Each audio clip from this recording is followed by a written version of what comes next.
Pathways to Peace, African Youth Convention on AFCFTA, Peace and Security.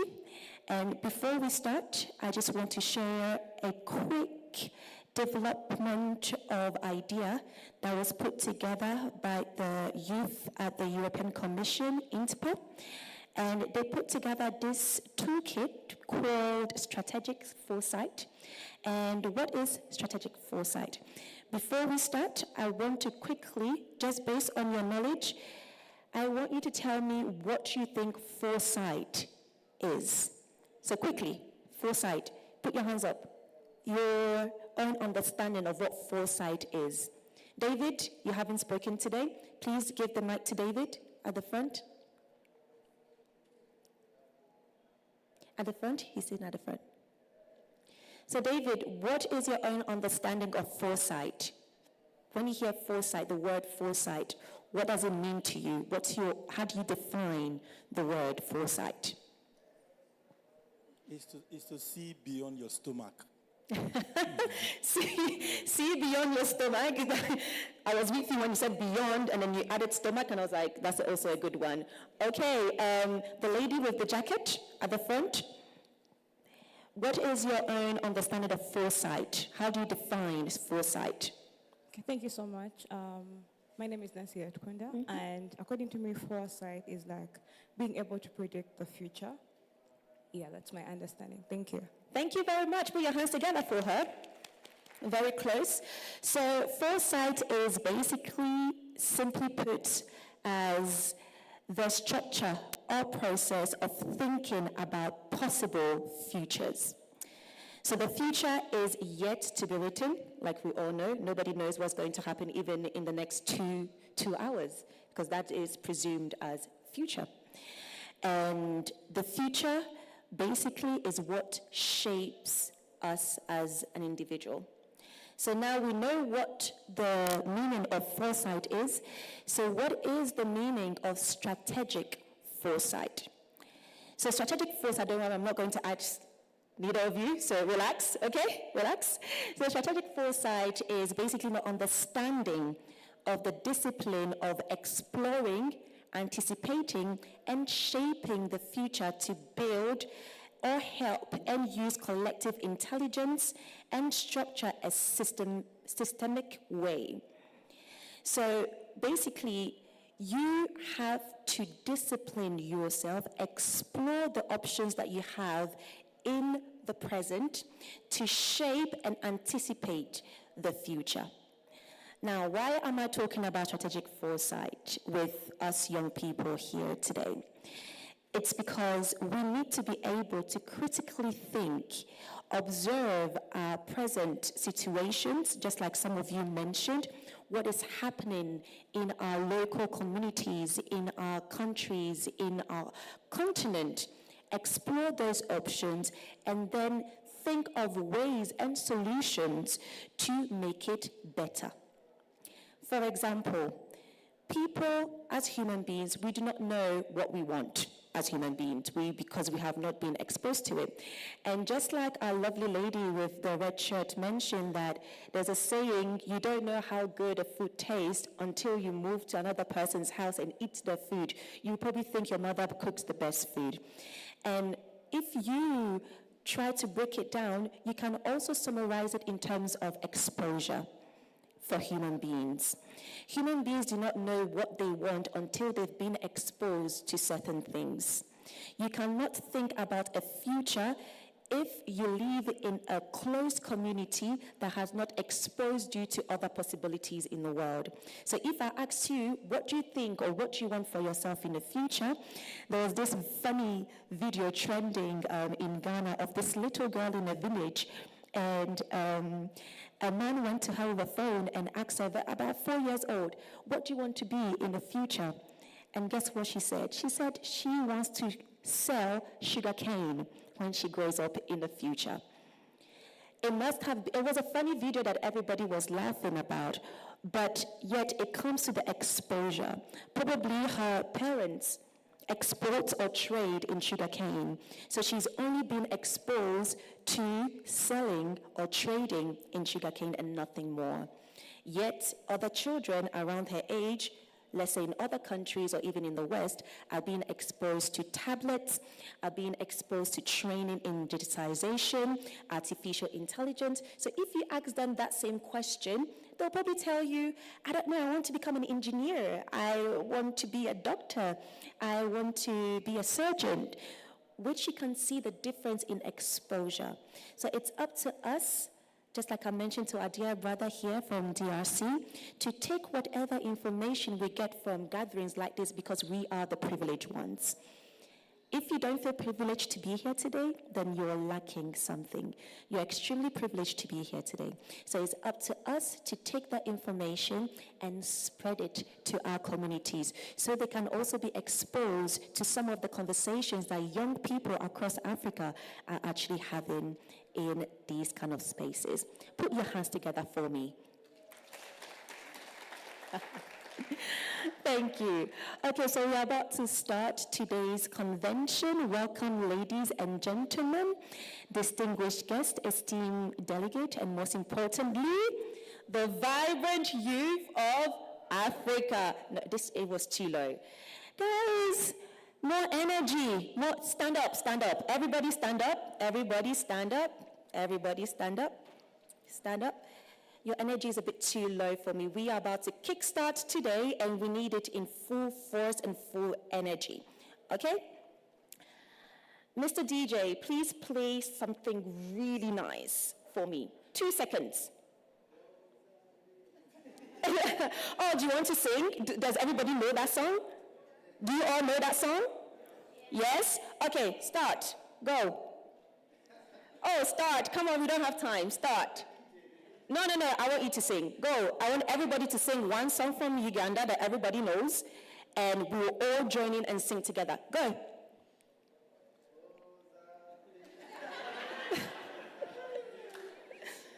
Okay, let's go. You're the choir leader, by the way, because I don't know the song, so I can't lead. So let's go. 1, 2, 3.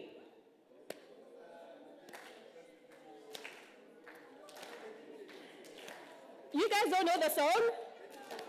Louder.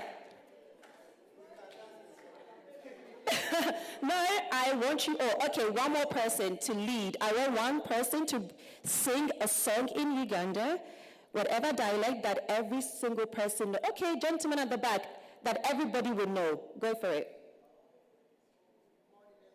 Good morning.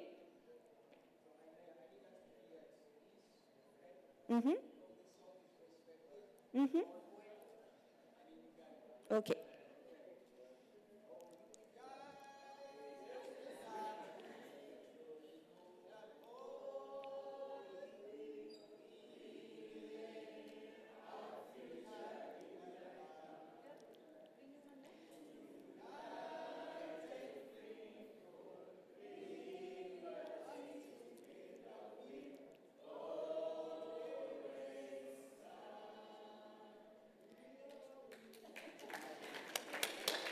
That was amazing. Put your hands together for yourselves. Amazing. Thank you to our choir leader. Please take your seats. Thank you very much. It is an absolutely great honor to welcome you all for the second day and final day of the Pathway to Peace African Youth Convention on AFCFTA, Peace and Security, happening at the National ICT Hub, Nakara in Kampala, Uganda. My name is Edma Lawer, and for the very last time, unfortunately, I will be your host for this wonderful convention that is proudly brought to you by the Independent Continental Youth Advisory on AFCFTA, also known as ICOYACA, and UNESCO MGIEP. Put your hands together for yourselves once again. So Africa stands at a crossroad where the potential for lasting peace, prosperity, and unity is within our grasp. The African Continental Free Trade Area presents with an unprecedented opportunity to build an integrated, prosperous, and peaceful Africa. It is a cornerstone for unlocking trade, enhance economic growth, and create jobs opportunities particularly for young people across the continent. However, none of this can be sustained without a foundation on peace and security. Our gathering here for the second day of our convention is driven by the belief that African youth and African young people are not just beneficiaries of these frameworks, but critical architects of the solutions. As we embark on this important convention, let us engage with a spirit of collaboration, purpose, and hope. We are here not only to discuss challenges, but to also explore pathways to solutions, pathways to sustainable peace, and pathways to economic empowerment, and pathways to a more secure future for all of us. Yesterday, as I mentioned, we had 4 panel discussions on important topics such as the Ahinsa lecture on dialogue, the role of youth in intra-Africa trade for foster peace and security, education for lasting peace, and lastly, youth-led and youth-focused initiatives advancing education in artificial intelligence, with amazing panelists and experts who shared their wisdom, knowledge, and experiences with us. We were able to do a quick recap for those who just arrived today of some of the intakes that we took from yesterday's panel discussions, and we had great suggestions and recommendations from our lovely participants. We want you all, if you have not done it already, to scan the QR code. Please put the QR code on the projector if you have not done it already. So this QR code will basically give you the access to a platform that will give you all information on the 2-day convention, including follow-up conversations on the 2-day convention that we've done. So without wasting much time, and I am so excited for this next panel because I've been anticipating it for a very, very long time. I would like to firstly ask those at the back to move forward. The reason why I say this is so that if you have any questions to ask, it will be easy to have access to the microphones. So there are a lot of gaps in between at the front, so please move forward and fill in the gaps at the front, please, so those who eventually arrive much later can focus on sitting at the back instead of disturbing those at the front. So please move forward for me. 2 seconds, please. Thank you. Put your hands together for them as they move forward.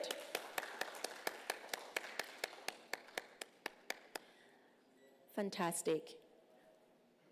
Great. Much better. Thank you very much, ladies and gentlemen. So without wasting much more time, I'd like to welcome Risha from the UNESCO MGIP, New Delhi, to give us more in-depth and information on the very first panel that is about to take place. Put your hands together as she makes her way to the stage.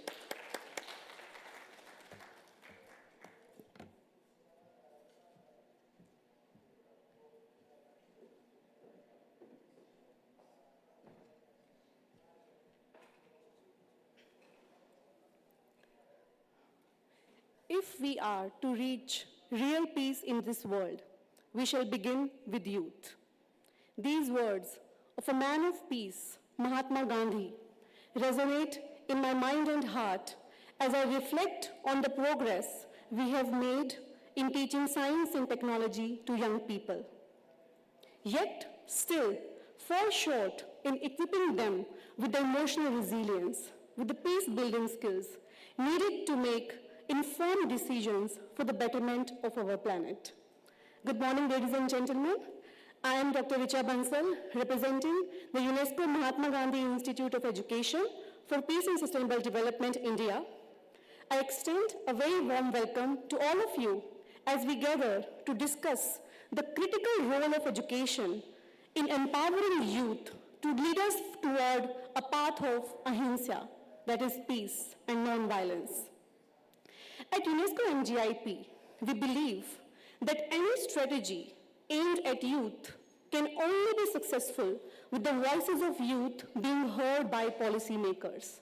Thus, effective youth engagement should incorporate youth perspectives into policy making, educational opportunities, program planning, and other vital national and international decision-making processes. With this philosophy at the core, MGIP's Talking Across Generations is an initiative, a youth-led effort that facilitates a non-hierarchical dialogue between young people and decision makers.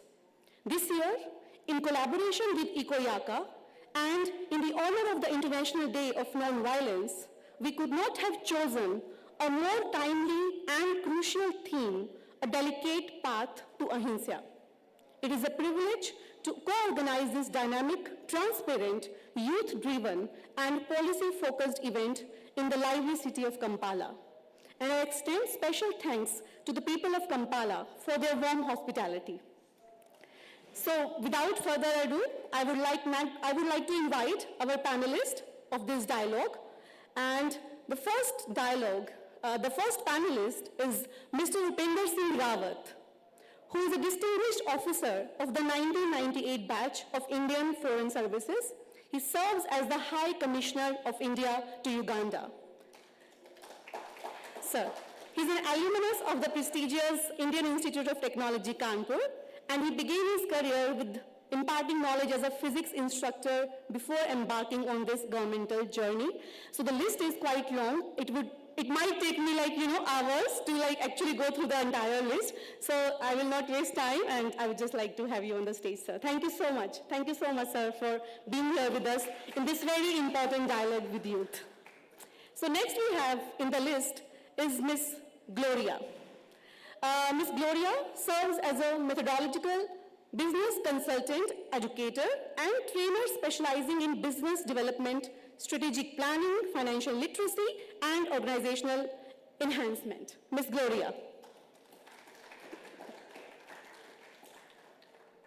Now, I would like to invite our dearest youth panelists who are waiting for since half an hour or 1 hour to be on the stage and have this very insightful and maybe a debatable dialogue with our decision makers. So I would like to start with Johnson, who is a dynamic leader and the visionary founder and CEO of Infinite Abilities Network, a transformative organization in Uganda dedicated to empowering persons with disability. A huge round of applause for Johnson.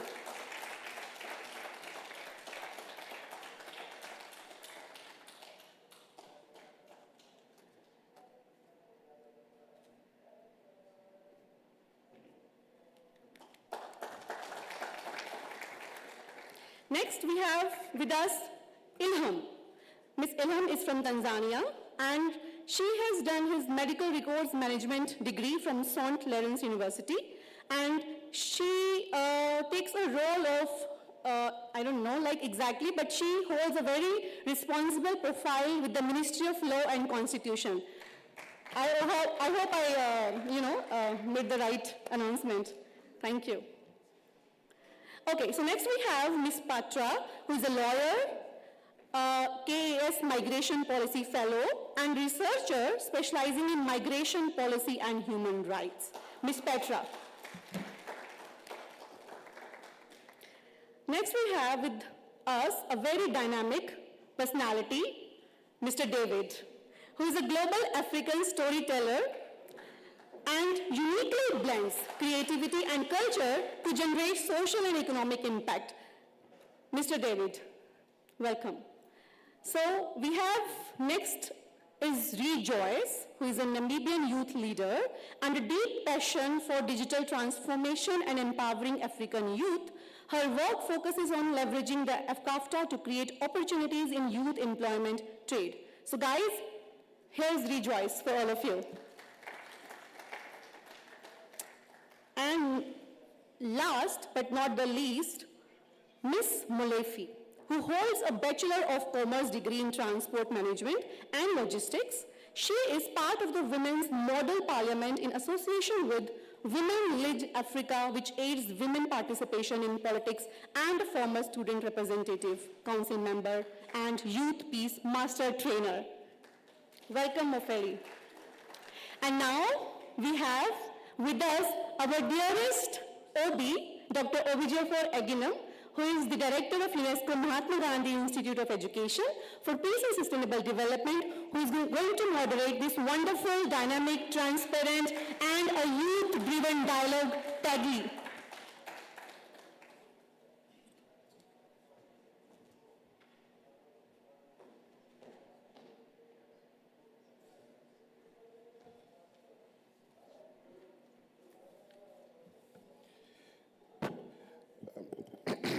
Your Excellency, distinguished panelists, I'm happy to be here to do this very complex task of trying to get young people to talk directly to their policymakers. And I want to say that when you go to a restaurant to eat, you start with appetizers and, until you get to the real thing. And I sat in here yesterday, I listened to all the panels, but I think this is the real thing. This is the real food, okay, on the menu. How many times do we have the opportunity of getting young people to directly talk to, decision makers? I'm the director of UNESCO MGIP. Being a UNESCO Category 1 institute, we are an integral part of UNESCO, a specialized agency of the United Nations. If you look at the preamble to the Constitution of UNESCO, there's something that actually you see, when you read the preamble quite closely. It says something like this, that since wars begin in the minds of men, it is in the minds of men that the pillars of peace must be constructed. So when we think about this, I reflect about this, I'm thinking about the fact that this was written more than 60 years ago, and we look at today's world, the turbulence in the world that we live in, from Gaza all the way to Sudan, to Ukraine, we begin to ask ourselves, what can we do as leaders, as young people, about building peace in the minds of human beings? And this is not just a task that decision makers have to make, but every single one of us. Yesterday I mentioned, when I was on this podium trying to introduce a panel, I talked about a very famous quote from Kofi Annan, the former United Nations Secretary General, where he was talking about the fact that young people are not just the leaders of tomorrow, okay, the leaders of today, but the most important thing is that nobody is too young to lead. So when we talk about leaders, people think about, elected officials, ministers, ambassadors, presidents, prime ministers. We are all leaders in different constituencies.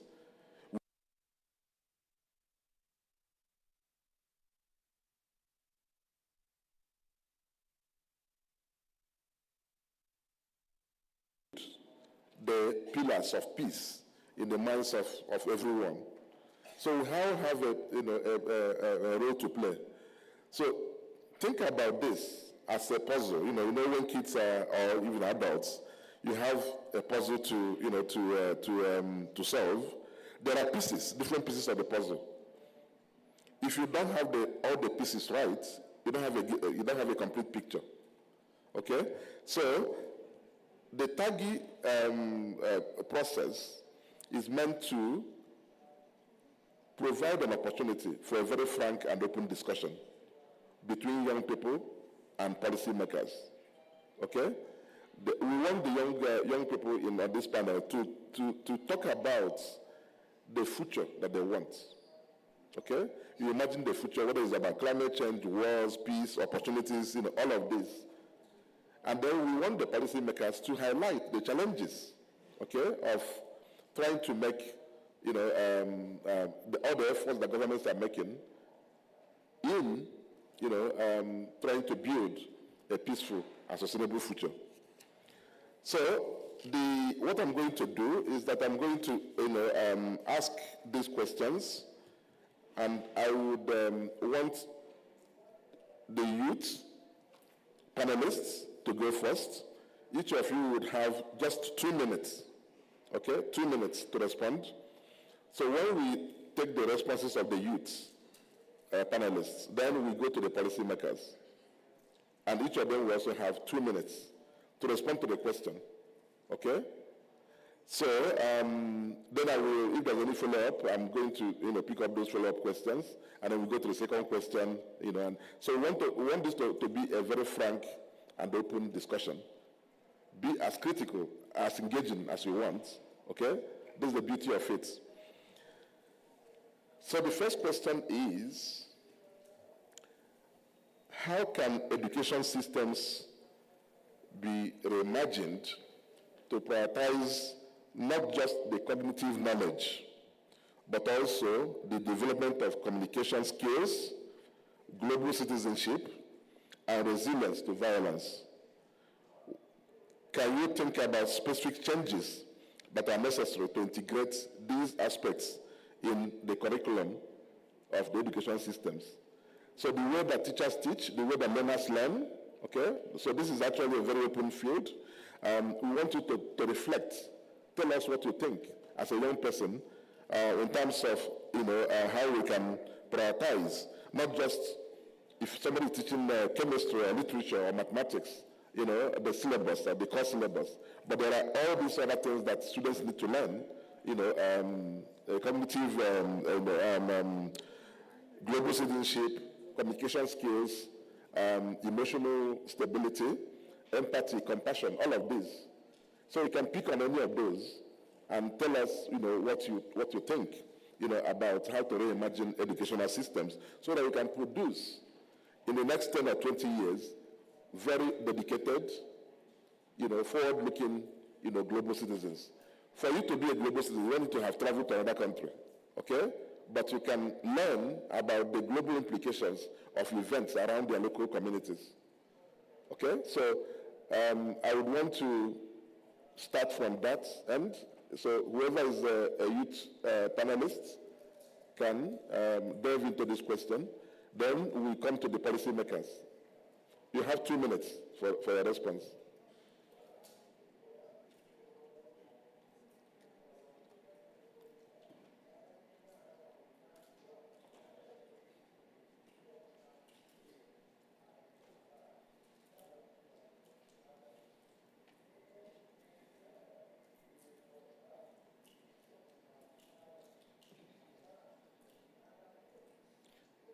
Well, while we wait for the microphone, okay, I think it's okay. So please, restrict your responses to 2 minutes. Okay, good morning everyone. Once again, my name is Teofatso Mulifi. I am from Botswana. So I believe that the assessment should be moved from being the standardized way. Usually we experience that when we are in schools, learners are just exempt from writing tests and examinations.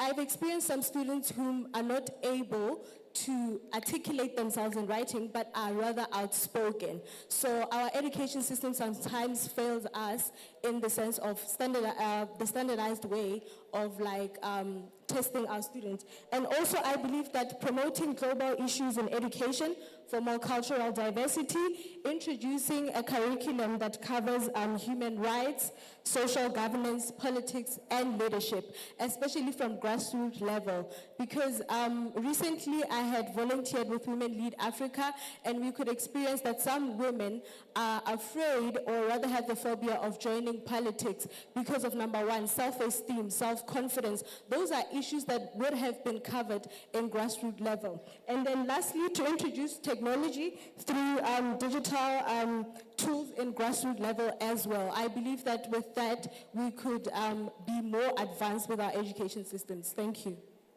Thank you very much. The next panelist. All right, good morning everyone, once again.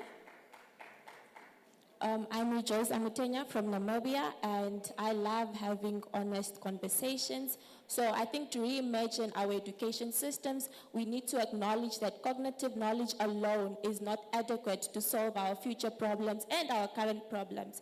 Yesterday, one of our panelists and speakers mentioned that our education system does not prepare us for the future. And I think in most African countries, we can all allude to that. So now, my question is to the policymakers, because these are the people that we are conversing with today. Our governments back home do know that our education systems are not preparing us for tomorrow. So how can we as young people hold our leaders accountable to ensure that they reform the education systems? Thank you. And once they answer my question, I will then give my contributions as a young leader. We'll get to those questions when you go to the policymakers. But let's have the view of the youth panelists first. Thank you. My name is David Akwara. I'm from Nigeria. And I would complement what my two sisters have said. And I think our able moderator can relate. We have a foundational problem. And that is the quality of teachers that teach in our primary schools. In the time of my grandfather and my father, they would just go to primary school and they can articulate their thoughts in writing, not just in talking. So now what I noticed was happening at the time, we had what we call a teacher training colleges in West Africa. So what that does is that a child at the age of 10 is being prepared to becoming a teacher. So at that level, he already has the motivation. He already understands methodology of teaching. So he knows that he's going to be a teacher. So he's rightly motivated. But what we see now is people who couldn't get into universities, people who couldn't get into polytechnic, that sees teacher training institute as the last option. These are the kind of teachers that we have. And it has reflected in the quality of education that we have on the continent. Very recently, I was having a conversation with somebody in Liberia, and the guy said he's not interested in education, that education is scam. And I think that the reason why they think this way is we don't have people who have compassion about teaching for impact. So as my sister said about technology, we don't have people who even put global happening into education. In other parts of the world, they teach you for the future. But what we have here, they teach you for the past. And I'd round up what I want to say with one of my favorite quote from Gandhi, and that is, the future depends on what we do today. Thank you. Okay, thank you very much for that. The next youth panelist, please. Yeah. Thank you. My name is Boji Patra Leon. Let me talk about the Ugandan system, but also a product of global citizen education, due to the fact that I've done a master's in regional integration and ESC law. Based on, I'm a product of the TGCL, it's Tanzanian German legal education. But they selected me with another gentleman from Uganda, and also I met my brothers and sisters from Tanzania, Kenya, and all that to get to realize that we got to learn the IMF, we got to learn the World Bank, and I got exposed. The moment that I got exposed, I realized that most of the time in our education system, it's based on the theories, not the skills. So I get to realize that people come, like, let me say, from Form 6. They don't have any skills. And you get to realize that now you're admitted to the university and you still don't have any skills, any practicability, and yet you want to compete globally. That leads to unemployment in our country. So I believe if we change our core curriculum to more of the eco schools, the technology schools, we infuse them in our day-to-day, I believe we shall have a better education system. Okay, thank you. The next, please. A good morning to everybody. My name is Roch James John. On the take of the curriculum is still very fake, if I can say like that, because this curriculum should be allied to the need of a job market. and should be emphasized on the vocational training. Because recently, I studied about physics, I studied about biology, chemistry, and chemistry. I learned about Bunsen burner, and I came to the end and asked myself, what does Bunsen burner help me in my daily life? So I think the government or the Africa should emphasize on the curriculum of vocational training. Recently, right now, I'm a politician. If I go straight to the political science, I'm very far. But I started in kindergarten from primary. For me, I sat down and I started thinking that the curriculum is still very fake. And these government people should first sit down and first promote the entrepreneurial skills and vocational training. It will be more and more and will be very far on that. Thank you.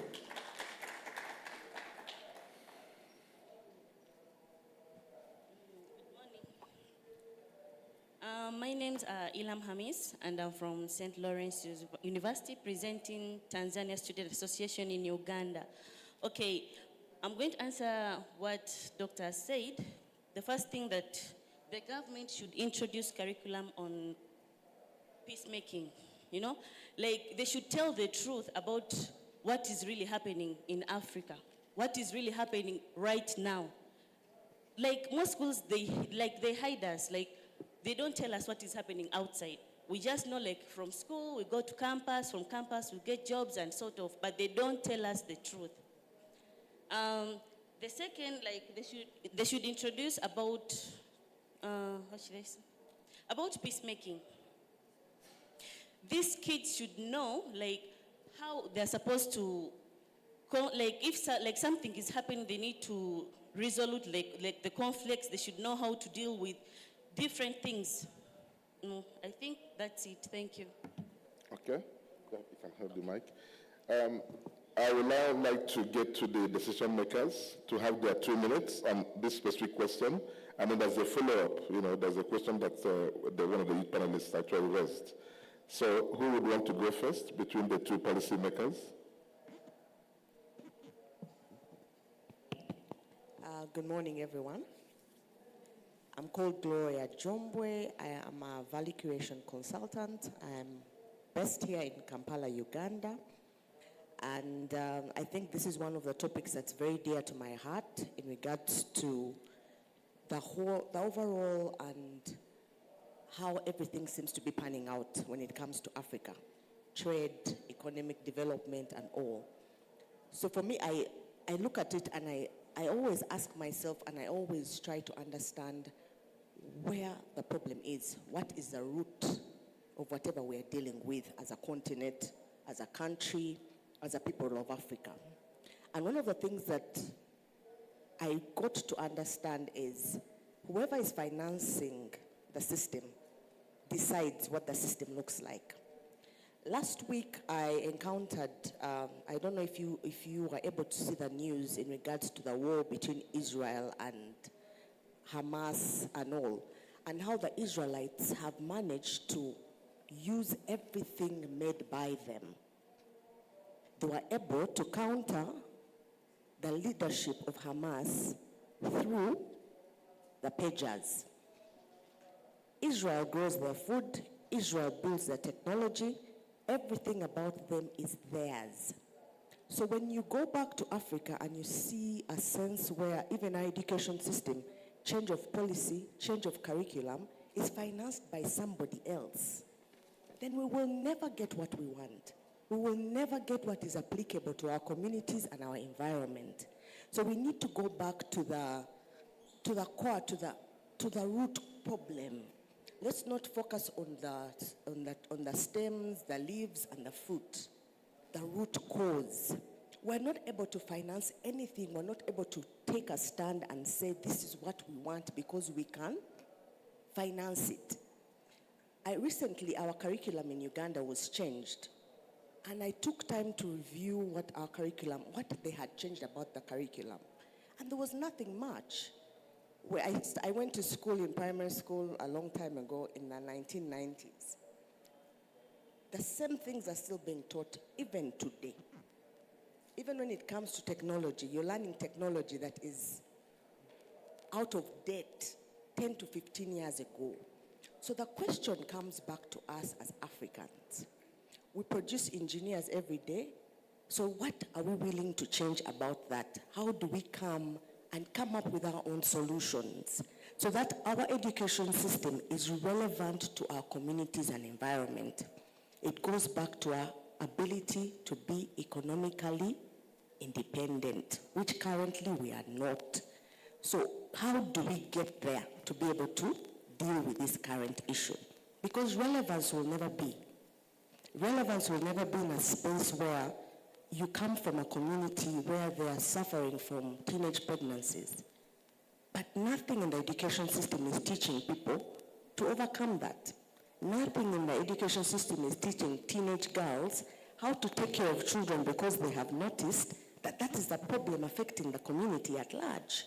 So until we go back to that, we can get into all the semantics and dynamics and we will not have a solution. So we need to be able to understand one thing, who we are as Africans, what do we need, and then focus there. And how do we get it within and amongst ourselves? Outside, anybody else outside does not provide a solution for us.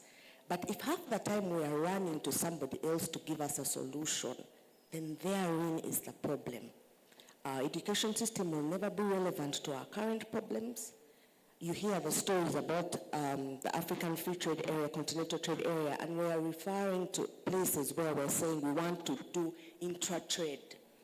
But how is that going to happen if we ourselves don't even know the opportunities within our communities as youth? How? I went back and I studied the map of Uganda, and the level of minerals and the quality of soil in the different areas of the country is different. Meaning the opportunity is the people in the West can grow a certain type of food that the people in the North can feed from, but they cannot grow. But what about that do we know that we can harness that opportunity? So we need to go back to the root and not start to deal with the side effects of what we can see. That is my sharing. I'm hoping the other policymaker will be able to highlight more on that. Thank you very much. Yes, thank you very much. We now go to His Excellency, the High Commissioner.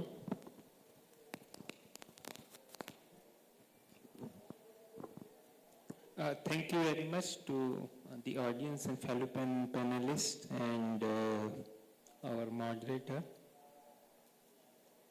Education today, in today's world, as we always say that education is a lifelong process. It has never been truer than today for two reasons. One is that life expectancy is increasing day by day, and technology is changing very fast. So what you have learned 50, 20 years ago may not be relevant.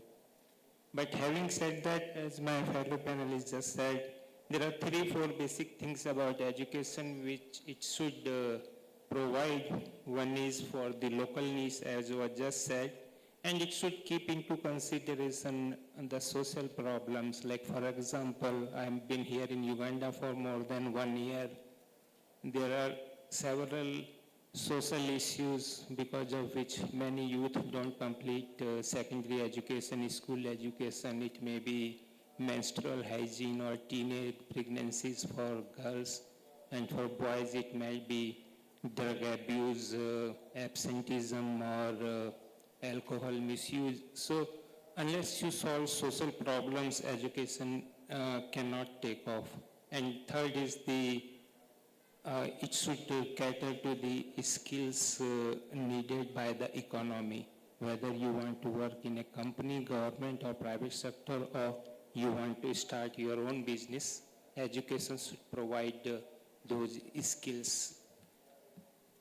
So So one is that universal education, that everyone should get basic requirement of the education, and the government should provide all the infrastructure, teachers, schools, and curriculum which is changing according to the needs of the society and the way technology is changing. The one thing which you will see increasing more and more now with the coming of machine learning and artificial intelligence, once government has provided basic infrastructure, which still remains a challenge in many parts of the world, here in Africa, and even in India we have many of these challenges even today. But if the basic infrastructure is provided for the education and teacher, today's technology makes it very easy to upgrade the curriculum, and once you have upgraded through the technology, you can take it to every nook and corner of the country rapidly. And I just want to conclude with one example. Vocational training and job for youth remains equally a problem as in Africa it is in India. Very recently, our Prime Minister Narendra Modi, he announced that the government of India will work with the private sector in India so that they can train 50 million youth. 50 million looks to you maybe a big number, but for India, with a population of 1,450 million, it is big but not that big. And what the government is doing in that policy is that while the private sector will have to use its resources, premises and trainers, government will provide stipend, some expenditure to those, give money to those youth. So it's basically a kind of economic commitment both on the part of government and the private sector. And this policy, which is not mandatory, those companies in the private sector who are willing to join, is ultimately in their self-interest, because if the youth have necessary skills, it is they get people who they can easily employ. Otherwise, we have a problem in Africa as in India. On the one hand, we have unemployed youth, and on the other hand, there are companies who are looking for skilled workers, and the relevant skills are not available in the market. So we need all kinds of solutions, including this example, to solve this problem. Thank you. Thank you very much, Your Excellency. I would want the youth panelists who raised the question, could you just kindly repeat that question so that the policymakers can address them in 1 minute before we move to the next? All right, thank you. So what I was saying is our governments do know that our education system is indeed failing us. So my question to you is, how can we as young people hold our leaders accountable in making sure that they actually change the education system? Because I'm sure they have heard our voices, but what can happen for them to make sure that they actually do the action? Thank you. Okay, that is a question to the policymakers. So who, please All right, I think to also just add on to what she said, I would love our policymakers to dwell on the implementation part. Where do we go from here? We have listed the problems. A vast majority of us agree that our education doesn't fit the current world that we live in. There are a lot of gaps. So what do we do to implement that change that we seek? Is it issues of resources? Is it issues of holding the right stakeholders accountable? And how do we do that, and where do we go from here? Just that in short. Okay. The mic should go to the policymakers. 2 minutes, please, to respond to those questions. Thank you very much for that. I have gotten an opportunity to train business leaders in Uganda, both women and men. And I also provide financial literacy and financial management sessions with both youth leaders and also companies where they're trying to empower their people in the organization to be able to make better financial decisions. And one of the things that I noted, you are all clear about it, and I think all the youth have mentioned it, that the skills they need to survive are not in the education system. They are not even in the curriculum. So how do we hold our leaders accountable? Because they already know there's something wrong with the education system. Last week or 2 weeks ago, I met a gentleman who came up with an association. They started an association of mechanical engineers in Uganda. Majority of them were mechanics. They were fixing cars. Because they came up with that association, they got in touch with the ministry that was doing policy for mechanical work in Uganda. Now, when they did, because they had come together as a group, they were able to lobby, get access to the policy that was being passed, the act that was going to be passed, and had an opportunity to review it and make amendments. So how do we hold our leaders accountable? First of all, we need to know what we want. We cannot go and tell them, change the education system, when we are not giving them options. Majority of the people in leadership, the technocrats, I've seen scenarios where a policy is passed in Uganda, you look at it, and you look at the policy passed in Kigali, in Rwanda, and they've just changed the country name, but everything else is the same. Technocrats are like that most of the time. So the thing is, let's know what we want. What education system do we want? What curriculum do we want based on the current scenarios in our communities, in our environment? Then we put together in groups, because I feel like if we do it alone, we will not make it. We come together and lobby for what we want to see. And we will be given a chance to sit on that table and change and get the change that we want. So I pose the question back to you as youth leaders. Have you taken time to understand what education system do you want? What are the facets that you want to see, that you feel will be in position to empower you to be the leaders that you're going to be now? Because when you look at our country, I'll speak for Uganda and across Africa, the median age is 16 years old. Those are the majority. 73% of Ugandans are 16 years and below. So now, it has actually occurred to me that we in our 40s are the alpha generation. Can you believe it? Whoever thought that that would happen? So the question is, if we know what we want at an early age, at now, you the leaders take time to review and say, Canadian prairies, we don't want. Vancouver State, we don't want. What do we want in that curriculum? Then we can be able to sit on the table with the policymakers and make an impact that we want to see. Thank you. The second one, just a small one. Please, yeah. The second one, in terms of implementation, one of the panelists mentioned that it's mostly theory. Most of it is theory. They're teaching an agriculture course, but we're seated in a setting like this. You get an agriculture degree or a computer science degree, and most of the students have even never touched a computer to press it on and off, but they're having a degree in ICT.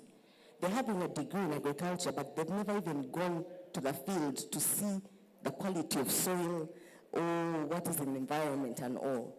So the question, we have to, once the curriculum has been set, then the applicability will be able to work on. But let's first start with there. Thank you very much. Thank you.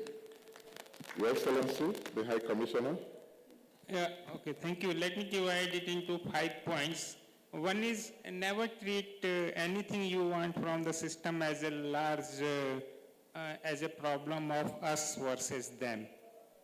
We are all in it together. So you need to work together with your government or with your system. If you follow pointing fingers on each other, in the long run, it doesn't work.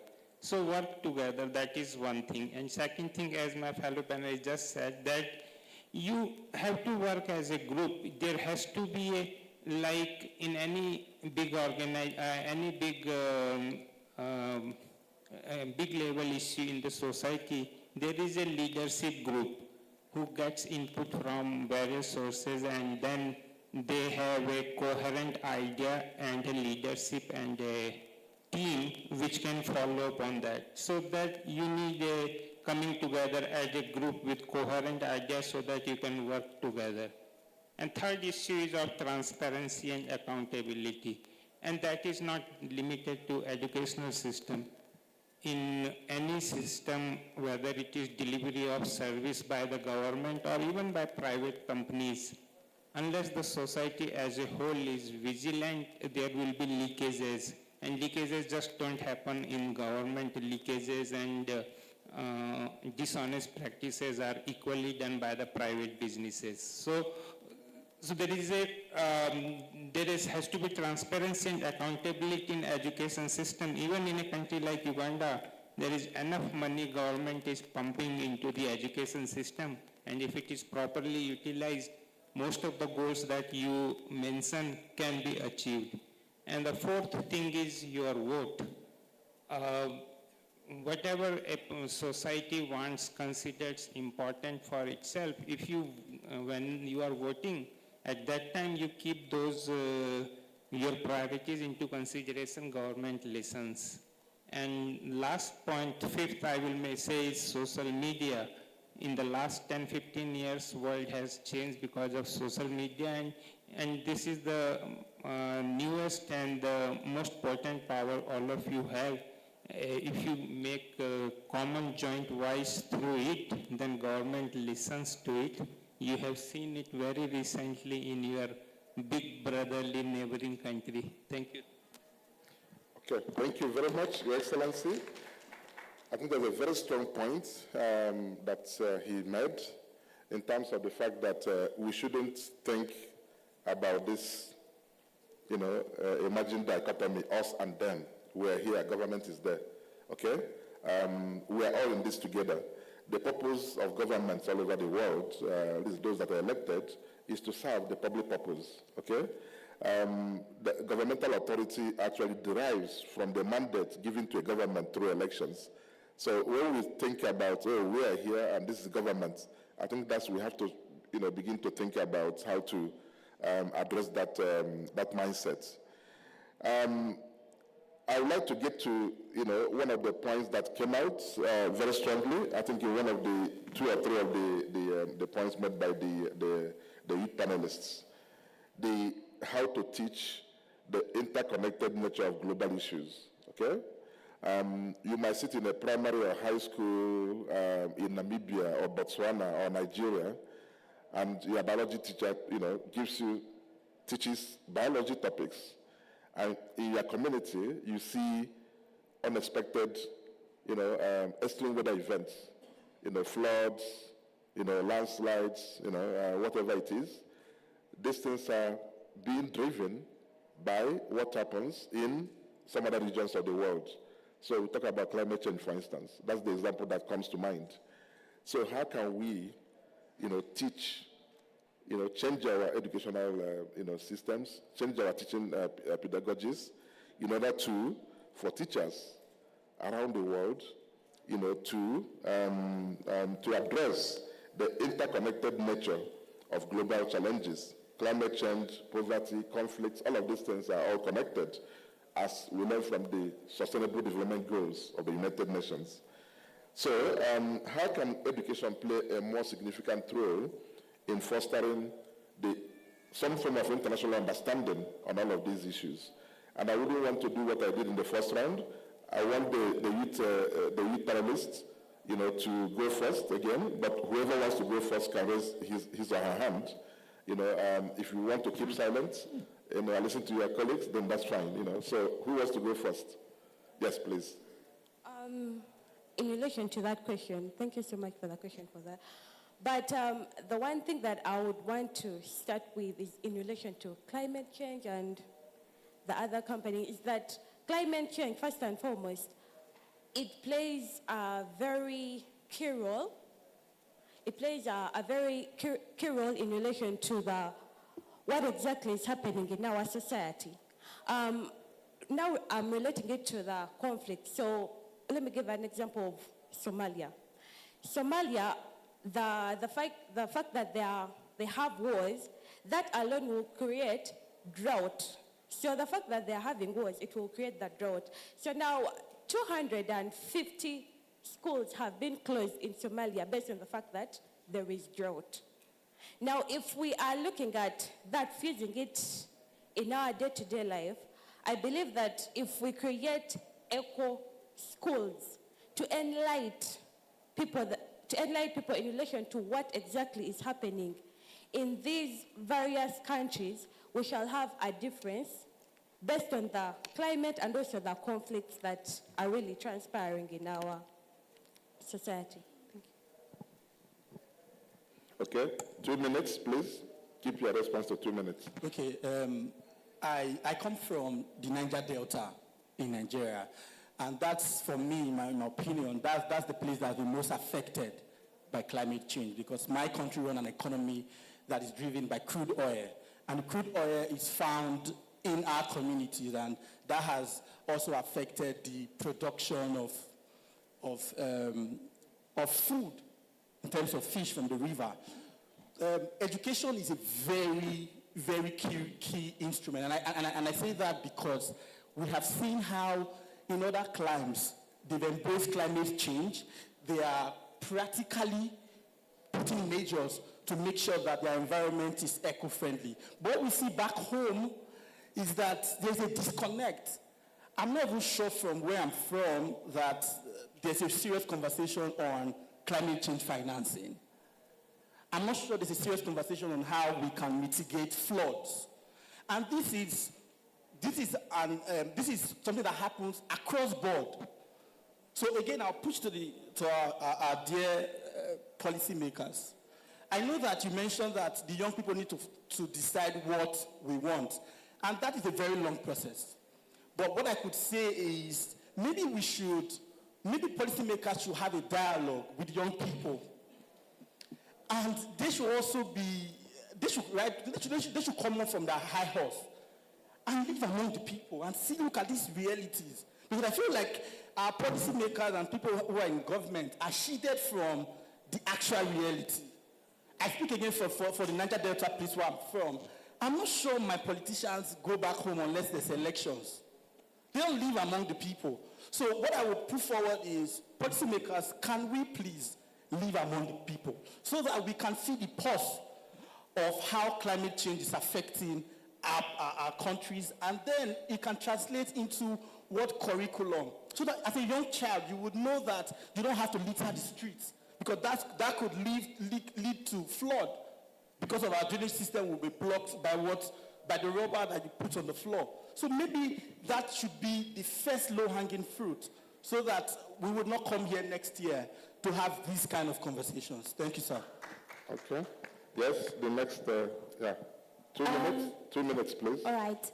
I always say we can't talk about education, quality education, without talking about poverty eradication or food security. We need to understand that all these challenges that we're currently facing are interconnected. We can't teach someone on a hungry stomach and expect exceptional results. And on top of that, I think it's equally important to start introducing international governance structures such as the AU, the UN, SADC, EAC into our curriculum, so that we prepare our young Africans to be responsible global citizens.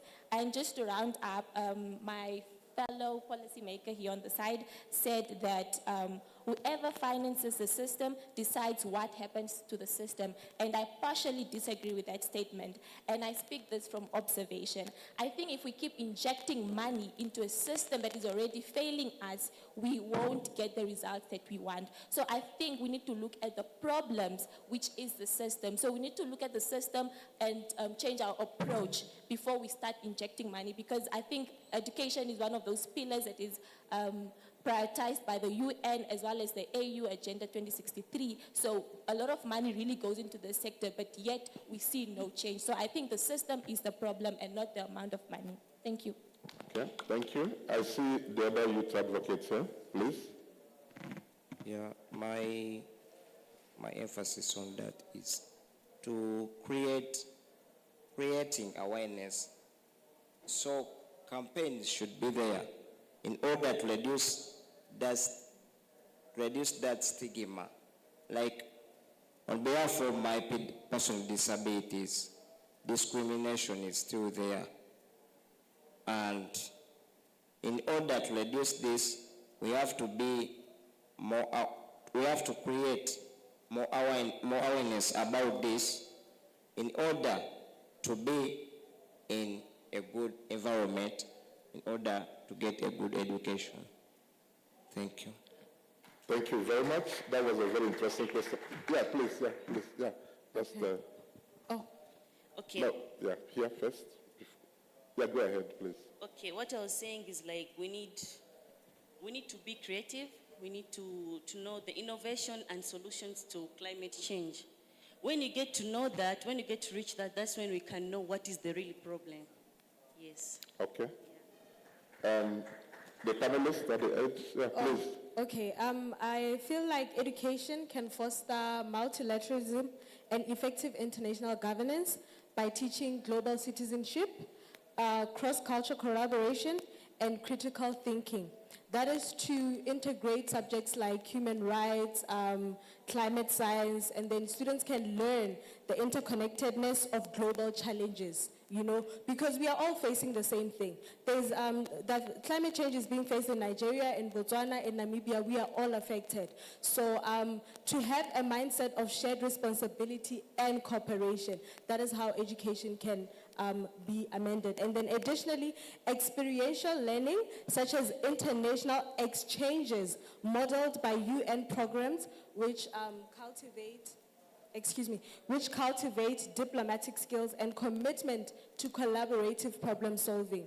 We had mentioned that we should work together. So these are the things that we could also incorporate, ultimately promoting lasting peace and sustainable development through informed and engaged global citizens. Thank you. Okay, thank you very much. I will now go to the policymakers. 2 minutes, if any of you want to respond to that. I'll ask my fellow policymaker to go first this time. I don't want to dominate the scene. I will just 2 points on these issues. The education system from the beginning, it should incorporate, I feel, 2 things it is not doing sufficiently. One is economic input into it, and second I would call social input.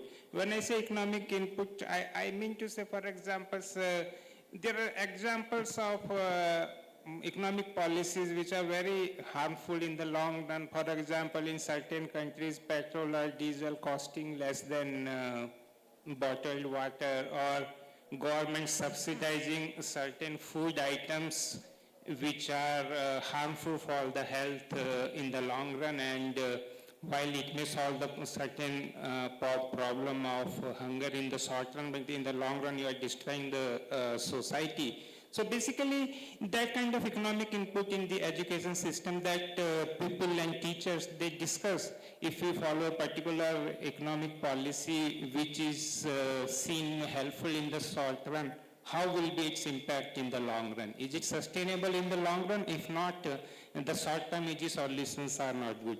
Similarly, on the social side, what is the social, it's related to economics also, what is the social costs and benefits of whatever we are doing in the society. And then it includes things like health and well-being, both at a personal level and at the societal levels. So if these kind of inputs come into the education system, it will automatically lead to understanding among the students about the global problems and global challenges, be it poverty, climate change, and conflict. And so if we take these 2 points into consideration, we can build changes into education system and also encourage students for their usage and practice in their life at home, and school system can also changed to incorporate these aspects? Thank you. Thank you very much. Does any panel member want to add to that? Okay, so just to add to that, I usually when I'm dealing with something, I look at the Sustainable Development Goals that the UN has put together. And when I look at all the 17, there's always something that they are tackling in a different environment and in a different community. But when you look across the whole 17, no poverty, zero hunger, good health and well-being, those are all areas that we all want to have and to experience in our communities, in our countries, and in the world at large. So, every time we're looking at the education system, what are the things that we want to see in it? I think for me, when it comes to global leadership, I will go back to my saying, just to correct the last panelist, the system is built by us, the people. The system cannot run without the people who manage it. So if the system has been set in a certain way where it does not benefit the people, where that system has been set, then we, the people, have to get back on the drawing board and change the system. It is not the system is not the problem, it is us who make the system that way that have led to that problem. For me, I look at it in terms of relevance, content, the content of the education that we are receiving, in terms of applicability. How does it benefit me? How does it benefit me whereby I will benefit my community, my country, and be able to pass on what I've benefited to another country or to another community. And then also, the current pay and benefit structure of the teachers. I was looking at it and 7% of our budget in Uganda goes to the education system. When you look at it, 7% is really, really small, that we cannot even afford to pay primary school teachers. So what has this led to? The teachers are looking out for opportunity elsewhere, and we're getting brain drain. I saw an advert in the papers last week in the New Vision where they were asking for teachers to apply. And the comment came in where the person who was writing the article was referring that in most of the university primary education schools in Uganda, a school that has over 7 classes, from primary 1 to primary 7, they're relying on 4 teachers because there are no teachers in the community to hire. Not because they can't hire them, but the teachers are not there anymore because the pay and the benefits are very small that they're looking out for work elsewhere. Yes? So we need to be able to handle that as well. How do we improve the budgets to be able to support the people that are going to teach our young ones to be able to be comfortable to do what they have been taught to do? The last one is in terms of the global leadership. We cannot start to talk about global leadership in terms of education if we do not know what we need as we. If I cannot go and try to impact the education system or the education policymakers in Rwanda if I do not have a background to benchmark on in my own country as Uganda. It will not be relevant to them. It has to first work with us, and then I'm able to go to Rwanda and say, this and this has worked for us, change this and change that. I think that would work best for us as well. Thank you very much. Thank you very much. That was a very comprehensive response to some of the issues raised by the youth panelists. The next question, we're getting to the end of this, but we want to go back to the SDGs. The last speaker, the policymaker panelist, referred to the Sustainable Development Goals.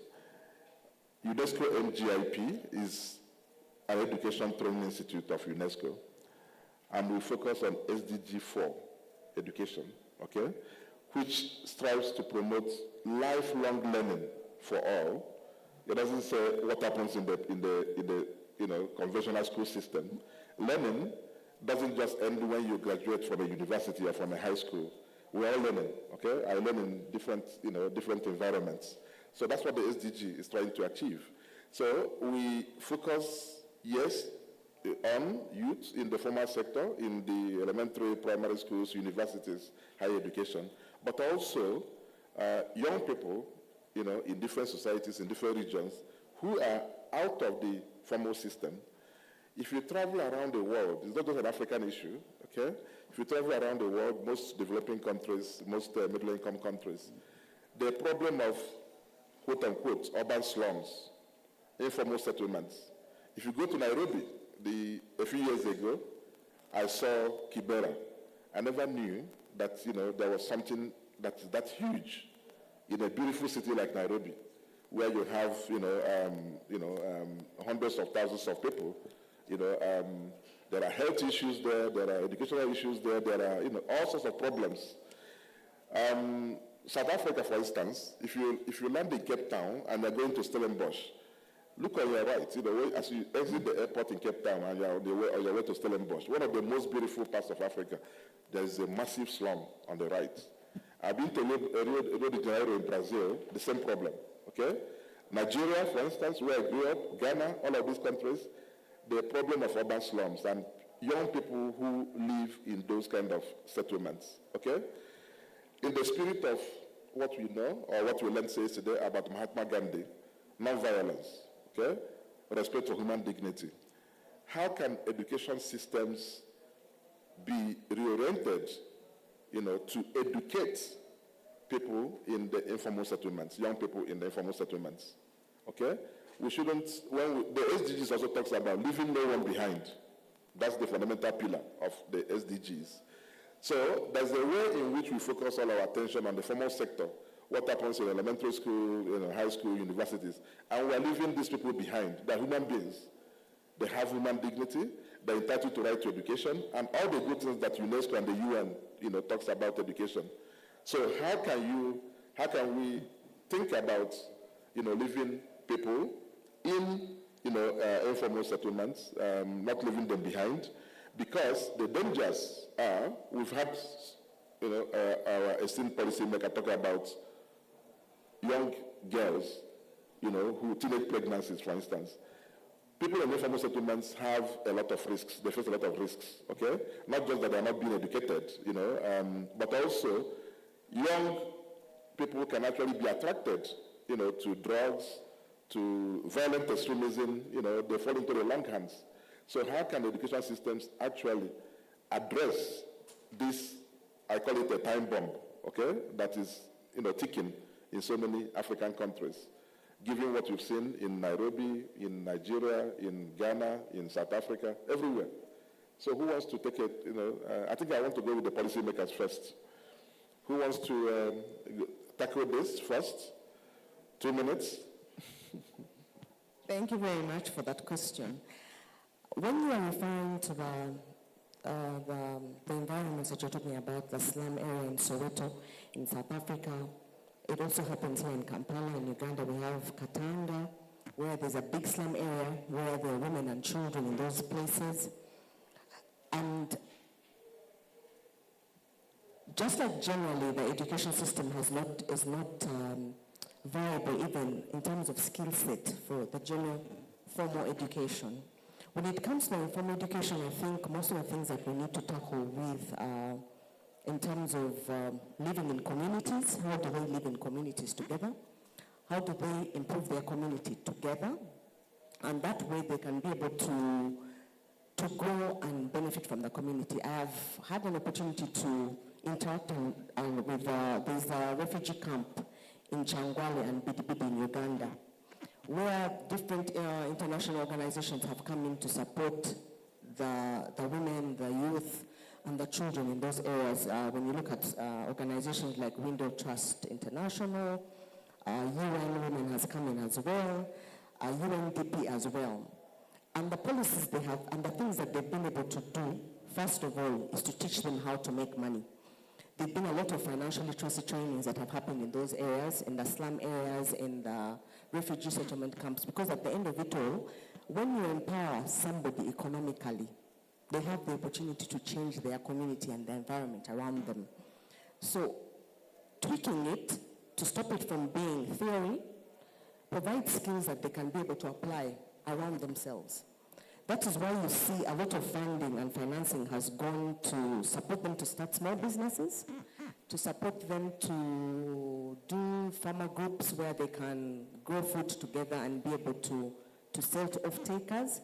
So those are skills that they can be able to use in the current situation where they are. That way they can be able to get themselves from the situation and get a better life. So I think for me, the informal education would also be applicable for general education, because at least it teaches you things that you can do now to be able to change the narrative. So I think for me that really stands out. Okay. Teaching them things too that can be able to empower them to change their environment. Okay. Thank you very much. Yeah, that's very forward-looking. Your Excellency, do you have any points to add? Yeah, I think that two issues here. One is about the lack of resources that just been talked, that the society, how much resources it has to resolve these issues. And that is something which will grow slowly with time as the economic growth comes. But there is one second issue about is the rate of change that we have in modern societies, especially in developing countries like here. In the developed countries, they have already passed through the major social change period. But we are in the midst of it here in Africa and Uganda. And the traditional values are, many of them are disappearing or becoming less relevant. And modern values are coming, freedom, individuality, and you are master of your own destiny. Yeah, that's all fine, looks very good on paper. But when the society as a whole does not have capacity up to that extent, government also doesn't have capacity to provide you lifelong pension or free health care or all those things, then ultimately one has to rely on the family network or whatever personal network one has for one's welfare. So in that scenario, we have, a society as a whole has to consider a proper balance between tradition and modernity, that while the newer institutions haven't yet developed enough to take care of our problems, and the institutions of previous generations which were solving the same problems we have disbanded. So we are somewhere in no man's land, neither here nor there, and we should avoid that. Thank you. Thank you very much. I want to hear from the youth panelists. 2 minutes, if you have something to add to this. Yes, I would compliment what dear policy on my immediate right said as regards trainings, entrepreneurship, and all these things. Have we noticed that we have more safe spaces in urban areas, but we don't have in slums? So I think that we should incorporate having safe spaces in this slum area. I grew up somewhat in a slum area, and one of the things that has become a shock is that these global issues that we talk about, they don't have any idea of it. So I think that having safe spaces and holding conversations, so conversations should be online and offline. So this kind of conversation that we're having here, we should also have it in these safe spaces, so that when we give people money to start small businesses, we should be able to let them know that they can dream, and they can dream big, that they are bigger than the environment where they are. That's what I would add to this. Okay. Thank you. Yes, okay, please go ahead. On behalf of with personal disabilities, recently we need a financial support and scholarships in order to promote peace in our country or in our continent, because we are still lacking a lot of things. Like there in villages, when we go there in villages or in ghetto places, we people with disabilities still lack wheelchairs. That the environment we stand in is not favorable to us, because some of us are blind, we are deaf, So these tools we use, they are very expensive. So I can call upon the government or the NGOs to come on board and to support the people with disabilities. Then we shall promote peace in our country or in our continent. Thank you. Thank you very much for raising that very excellent and urgent and important point. Yes, please. Okay, I have 3 points. The first one, we should introduce mobile schools. Mobile school, right now, when you go to the internet, you have these free apps like Allison, Coursera. So if we can get a representative from slum area to teach them about this, and then they should go and tell those slum people, I think it will do a great change to them. The second thing, I think we should introduce community learning schools. Now, people who are in slum, I think most of them, they are talented, but they never just got a chance to do it. These young girls, like you said, they may get pregnant or sort of, they can teach them how to do tailoring, they can teach them how to do various things. I know they're capable of doing so just because they don't have capital. Yeah. The last point I think we should give them is entrepreneurship skills. We should, there are these community loans they be given to them, but I don't think so most of them know them. So if we can get a representative from slum area and should reach to them and tell them that we have a place whereby we give loans to start off your business, I think this could be much greater. Okay, thank you very much. Yes, please. I'm also supplementing. These people that are in the slums are very creative people. I've really interacted with them. And I've also been to refugee camps. So there was a time we had a gathering. We gathered the urban refugees. And upon gathering them, we also spoke to different banks. For example, Finca started providing loans to these people. In case you have any creativity and you want to start up a business, they were giving funds to these people. So I believe in relation to the slums that are in different countries, they have to look at let them give these people loans and also let them protect their rights in relation to the intellectual property because they have this creativity. So therefore, anyone else that is more formed can take away the plan or the idea that is provided to them. So how can we protect them in relation to that? That fuses in the human rights. So that's my take on it. Thank you. Okay. I'm being pushed for time, but I cannot end this panel without taking questions from the floor because we started late. It was scheduled at 9:30. We started almost at 10:30. So I have to take 3 questions at least, before we close. Yes, the lady here, please. Keep your questions, very short and precise. Where's the microphone?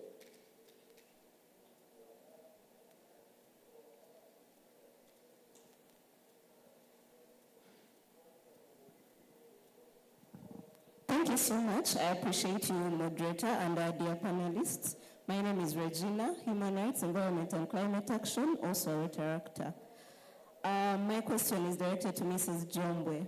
As a leadership facilitator and coach, I just want to pick your thought on the right time to infuse leadership skills into the education system. Things like conflict management, negotiation, entering into conflict that is strategic, self-awareness, because I believe leadership is the glue that holds everything together, especially the things that we are talking about in this convention. Thank you so much. Okay. I go here, please. Let's give the ladies a chance. Thank you so much. My name is Nancy Atkunda. Like I said earlier, I'm a social media manager and journalist. Can you raise your voice a bit? We can hear you. Oh, thank you so much. My name is Nancy Atkunda, a student from Makerere University and a social media manager. This question is directed to my sister, the youth. Yeah. You talked about people in slums being given money, but I do not think that is a wise idea because these people, once they receive the money, the first thing they're going to do is spend the money. So personally, I feel like the people in slums should be more of skilled. They should be given skills and help to learn how to be more innovative. And the last one is, you talked about mobile schools and online, something to do with online studying. But we have to keep in mind that most people do not have the resources for this. They do not have phones or they cannot access the internet. So what do you think the government should do to help these people that want to learn but cannot be able to access these resources? Thank you so much. Okay, one last question. I see so many hands. Please, the gentleman on white shirt.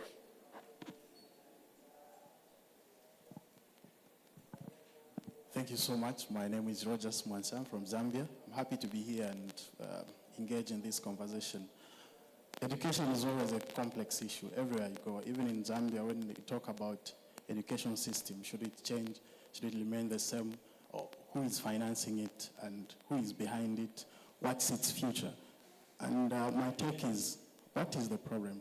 Is it the system or it's the attitude? Because even if we talk about, currently in Zambia, we are implementing what they call STEM schools. Yeah. This is science, technology, we have engineering and mathematics. Yeah. We are changing every time, but the problem, is it the system or it is the attitude? Because if we talk about data scientists, what can be the contribution of the data scientists when it comes to the issue of the environment? All these issues, for me, they are connected, but the question still remains the same. Is this the system or it's the attitude? Thank you. Okay, that's a very interesting question. We have one more question here. Just, okay, you go first and then. Yeah, thank you.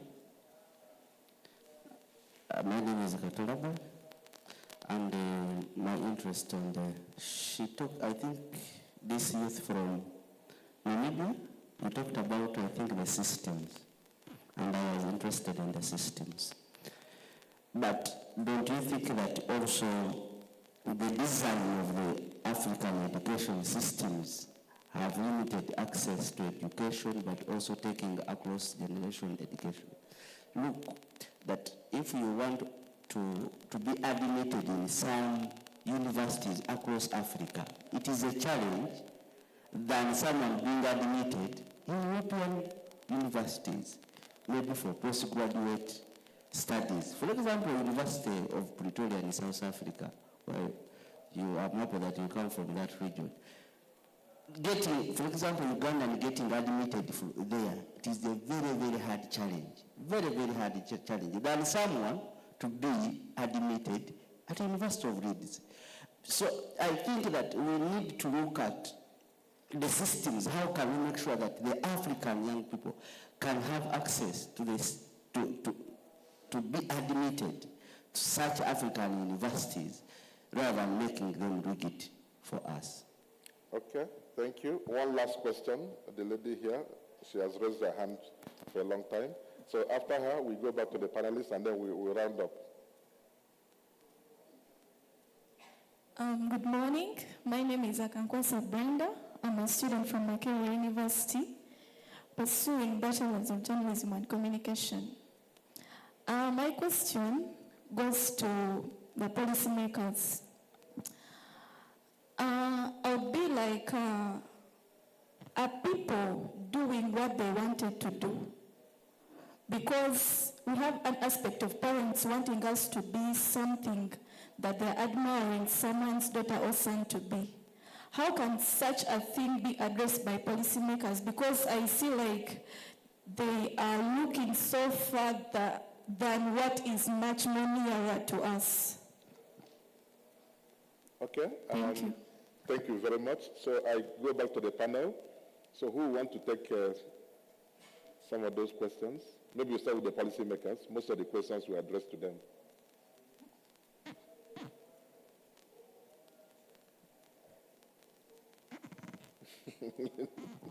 Thank you very much. I would just like to thank you very much for those questions. It reminds us that you are engaged and listening to us as we spoke. So that's a very good thing. First, I'd like to handle the question that was asked to me by our sister in terms of when is the right time to introduce leadership skills to an education system. Every time is the right time. Even at home when you're dealing with a 2-year-old or a 3-year-old, if there's an opportunity to teach them to lead, we should take it. The question we should be asking ourselves is what skills do we want to input in our education system and which ones are key to us.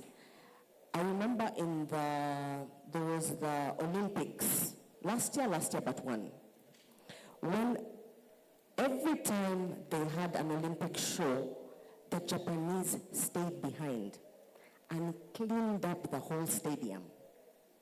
No other nation was able to do that because from an early age they were being taught that the environment, the quality of lifestyle that they want to live in the community started even from home, yes? So that is something that needs to be dealt with. What are the question we should ask ourselves, what skills do we want to teach?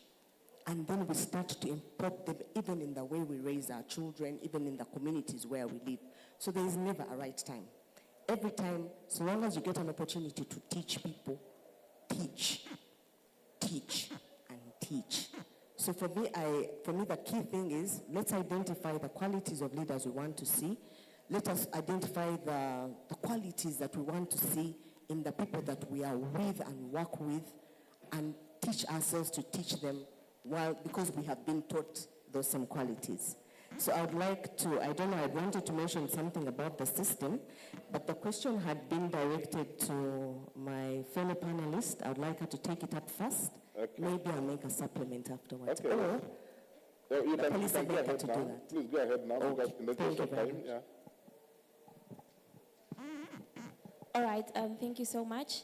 I'm not quite sure if I actually got your question right. I'm not sure if you're talking about how we can simplify the system to cater for us Africans when we want to apply to other African universities. But I think as young people, we need to be honest with ourselves and our capabilities. So if you are from, let's say, Namibia, and you want to study in South Africa at one of the best universities, and you want to study, for example, law, they do have a standard procedure that they follow. So for you to prove yourself, you need to be empowered from a very young age. You need to work hard to prove yourself, because we live in a world where competition exists. So we all want to pursue law degrees. So you need to ensure that you work hard from the very, very beginning. And also, just in addition to that, sorry, if I didn't answer your question, we can have a talk after this panel. But also in addition, I'm very action driven, and as I'm seated here today, I will pledge that every single of us here, young panelists on the panel today, we will come together and write a high-level, detailed document proposing the changes that we want to see in the African education curriculum, looking and tackling the challenges that we're currently facing, such as climate action, and introducing subjects like human rights. Thank you. Thank you very much. Okay. I think okay, please keep it to 1 minute. 1 minute. Yeah. I just wanted to add something to try and answer my sister over there. I think in today's world, we have overdone that thing of saying that some people don't have resources and what. Okay. In my country, and I'm hoping that maybe some of the panelists here can also benchmark from that.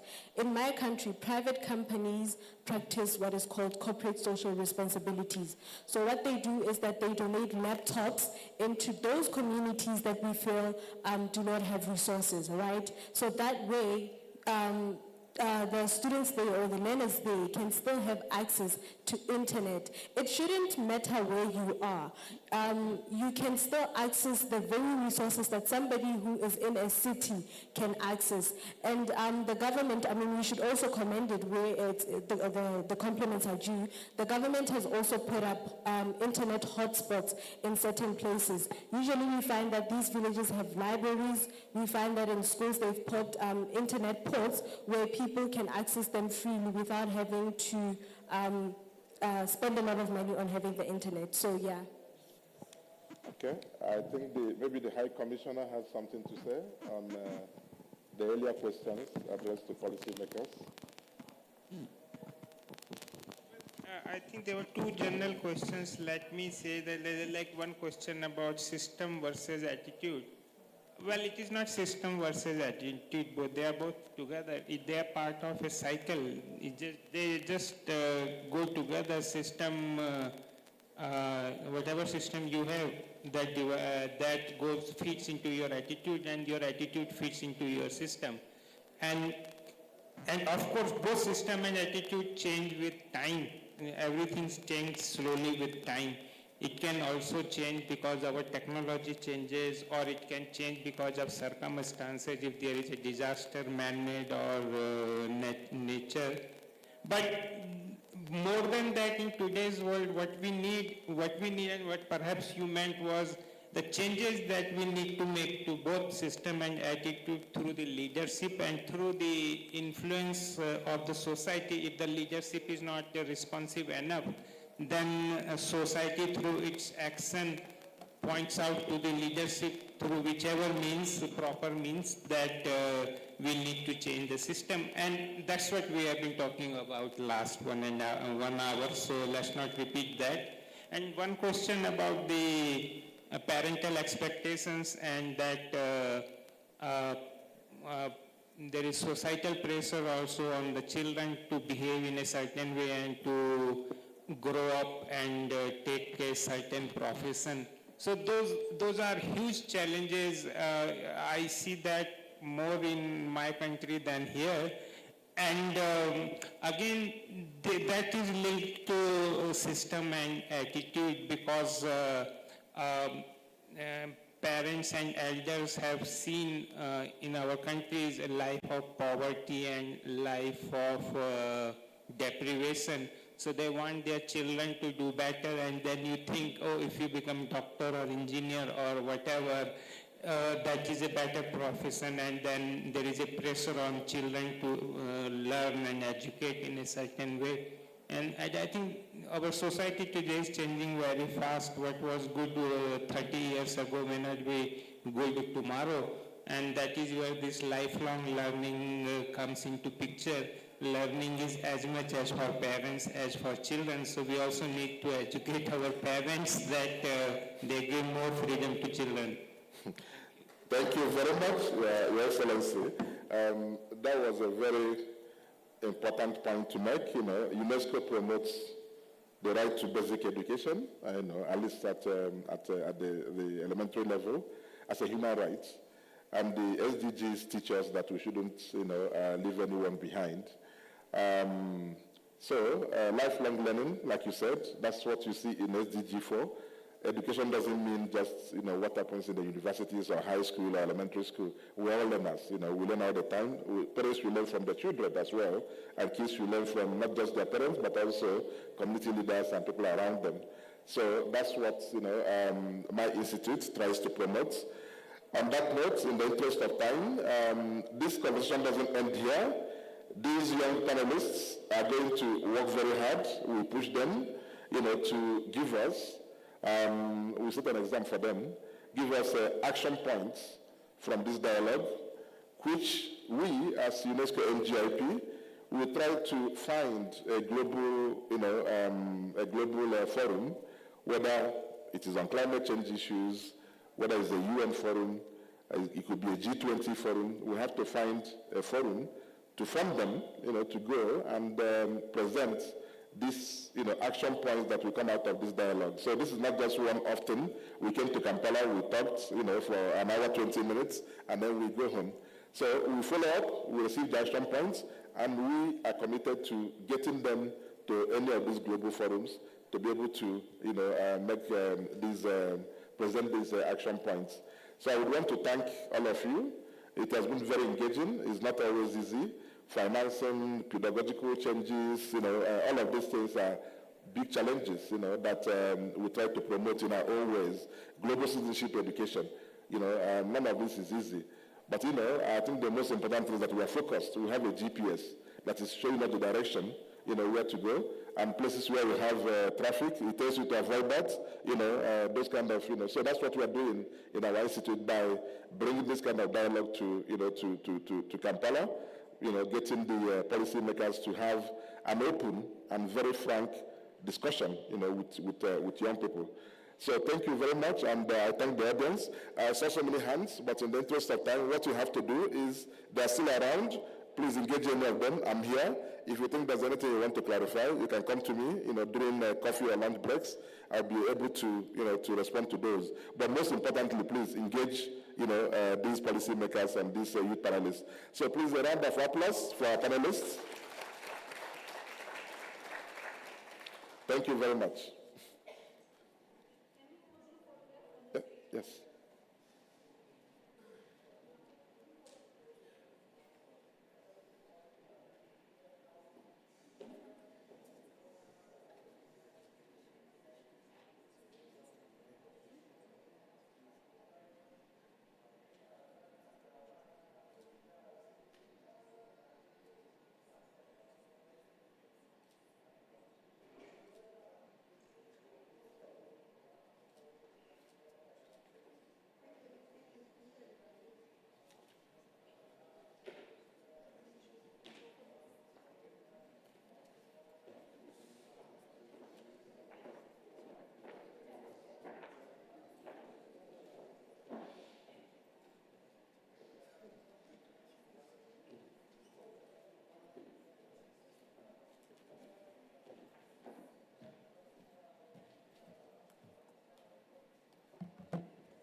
Put your hands together for the moderator and panelists once again.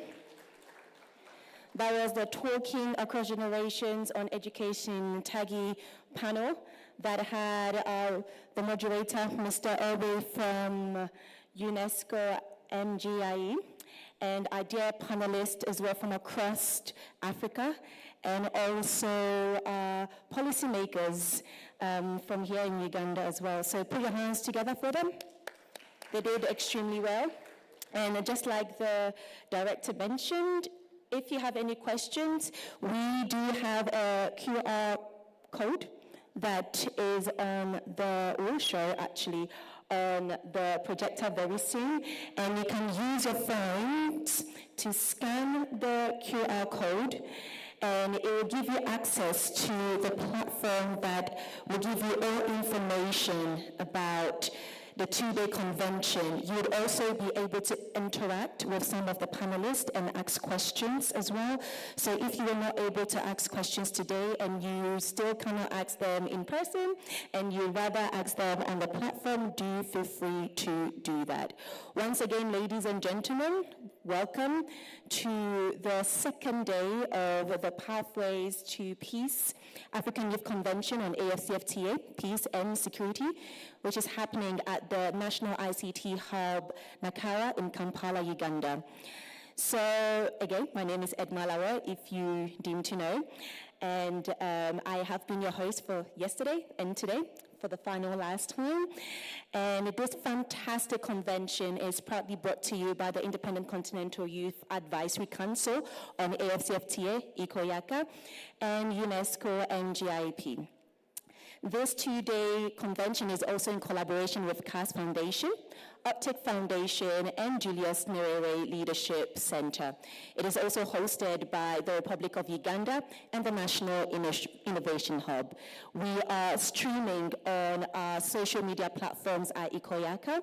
So equally, if you have friends who would want to follow the conversation, you can send them a picture of the QR code, or you can just ask for the link for Zoom and YouTube on the platform, and it will be shared with you, and you can equally share it with your friends so they can join the conversation online.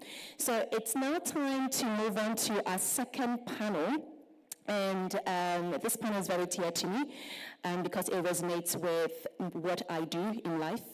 And we are going to start with having our keynote address, or a keynote address speaker, Ms. Anisha Alinda, who is the program manager at CAS Uganda and South Africa. Please put your hands together for her. She will also be moderating the conversation, and she'll give more in-depth about what we're about to talk about on this next panel. So please put your hands together for her as she makes her way to the stage. You can do better than that, come on. Fantastic.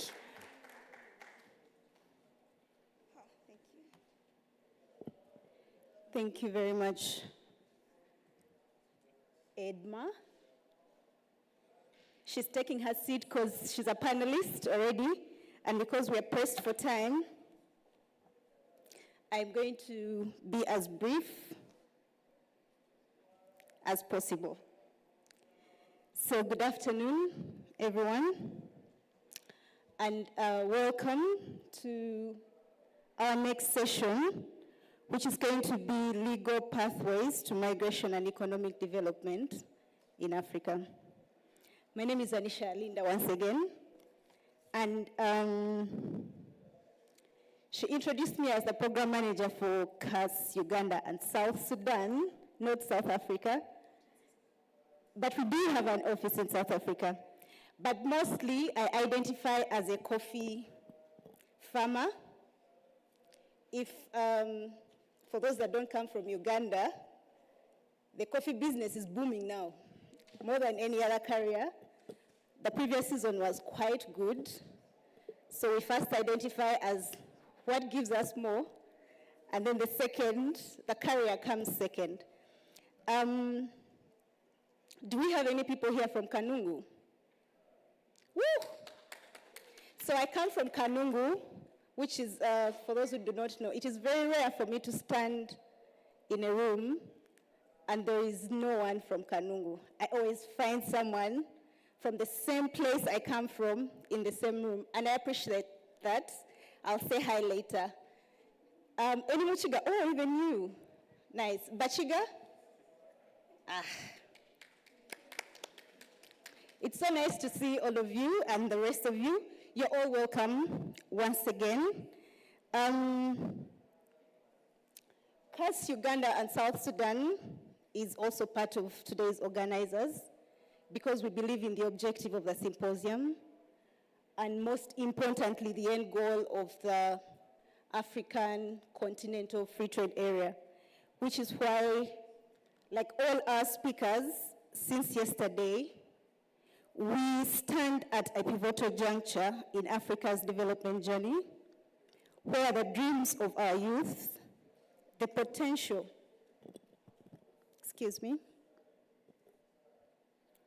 where the dreams of our youth, the potential for economic growth, and the critical need for peace and security intersect.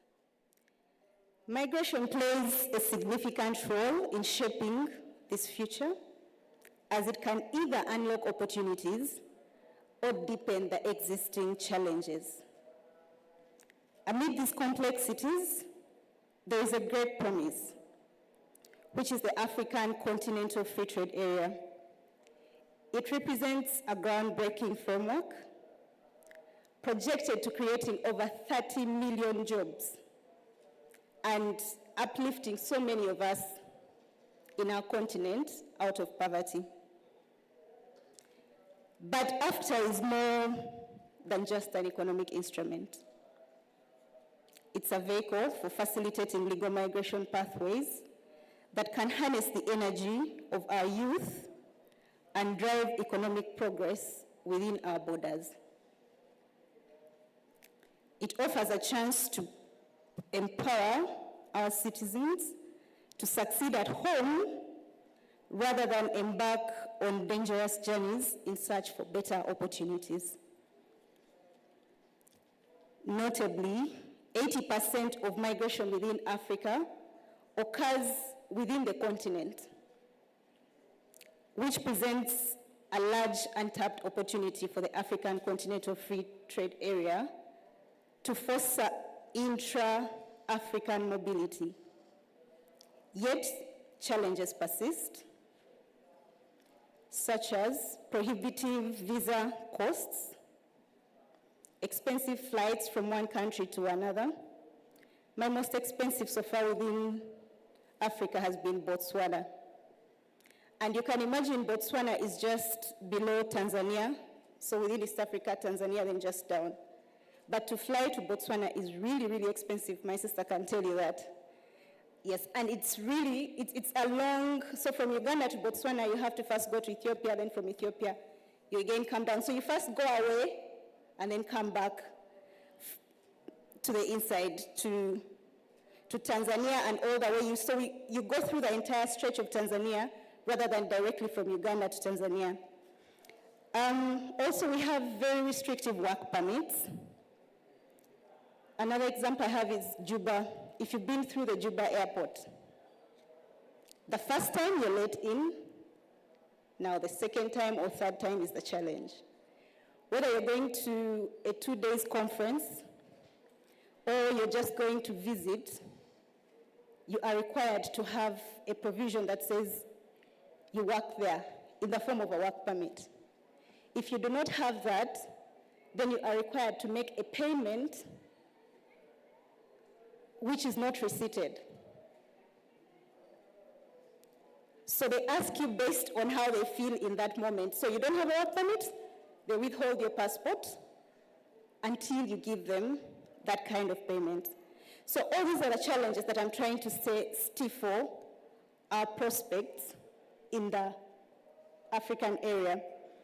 Now, our discussion today is going to focus on how migration, when integrated with the African Continental Free Trade Area objective, can be able to be used as a tool that will boost Africa's economic development. So at this point, I would like to welcome our panelists who are already here with us. I will start with, I want to get your name right. Edma Lawa. So she's the most common figure for the 2 days symposium, and we have all met her, but she wears so many hats. She's not just a public figure. She's a graduate in international relations and democratic politics. She has worked on foreign policy between the African Union and the European Union. There's so many. She's a policy analyst. I also saw something about oil and gas. Perfect. You'll tell us more about it in your introduction. And so, Edna, you're very welcome to the panel.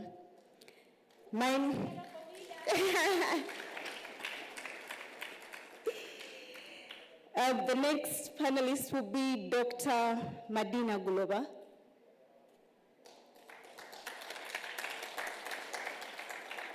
Doctor is the head of the microeconomics department at the Economic Policy Research Center.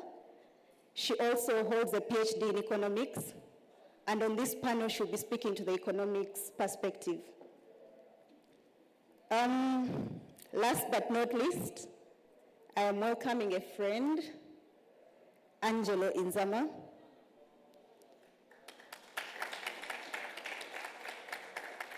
Who is most commonly known as a public intellectual because he knows a little bit of everything.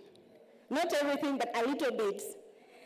He's also a journalist, and today he'll be giving us really good insights on the topic. And lastly, I see him at the back, is also my friend, Ronnie Mukundane, who is a labor migration practitioner. And he also draws experience from the Uganda Association of External Recruitment Agencies. Ronnie, you're welcome.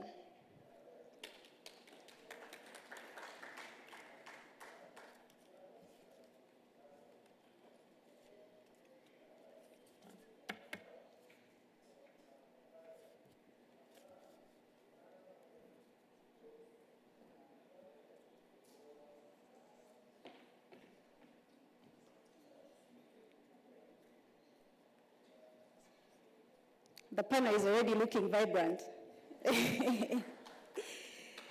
So because we are pressed for time, I would like to directly start, but my question is firstly to Angelo Izama, to please tell us, because of how you gather information, you're a media personality, what is the most pressing issue on legal and illegal pathways for migration at the moment? I guess the most pressing issue would be information.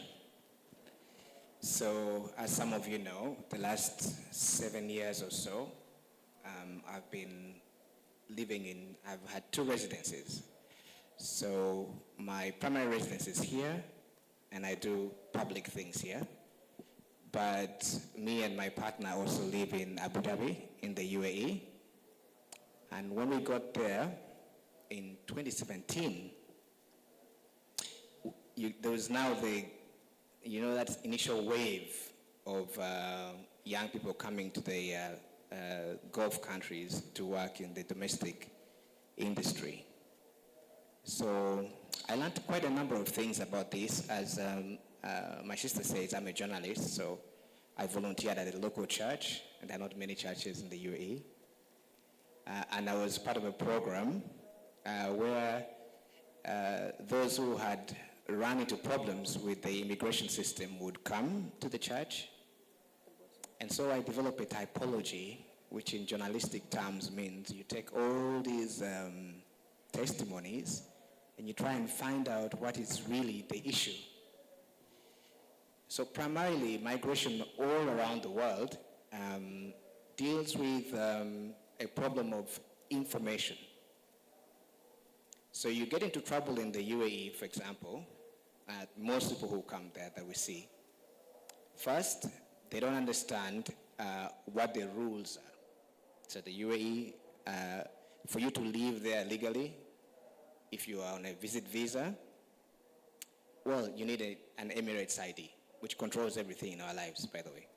It's linked to your phone, it's linked to your residence. And then you need a health insurance, because one of the first things you do to get your ID is you go and take a medical test. If you find someone who has got those 2 things, then they're on a legal pathway. If they don't, as my brother here who's in the labor industry will tell you, then they have a problem. But there are also other forms of information that are not easily accessible. And these have to do with culture. Many people live here, they get there. If you're from Masaka somewhere, you had a primary 7 education, never really traveled in an urban area. You arrive and you look at, Dubai and all its skyscrapers, and you deal with a very structured society there. It has caused us a lot of problems. So 2 years into living there, for example, 1 year we had 66 suicides of Ugandans. And when I made the inquiry and I visited some clinics, including psychiatric clinics, it just so happens that these people are not prepared to confront the culture shock, to look at what was expected of them. And I think the labor companies now do soft skill training to do that. So anyway, I think that migration overall thrives, legal migration at least, where information is accessible, where those who are involved in that value chain, the companies, the individuals, the countries, immigration departments, police departments, all share the same kind of information. And a lot of that has gone into our labor agreement now for several iterations of that agreement. So long and short is, I think, information and how it's shared. That's the biggest challenge. Thank you. Thank you. Just keep the microphone. You shared that about at least 66 Ugandans have committed suicide while in that the was UAE. in 1 year. In 1 year. What are these challenges that are pushing them to this kind of despair? Well, desperation. Some of them are told lies. So a typical Ugandan who, and I'm telling you there are many categories, including from graduates who do better, sometimes worse, and to those who are low skilled. Most of them get there, and the reality versus their expectations, there's a huge disparity. There's a little dissonance there. So, you've left this place, your family has sacrificed a lot. You get there, you are told you're going to get 3,000 dirhams, but in fact you're getting 500 dirhams. It's not enough to cover many things. You live in common quarters. or you get there and you're undocumented and there are no ways around it. Yeah. So the desperation has caused a lot of, not just suicide, but a lot of mental distress, even amongst ordinary people who seem to be functional. Mm-hmm. So I think that is the main reason, but also just the culture shock. Many societies where you go, if you're black, like I am, you are already in a certain position in that society. And the UAE is a very structured society. So you've got the Emiratis at the top. You've got European expatriates somewhere there. You've got Indians and other Asians, okay? Then you've got migrants from Africa, and we are at the bottom. And in a very highly structured society like that, you see here in Uganda, you can walk out there, you meet some minister, you're upset with them, they go, we can talk to each other. But in some of these highly structured societies, you don't matter, and it becomes immediately obvious. So us guys, we Africans, we take our values there and we get the shock. And that shock, if there is no support for you, and if you're not part of a community, because some of these areas are isolated, then you have these challenges. And that's just what I think happens, yeah. Thank you, Angelo. I think the main point I get from your submission is that... And it's almost as hot as the UAE in this room. I don't know why.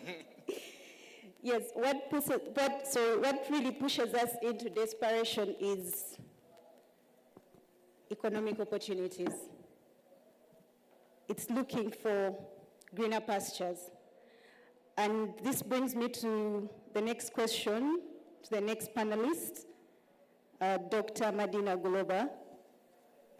What are the main economic reasons that drive people to take illegal migration routes instead of taking the legal ones?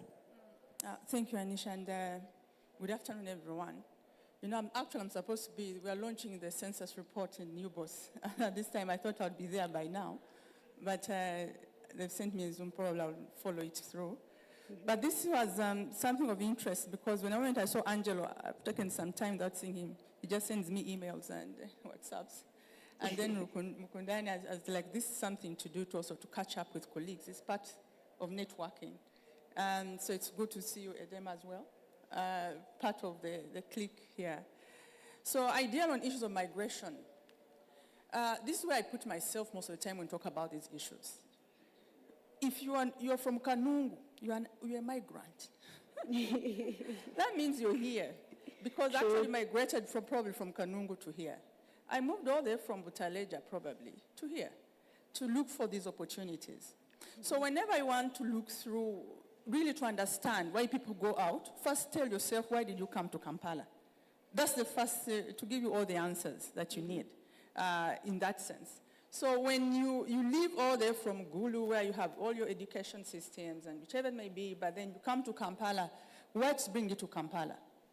So the moment you understand why you came here is when you also understand why some people are also going out. Those are the same reasons, usually. Nothing really else really changes.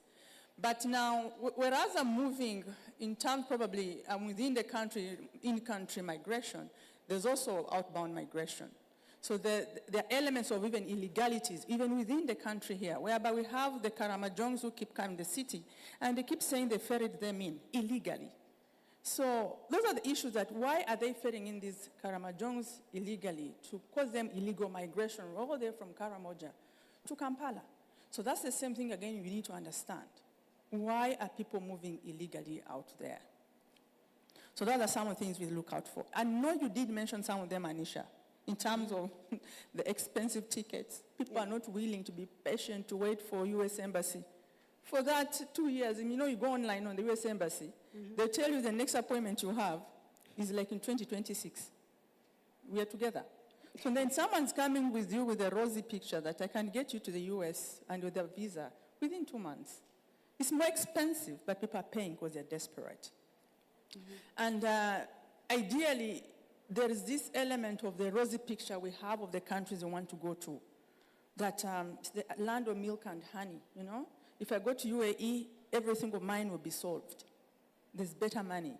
Some, of course, it gets a shock, as Angelo has said, because this is a country which is 40 degrees hot, you know?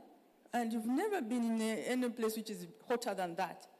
And, you know, for us scientifically, heat creates differences in bodies. So some of them cannot even actually acclimatize to these situations. So I think probably some of them, that's why they're having these suicides, Angelo. So now the illegality of it comes in the sense that, first of all, people are not patient to wait for the legal routes because they are taking too long. And sometimes it's because it's also expensive to wait for the legal routes. But sometimes, again, it's more expensive, actually. It's very, very expensive to use the illegal routes than the legal routes. I'll tell you honestly. Yeah. So where perhaps someone is going to pay 200,000 shillings, someone in the legal route will pay probably 10 times more because of that. So the issues in terms of the economics of it is that the moment you see a population which is increasing like Uganda, and then the GDP figures that are growing at this rate, but they're not reflected in terms of the job opportunities that people have, then people think maybe I need to go to the UAE or to Canada or to USA, where the advertisements are showing that whoever has gone is living a good life. And ideally, some of us have friends who actually lie. They always take nice pictures near that Volvo. Or near that Benz, or they are somewhere, and then you think probably for sure this is the best place for me to be. And that is the mindset and that element that makes people ask to push for the illegal routes because of the rosy picture. Even those who have gone are painting for us, which is actually, you get a shock when you go and actually this person is grassing from 8 to 8, living in a small room of just probably a few centimeters or meters wide, and they're sharing that space to make a living every day. So, and they sleep in that place on turns. Actually, someone said, you sleep for 3 hours, I'm going off to work, you should have left that place and I sleep again for the other person who's coming. And you also pay for that space, my friends. So people even use public places to shower because you're in a place where you cannot afford to pay when you get that shock when you moved. So we have these issues of those rosiness that has been painted. That's why I find the economic opportunities that are out there, I feel they are better than me being here, farming, doing coffee, like you're doing coffee yourself. Someone doesn't want to wait for that long based on the kind of rosiness that has been painted and the time frame that it takes to go to the legal routes that people think of. Okay, thank you, Badina, for that. But in a nutshell, what she said is there is no law economics in illegal pathways. I think what she's trying to say is it's cheaper to pursue the legal ways of migration than taking the shortcuts. Edba, drawing from your experience with the African Union and the European Union, your relations with them, but also your experience within foreign policy on migration, how do these legal pathways to migration between the African countries and Europe impact the economic development within here, Africa? Thank you very much for that question. I've put down a few notes. If not, God knows I will talk forever, and I know you guys are hungry, so I'll just keep it as short as possible. Thank you very much for the question, and before I answer that question, I would also want to just add a bit more to what my two colleagues have said so far when it comes to misinformation. There's a lot of misinformation also regarding Africans and why they migrate, either legally or illegally. And one of the conversations that I've had since I moved to Ghana, so again, me contributing to this conversation is because I was born and raised in Europe, and I moved to Africa 6 years ago, so I've had a bit of both experiences in terms of living in both continents. And coming back to what I was saying, one of the conversations that I've had with many people from Africa in terms of why they want to travel to Europe, they will tell you, especially young people, because everybody is doing it, they're traveling to Europe. But just like our dear moderator mentioned, over 80% of migrants are traveling within Africa. And within that 80%, let me get my statistics right, because I don't want to feed false information, 18% of those are leaving to go abroad in Europe. Just 18% of that. So next time one of your friends, comes to you and tells you that, oh, Europe is the future, Europe has green pastures and so on and so forth. Yes, it does, absolutely. But Africa is equally as green as it can be. It depends on how you look at it and from what perspective you're seeing it from. So that is one of the misinformation that people need to also clarify and understand, that not every single person that wants to migrate from their respective country is going to Europe. They're probably going to another African country. Also, when it comes to migration, there are a lot of reasons why people migrate, just like my colleague here mentioned. So there was also the patterns and the structure in the UAE that you mentioned. So patterns of migration. First one, there's a trend, just like my colleague mentioned, a friend of mine traveled, maybe because they got, a visa and through whatever means, and they are now standing in front of a nice lake. There's Lake Victoria just down the road. You can take a picture there as well, and posting on social media. So there are these trends, everybody is going. There was a point 2 years ago, every single doctor I would speak to in Ghana are either moving to Canada or the USA, every doctor. So there was a trend amongst doctors and nurses of leaving. So these trends can also accumulate and add to why one person wants to migrate from the country of origin. There's also the determinants of migration, which is poverty, political instabilities, education, gender, because some women would probably think that, do you know what? There are more human rights policies that caters and shelter women from so many societal factors. So I'd rather move to that country, which would equally come to my prosperity. There's also family. Just like I moved from the UK to Ghana, some of my family members still live in Ghana, and it was good to have them there. People get married, and they decide that, okay, since you're from a different country, I might migrate to your country and live there. So these are all the different factors that contribute to people migrating from one country to another country. Now, to answer the question in terms of how legal migrants can impact or contribute to the economy of Africa. First of all, the diaspora rate in most European or Western countries is quite high.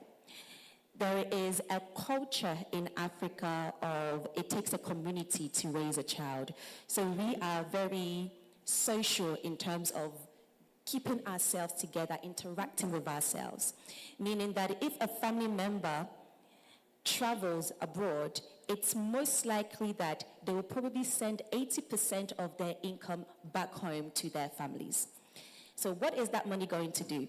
It's probably going to help put a building or buy a land, invest in businesses, agriculture, and so on and so forth.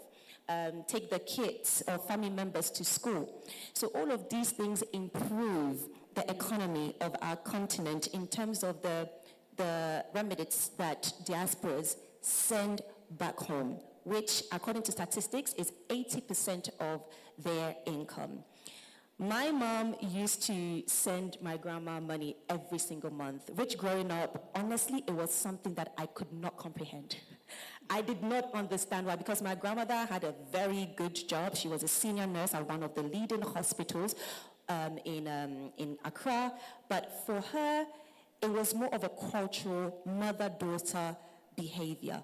It wasn't because my grandmother lacked any money, but it was because it was a duty as a child, a duty as a daughter to look after the parent.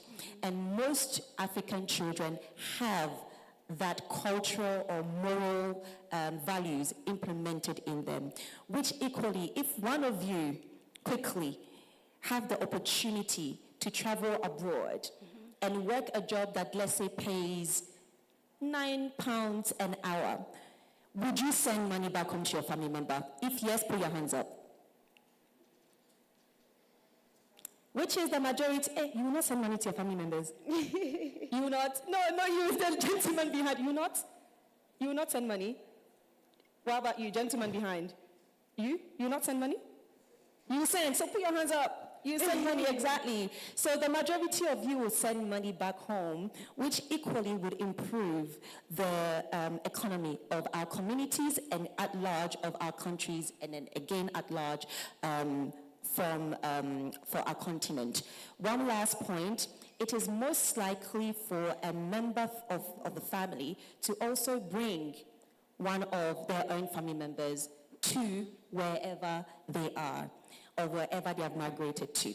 So for example, using myself as an experience, my dad, very late in, I think, 60s or so, got a sponsorship to study medicine in France. Through his studies, he had the opportunity to bring his partner to France. So he took my mom to France, which my mom was, amongst the children of my grandma, was the very first person to travel abroad, meaning that in terms of first generation, there is going to be a change in societal livelihood, education, health, and perspective in terms of what brings to one family. So my mom now moved to France, had myself and my siblings, and we were born and raised in an environment that is different and that brings different perspective to what an African environment does. So today I am sitting here giving a speech in terms of my knowledge when it comes to the African Union and the European Union because of what the societal or the society that I grew up in has been able to give me in terms of education.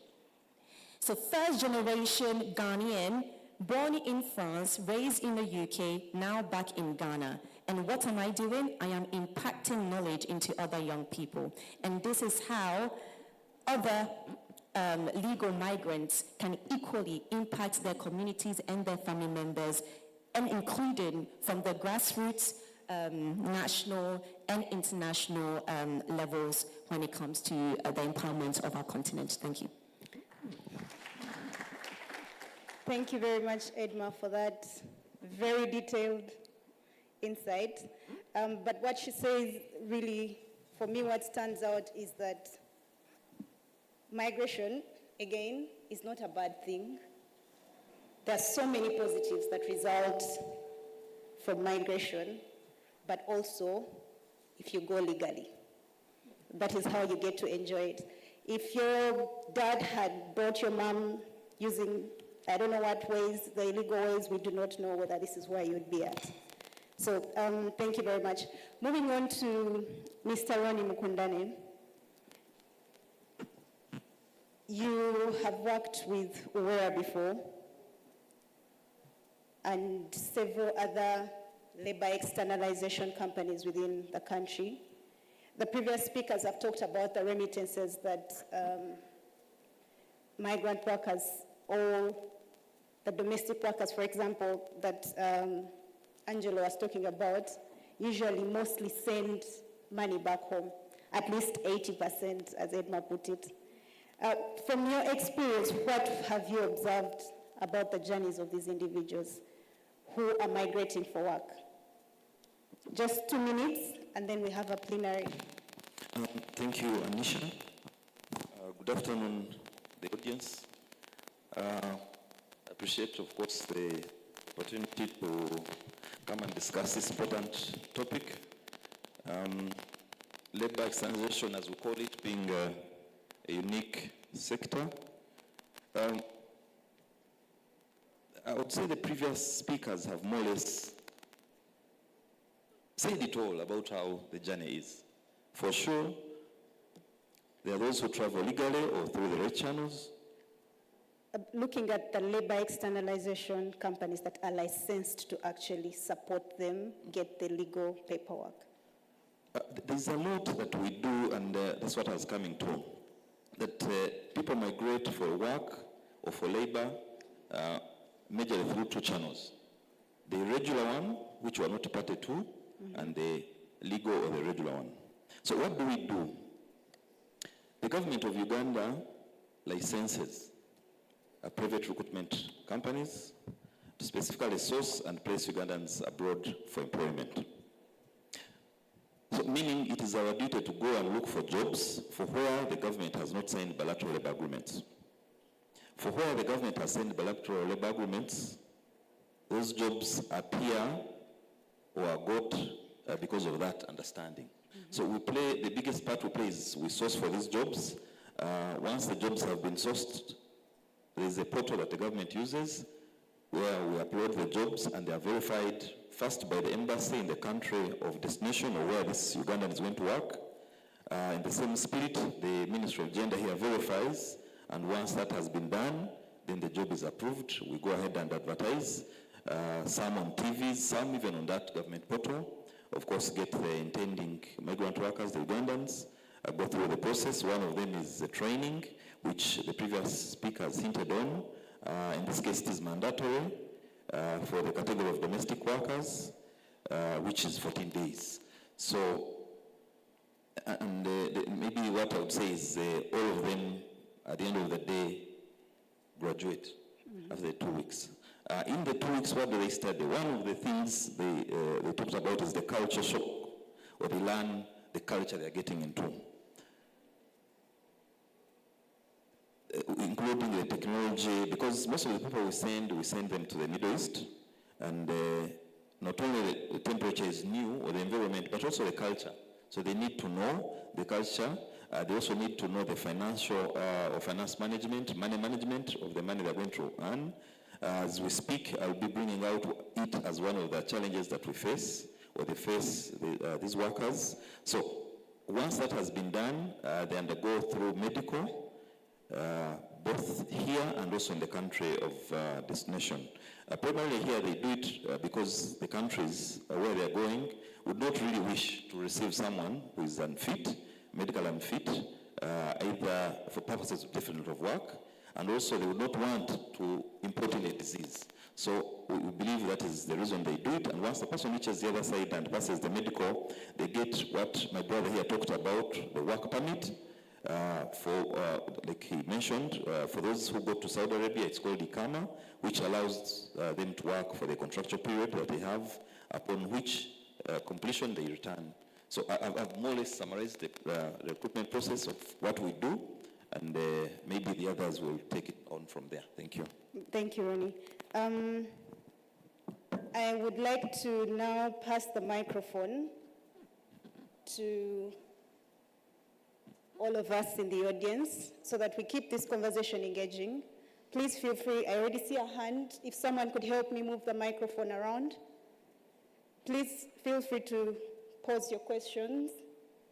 The microphone.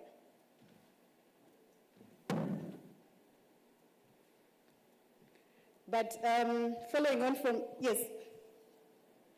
Ronnie's submission, I'd like us to keep, as we've looked at the statistics, you will see that it's only 18% of the Africans that migrate go to Europe, which means it is only 2% that goes to Asia, as Ronnie is speaking about. So let's keep it within the African continent, which is where the majority, 80%, migrate within. Yeah? Patience, she had her hand up first. And then Nanga, perfect. Good afternoon. It's honestly a pleasure to be here. My name is Patience Kidendamanya. I'm a Youth Policy Migration Fellow with CAS Uganda. And honestly, I was so excited to see the panelists. I'm working on a policy paper to assess the impact of regional migration patterns on Uganda's labor externalization practices. And all of you have, hinted on the push factors that are forcing people to migrate. But what I want to ask is, in your experience, do you see any impact that policies like AFTA, it has aspects of improving labor migration patterns in Africa? We have the Global Compact for Migration, We have IGAD that has various instruments speaking directly to migration. Do you see this influencing migration patterns in Uganda, in your various, experiences? Thank you very much. Thank you. Let's go to Nanga, and I'll take 3 more hands. You, and you. And then we'll come back later. Just keep your questions. Let's first respond to the first 5, then we'll come back. Right, good morning, everybody. My name is Nangamso Molo. I am a trade specialist from DHL Africa. So the question I'm asking, right, is in relation to whether or not migration is a threat to the operationalization and implementation of the AfTA. So the basis of the question is the fact that in South Africa, especially where I am situated or where I am located, a majority of the migration that happens are Africans actually coming to work there. However, most of them work in the informal sector. Knowing what we know about the informal sector, majority of them don't get or don't come into the various countries that they migrate to legally. And knowing that the informal sector is one of the biggest sectors in Africa, and the fact that the AfTA is now trying to implement, given that AfTA is trying to implement itself, or rather there are people trying to implement it, how do we then navigate that aspect, right? Is it particularly with visa-free, do we cultivate visa-free countries? What exactly do we do in order to actually ensure that there is still that migration that happens without actually affecting the livelihoods of the people that move into these different countries? Thank you. Very good question. I hope we are noting down. We do two, and then we move on. Only because I have a very short memory and I might forget the questions. So if it's possible to answer 2 questions and then we move on. Okay, so yes, go ahead. Is that okay with all the panelists as well? Yes? Okay. So to answer the first question in terms of programs that are available to help the labor market, is that what you meant, or policy? See, I told you that I'll forget the question. Okay.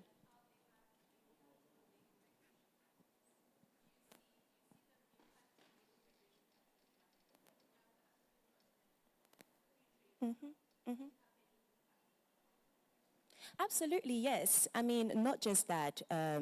One of the policies or initiatives, let me just put it that way, that, for example, the European Union boasts about is the one currency and free visa for European Union countries or states members.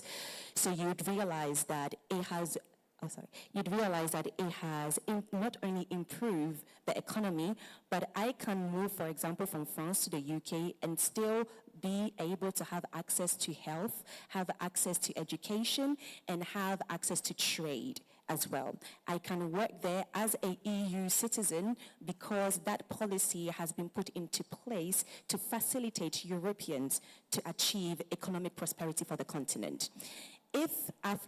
When AfTA is implemented fully, the instruments or the tools within AfTA basically allows not just young people but traders to have cross-border trading without having to go through the visa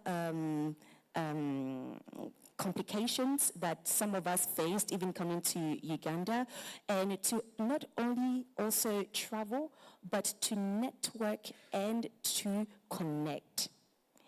I think one of the panelists from the previous panel mentioned how our borders are what are basically separating us from interacting with each other and from advancing the continent as a whole. So when, for example, ECOWAS is implemented, which allows the free movement of West Africans within the West African states, you would realize that as a Ghanaian, I can go to Nigeria, and if I have a partner as a young entrepreneur, for example, established a business with a Nigerian. What would that do for me as a person who is trying to find employment? What would that do for me as a person who is trying to establish myself as a young entrepreneur? First of all, it has now opened doors for a bigger market than Ghana, meaning that I will have more access to people. Yes, competition might be there, but good competition is healthy competition. Every single business needs competition. So to sum everything up, yes, absolutely. Some of the programs that you mentioned, such as the ASFTA, the African Union Free Movement, the ECOWAS Free Movement, all of these policies are into place to definitely, it was put into place with a mind to help and create an economic prosperity for its citizens among that specific region. So yes, absolutely, it would definitely benefit and improve the labor sector for young people. Thank you, Edma. I think Angelo was going to respond to the second question, but as they decide on who is responding, I also wanted to add, Edma gave an example of West Africa. I also want to add that within East Africa, as East African citizens, we can move without visa applications with just your ID or passport within the East African region. So I'm happy for that. But probably I'm going to be like the devil's advocate on it anyway. Yes, you have those, as she's saying, the ESC, the SADC, the ECOWAS. Mm-hmm. Ideally, all these give you that free movement. But to get work is another issue. Yeah. Getting a work permit in these places is a nightmare. If you just move into Tanzania, it can take even forever. Just even I was doing my PhD there, just get a resident permit to study. It takes a bit of time, but the university supports. Now imagine those who are going to work. It will take you a long time to get a permit to work in any of these economies. You can't move, even these movements, they'll still give you limited time. Mm-hmm. You will move to Kenya, to TZ, whichever it may be, but not forever. They'll give you that time for moving for like 3 months, but then you need to keep reporting that you're within their countries. So what you think is necessary free, like they're putting it in these documents, or policy documents, or the regulations, is not what you really think it is until you try to move. Then those who, of course, I'm talking about the illegal ones, who are being trafficked literally, some of them to work, you end up living like in bondage, you know? You get scared of doing anything because ideally the law is not even actually on your side because you are in this country illegally. Even if it's in Kenya here, you can be an illegal person. But saying there's free movement of people. But you come to Kenya and you didn't stamp on that issue, that you moved to Kenya. And they gave you 2 months to be in Kenya and you come back and you didn't stamp. You'll have it rough, even if you're at the border posts.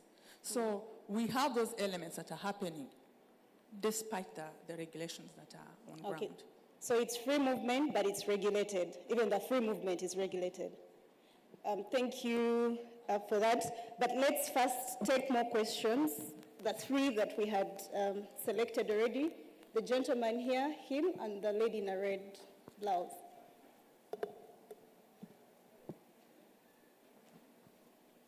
Do you have the microphone? Okay, we can start here. Thank you so much, our dear panelists and moderator. My question goes to... Sorry about that.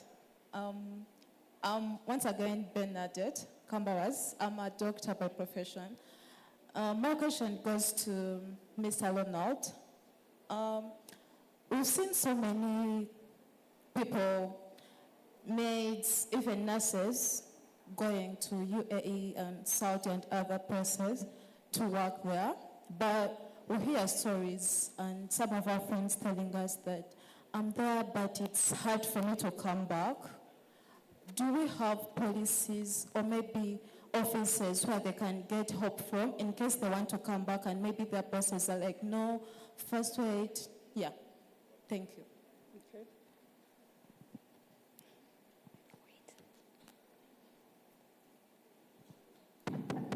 Thank you. My name is Afashimana Asimwe, and I am a Ugandan. So whereas the topic being discussed is very crucial, fortunately I'm from the Uganda Democracy Academy, here in Uganda. And long story short, things to do and topics to do with legal migrations. Number one, who are the owners of these companies? When you look at the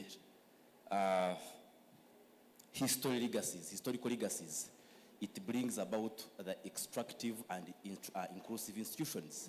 That means the countries we have today, when you look at Botswana, their extractive institutions, inclusive institutions, were responsible for their productivity growth in the years then. And when you look at the reasons why nations fail, this talks about having inclusive institutions and extractive institutions. Now, what I want to say is that whereas the governments are aware of these companies which exploit Ugandans, Africans going to work in those other countries, why is it that they still allow them to operate? That means they are responsible for whatever is happening. Either, that's why I asked us a question, who is the owner or who are the owners of these migration companies that recruit young people to study? Today, when you interact with a university graduate from Chambogo, from Makerere, and anyway, they will send me after university, I have to go and work outside Uganda. And I think that's what we talked about brain drain, because perhaps we believe the jobs within Uganda here or in Africa are not worthy to be taken up by university graduates. So I want to conclude by encouraging us that whereas these panels are giving us a chance to share our ideas, I think much more we need to internalize much more into these discussions by understanding where is the exact problem and what should we give as immediate, long-lasting solution as we address things to do with cross-border countries. Today, I think last month on 9th, we were entering Uganda through Kenya. And our colleagues from Congo were asked to pay 20 USDs. So does this address the current topic we're addressing today? Something like that, yes. So can we have much more honest conversations regarding on how a Namibian should be able to easily find it much possible to come to Uganda than when they would find it much difficult for us to come from Uganda to Namibia? Something like that. She talked about it. If we have Americans finding it easier to come to Uganda, why is it very hard for us Ugandans to find it very hard to go to America? So I think when we bring it to African context and we say, now look, if not having an ID is enough, can we have these African leaders, African heads of states, understand that we should have free movement of people across African countries? I submit.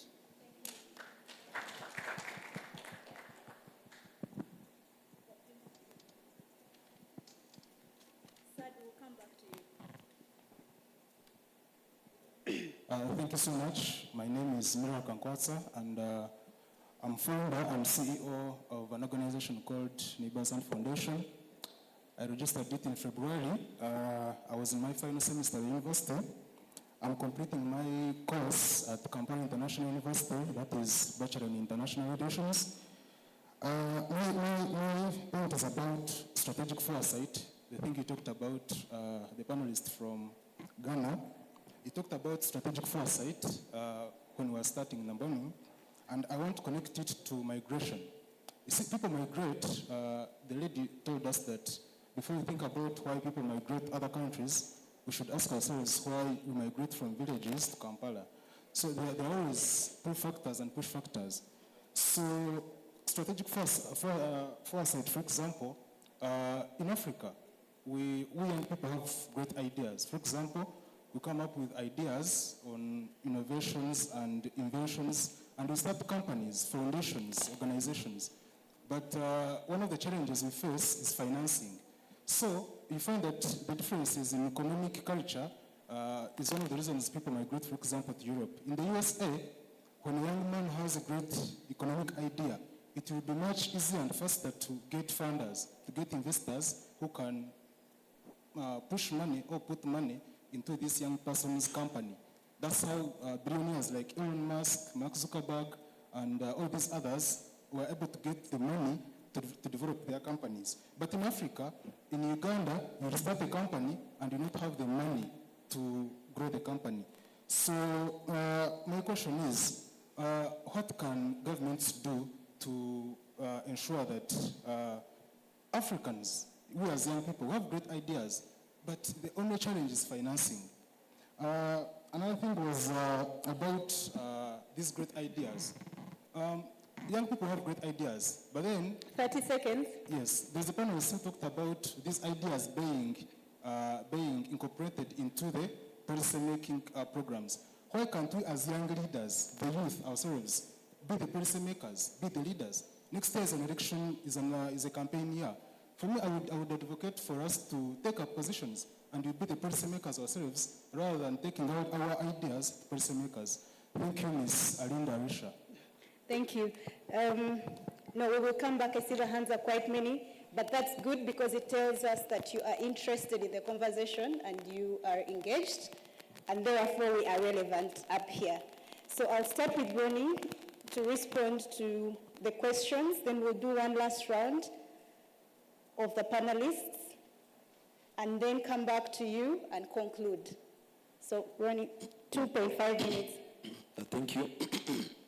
I think the second session of questions was almost all directed this way to me. But I actually appreciate because, as I said earlier, that's how this topic or this industry is important. Doctor inquired or was asking how the distressed migrant workers in destination countries can be helped. I think it's very important to first understand how these Ugandans traveled there before we look at how distressed they are. Mm-hmm. As I said earlier, there are normally two channels through which a person can travel for employment. And normally there are three, but normally two are the illegal and the legal one. Now, most of the Ugandans that fall victims to these challenges have traveled illegally. And I will restate, most of the Ugandans that face these challenges or get stuck even when they need assistance and can hardly get this assistance have traveled illegally for work. One might ask, how do you travel illegally? For us, we're talking in the context of work. When you have left this country and with your the intentions of going to work, and you have not been cleared by the government as a migrant worker, then your travel is irregular or sometimes illegal. Now, I'll give you an example. We have a country called Oman. There are over 30,000 Ugandans there working, not visiting, working. And none of those has gone through a licensed recruitment company, meaning none has been cleared by the government of Uganda. So when those 30,000, a certain percentage gets issues, you can see that, first of all, even the embassy, Oman is overseen by the embassy in Riyadh, in Saudi Arabia. It becomes even harder to know who is where. Because how do they travel? They'll travel from here maybe through Nairobi, or some even go through Dubai, and of course, later the destination is Oman. Where my brother here was telling us he stays in Dubai or UAE, there are over 100,000 Ugandans there. Actually, more than that. The last time there was an issue from Parliament, when the data was verified about the Ugandans who were sleeping under trees, under distress and all that, those that had recorded at 5,000, none of the 5,000 had gone through the legal channels.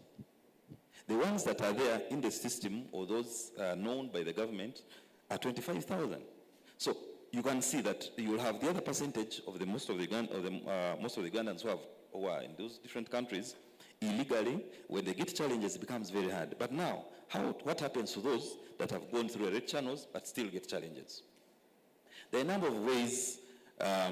First of all, when you go through a licensed recruitment company or a correct legal channel, the government here knows where you've gone. With the country you've gone to, the embassy that oversees that destination is aware of your presence and where you're working and who is your employer. Now, at the company level, companies are advised, and they also put it in practice, to send what we call supervisors. So for every 100 workers that are externalized, they go with a supervisor. What's the role of the supervisor? Is to keep in touch with this particular cohort, be able to speak to them, get challenges that they are facing, offer solutions for where they are, the solutions that are possible. For where challenges are bigger than what this person can do, is they escalate these challenges to the embassy and also the team from the association. The government also put a portal, for the complaints portal, for those who, I think it's normally known to the people who have gone through the channels. The other ones do not know. Now, you find that when it comes to the public, as you said, someone will be in Dubai, gets a challenge.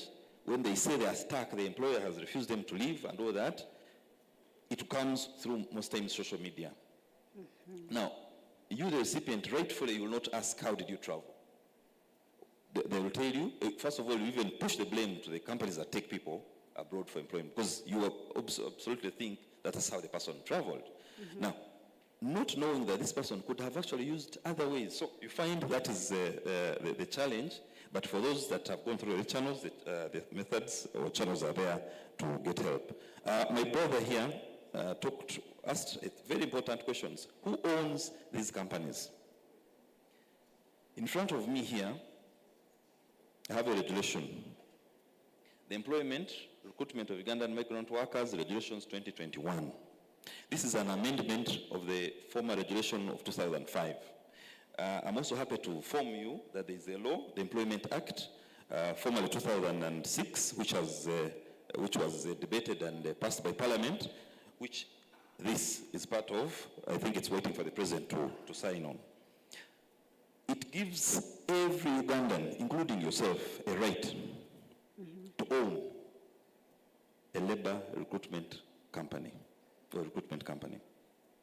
As long as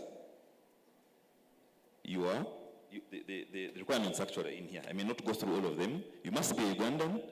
You must be able to raise what we call bank guarantee of 100 million, which in an event that you have not been able to offer assistance to the migrant worker you have externalized, this is the money the government touches to be able to offer assistance in terms of repatriation and anything else. You must also have a good criminal. You should not have a bad criminal record. Is it bad criminal record? Or you shouldn't have a criminal record. So these companies are owned by Ugandans. Ugandans of all nature, Ugandans of all texture. The issue of, does the government facilitate this exploitative behavior, because that's how you put it.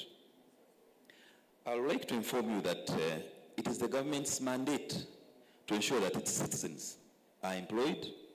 Actually, employment is a right, a human right. So it's mandate to make sure that its citizens have a right to work, are basically employed.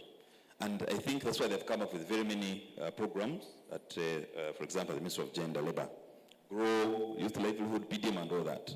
But we also need to know that there are those Ugandans who say, even when these programs are there, I will not work here.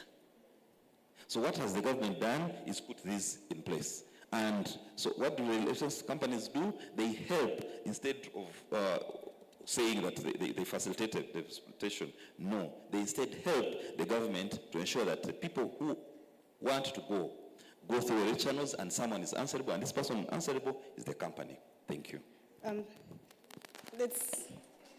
Let's put our hands together for Ronnie. But before Ronnie can go, so he's not Ronald, he's Ronnie. I actually thought I was abbreviating it the other day until he told me, no, I go by Ronnie. So, Ronnie, you've talked to the Ugandan perspective of what regulations are there, what laws are there, but we all recognize that they're actually there because most of us in the room are Ugandans. But we know that they do not work as good as you are putting them out. You also mentioned yourself that when they, for example, when the workers travel and they're denied to return, they write through a portal of the Ugandan government, which they do not get a response as fast as they do when they put it on social media, when they're crying out, government tuyambe. Usually, they actually get faster responses. So, to wrap up, what improvements do you think that we need to do in our practices, in our policies, especially for these labor migration companies? And thank you so much. This industry, indeed, as I said, is challenging, and I keep saying it. To summarize it, when we talk about what needs to be done, and most important at policy level, there's a lot. First is that the government needs to sign more bilateral agreements. That's the most important, by the way. Currently, Uganda has only one bilateral agreement, and that is with the country of Saudi Arabia. That's why majority of Uganda.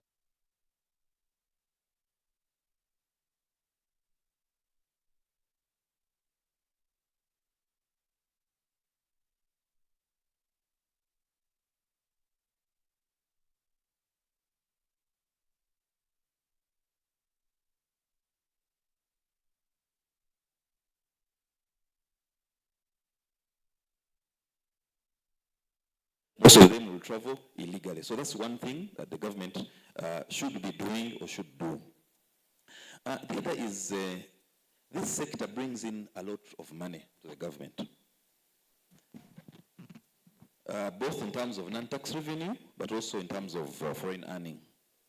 It would only be wise that the government reinvests the same money into the sector, one, by placing what we call labor attaches and their team. Because when we talk of Ugandans who are stuck in, even when they actually have gone through the channels, even when they raise these complaints and get late response. Why? Because the teams that are there are very small. When you look at the country like Saudi Arabia, which has the biggest number of Ugandans, which again, as I said, we have a bilateral agreement with, there's no labor attaché. So the team that is there are people from consular services helped by UERA team. So getting to the so many Ugandans in that country becomes a challenge. So what is our prayer is that the government recognizes this sector, its contribution, and reinvests the money in terms of placing labor attachés, who in turn will offer the assistance that Ugandans desire. Thank you.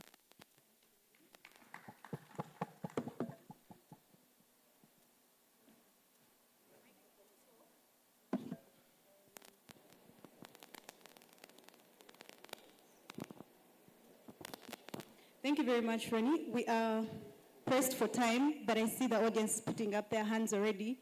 I just have one more question for Angelo in regards to information, because you are a journalist. How does the media really shape these legal issues of legal and illegal migration, especially because what the media puts out there is what is taken by the public. It's what is consumed. So how does it shape these narratives?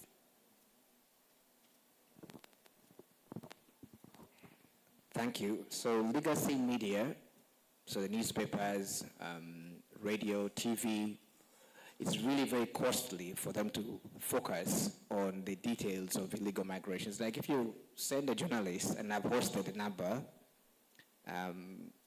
in the GCC, they have few days to spend. Their sources are limited. They don't get to everyone, but we're also dealing with the reality that legacy media has been overtaken by online media and social media. So that's a huge challenge.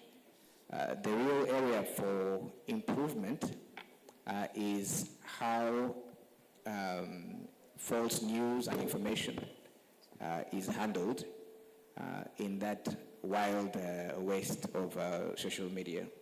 But I know a lot of people who just make up stuff. The embassy officials have gone and investigated some of the posts regarding people suffering, and you get the impression that if you come, for example, to the UAE, that a lot of the Ugandans there are suffering. In fact, this is the reality that, by my estimation, by 2030, there will be 500,000 Ugandans in the UAE, okay? That's a large number. By end of this year, that's $1 billion in remittances, okay? That's also a big figure, and I accept what my colleague said here about what can be done with that money. The third thing is that maybe less than 5% of those in that category, and I would say mostly the legal migrants, have got very complicated issues. Because there's disease, there are employment disputes, there are documentation issues,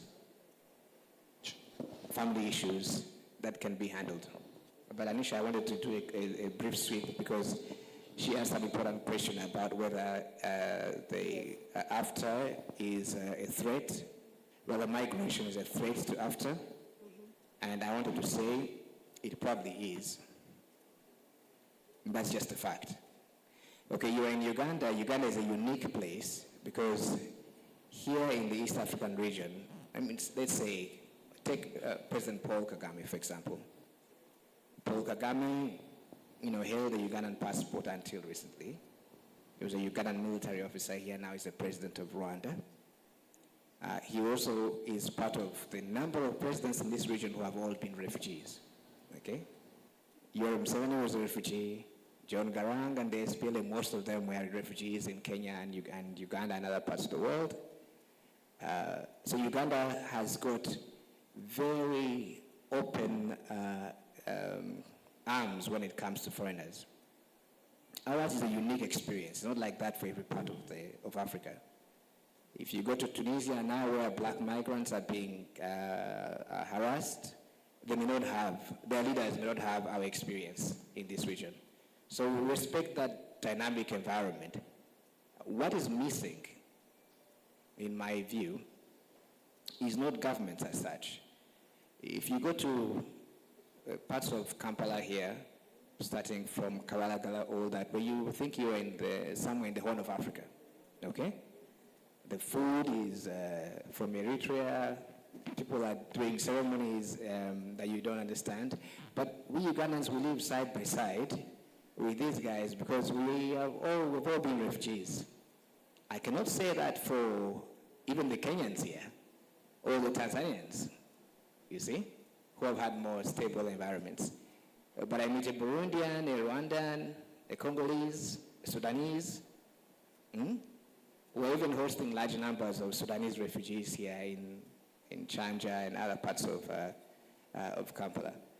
But the point being that there is a mismatch in how African governments have conceived continental free trade. The first thing to do, I think, is to bring the people along, is to explain to them, if you're an African, you can't be a refugee in this country. I mean, this big area that's our continent. We're just one people. You see what I'm saying, eh? And why I was referring earlier to the importance of information is that in order to understand that someone from Ghana or Nigeria or Mauritania or Niger or Morocco is just another African, governments have to do a lot more to integrate people and cultures and identities. And I think that's the only way that trade and other things will follow. It's not about money. As I said, here there are some Baganda who are complaining that you can't get a good rental space if you are in Kawalagala, Muyenga, okay? But we tell them, those guys are suffering where they are, whether they're Somalis or whatever. We're in the same hustle. Let them come. We're in this together. We just have, everyone is dealing with the same problems. We'll fight it out. But you need that sort of attitude. You need that kind of attitude that allows people to see the other person as a brother and as a sister, and then we can deal with these other things of exchange of goods and services. That will come later. Thank you. Thank you, Angelo. I think he makes a very good point of collaboration and working together and integrating together within the same communities. And he gives a very good case study of Uganda, how much we are tolerant. I do know, Edma, you've come for the first time. How do you find the people in Uganda? Lovely. And I tried some Ugandan food as well for the first time. It was so fresh. I don't know, that was the first one I said. I had some bananas and I was like, oh, this banana tastes so fresh. I don't know what artificial bananas I've been eating, but I was like, oh, this banana tastes really fresh. The fish, the vegetables, the greens, it was really good. But I quickly want to add something on the conversation on immigration. We hear a lot of statements, let's open our borders, is AFCFTA going to create a lot of talks when it comes to the informal sector and people coming into other countries and so on and so forth. And we like to, as much as it is needed to do that and to find solutions to the challenges that we're facing as an African continent, we also need to understand that the conversation of migration and the frameworks and policies that surrounds migration itself and foreign policy is extremely complex to the point that nobody, and I mean nobody, no country has been able to perfect it as it stands now. In the UK, recently, a few years ago, we went through Brexit. What was the whole conversation about Brexit? Eastern Europeans are coming into the UK and taking our jobs. That was the conversation. So we rather vote out the UK to be in the EU, because that will basically put a stop to migration of Europeans into the UK, because that is what the British people wanted. Recently as well in the UK, there was I wouldn't call it a scandal, but there was a huge conversation of asylum seekers in the UK being sent to Rwanda at a cost of paying the Rwandan government millions of money to shelter them. And it again brought a lot of conversation about human rights, our morals as humans, if it's the right thing to do as humans. So you'd realize that the conversation about immigration goes way beyond policies and frameworks being put together by policymakers and conversations being had. It transcends culture, tradition, language as well. So we need to put all of that into perspective when, first, we want to migrate, and second, when we want to have a conversation about migration in terms of advocacy for Africa or African countries to open their borders for other people to come in, because Africa as a continent is not the only continent facing these challenges. Europe, who we all look up to, are equally facing these challenges. Also, in terms of the AFCFTA, one of the main conversations that we are having, for example, is also about the open market and how smaller countries can equally benefit, or smaller entrepreneurs from smaller countries can equally benefit from cross-border trading. It's a huge conversation. I remember one of the seminars that I went to, we were talking about an example that was given. So looking at Nigeria, with its huge population, the giants of Africa, you can only imagine the amount of young entrepreneurs who are in Nigeria. If now we open the borders for cross-border integration of a one market and for young entrepreneurs to trade, just imagine the competition. How can you mitigate and put policies into place to make sure that the young people from Nigeria do not overshadow the young people from Togo, for example, which has a smaller GDP, which has a smaller population of young people as well? How do we make sure that smaller economies in the continent equally benefit from the instruments of AFCFTA, that the larger economies like South Africa, Egypt, Morocco, Nigeria would equally benefit from? So again, putting together a framework and a policy is hard. It's a lot of conversation. It's a lot of dialogues like these ones. It's a lot of suggestions that needs to be put in place to make sure that everybody benefits from it. But it's not as simple as it sounds, and it's not as easy as it is as well. The young man in the white was talking about visa-free applications for Africans, which I advocate for, 100%. But let me give you statistics when it comes to the amount of people. 1 minute, Edma. Yes, the amount of people. I was telling you that time, and now I'm talking so much. I told you, if you give me the mic, I'll talk. Anyway, sorry, 1 minute. So let me give you statistics when it comes to the amount of Nigerians every year that apply for a visa to European countries through Schengen visa, and the amount of money the EU makes every year. The EU makes 5 million euros each year from rejected visa applications, just for Nigeria. just for Nigeria.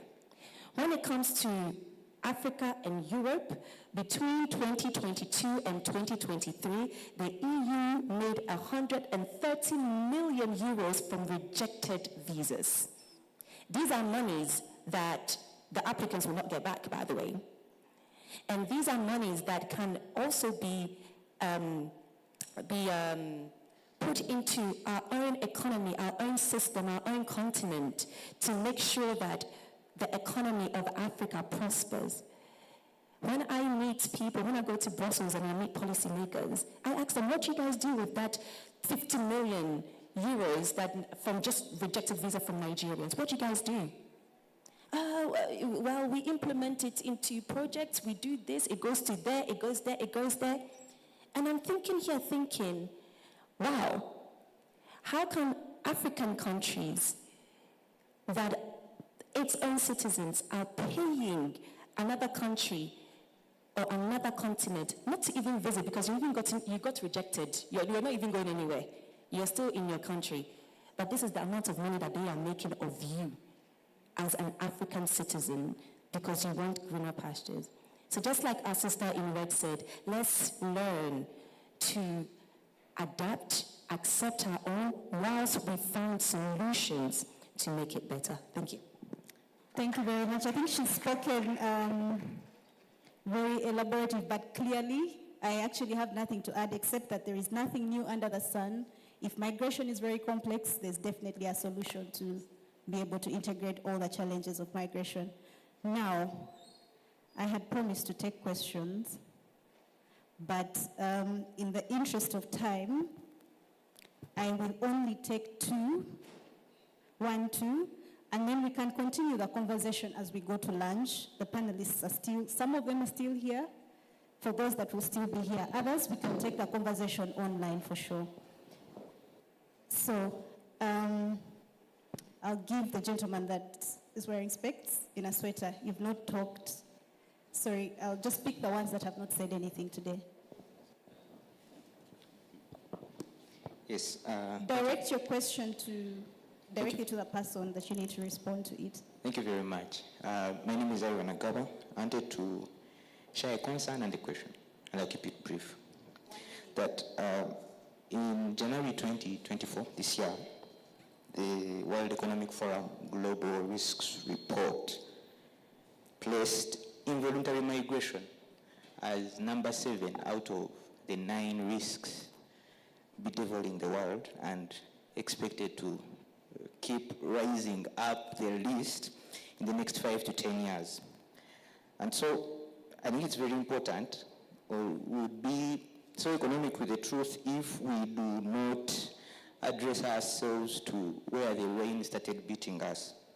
So for me, I think it's a leadership vacuum that African leaders and governments have failed to create a huge number of blue-collar jobs. Because, I mean, where do these people get to sell their labor? They actually sell it to the countries they move to simply because there is no one to sell labor to here. So, and the only way we can create a huge number of blue-collar jobs is through manufacturing. And some of them are trying to create very favorable investment climates to attract the manufacturers. So we can address and improve. Now, my question, and I chose to write it verbatim, and I'm directing it to Dr. Goloba. I feel like we've not drunk out of her chalice of wisdom enough. Dr. Goloba, attractive economies do attract immigrants from abroad. My question to you is, why aren't Asian economies attracting stronger immigration compared to the US and the West? I mean, despite having very strong economic fundamentals, the supply and demand metrics are good, the employment levels are high. Why is it that they don't attract as much immigration as the West? Thank you so much. One more from the gentleman right behind you, and then we wrap up. Thank you. My name is Richard Obedi. I work as the Executive Director of the Populace Foundation International. Yeah, I've heard what, sorry I came a bit late, but I've heard what the panelists have said and also the moderator, very able discussion there. Mine still goes to my senior, Angelo, especially in terms of the media trying to shape the migration narrative. Yeah, I know it's toxic out there, but then again, when you look at the whole process of the Global Compact on migration, should have actually been state-led. But again, when you come to the individual countries, and I think my sister alluded to it, and I'll also tie with what this gentleman has said, leadership is a very big leadership gap. Now, personally, I don't know in Uganda which ministry actually champions Global Compact on migration, whether it's Office of the Prime Minister, Minister of Gender, and again, the other gentleman also has alluded to, especially in terms of labor migration. Now, until you align yourself to some of these global processes, it will always be a mist. Next week, there's a Africa Regional Review on the African Regional Review, implementation of the Global Compact for safe, orderly, and regular migration. And until, like I've said, you've aligned yourself to some of the themes, there are about 4 themes. Now, this is the continental consultation. I think for Europe has ended. I've been part of the Global Compact right from 2015. I was also part of the continental consultation, the Valletta process, the Marrakesh process, the Khartoum process, the Rabat process. So you don't know whether Minister of Foreign Affairs should be the one in charge or Office of the Prime Minister. And until the media, that's now, I'm coming to the question, Senior, the media should actually try to shape this. Fine, I know there are so many outlets there, fake news, you mentioned that, but still you have a role as the 4th arm of government to shape migration narrative, not only in this country, not only in this continent, but the whole world. So the 4 themes, culture and narratives, labor migration, climate mobility and migration, and then the 4th one is, I've forgotten the first one. So those are the 4. And now there are sites events in Addis next week, from Monday up to around Thursday. I've been accredited, I'll be traveling on Monday. But then the site events, these are things that we should have actually, yes. Okay, as a journalist, can you people don't run away from your responsibility? Thank you. Thank you. So, Medina, as you respond to that question, please conclude, add your conclusion, because we'll not get back to you, and then pass on the microphone as you come. Thank you, Anisha, and thank you, everyone. Ideally, even the colleague who talked about that, the companies in Uganda, who are they, you know? Because I know my colleague talked about it in the legalities of it, but I know he was trying to allude it in terms of this elite capture in the ownership of the externalization companies we have, such that there is that element of ownership that is probably leaning towards certain people. Because when the 100 million is not so much easy for everyone. But now on the issues around legalities, you know, why other countries, especially the Asian economies, are not attracting enough migration? So before I answer that, there is this element of what you sign for is what you get. That's what people don't understand. Then Ugandans here will start signing all these, even being after the AFCTA. What you sign for is what you'll get. Then for us, we start signing, and then you start saying, I'll pray, that probably they'll change their minds. You know, that something will change. The same way we say, I'll grow my crops, and then I'll pray to God, and then it starts raining. You don't want to do anything beyond that. So trust me, what you sign is what you'll get. So the moment you sign for people like maids is what you'll get, maids. You negotiate for maids, you get maids. You not get doctors. Are we together? So ideally, what our economies have to do is negotiate better. What Ugandans have to do within the means of of gender within Ministry of, or the Office of the Prime Minister is how do you negotiate better for these opportunities that even other countries are negotiating for the doctors, for the nurses, for the teachers. So it's all about negotiation and governance. So then you have to do better.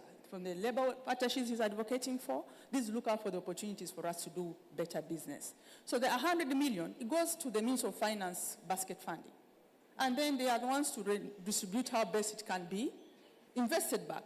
So you find that even if migration is giving lots of money to the government in terms of revenue, probably it's not being reinvested back to build this business. In terms of putting in place the lab attaches, in terms of putting in place the calls for distress, or even for reporting.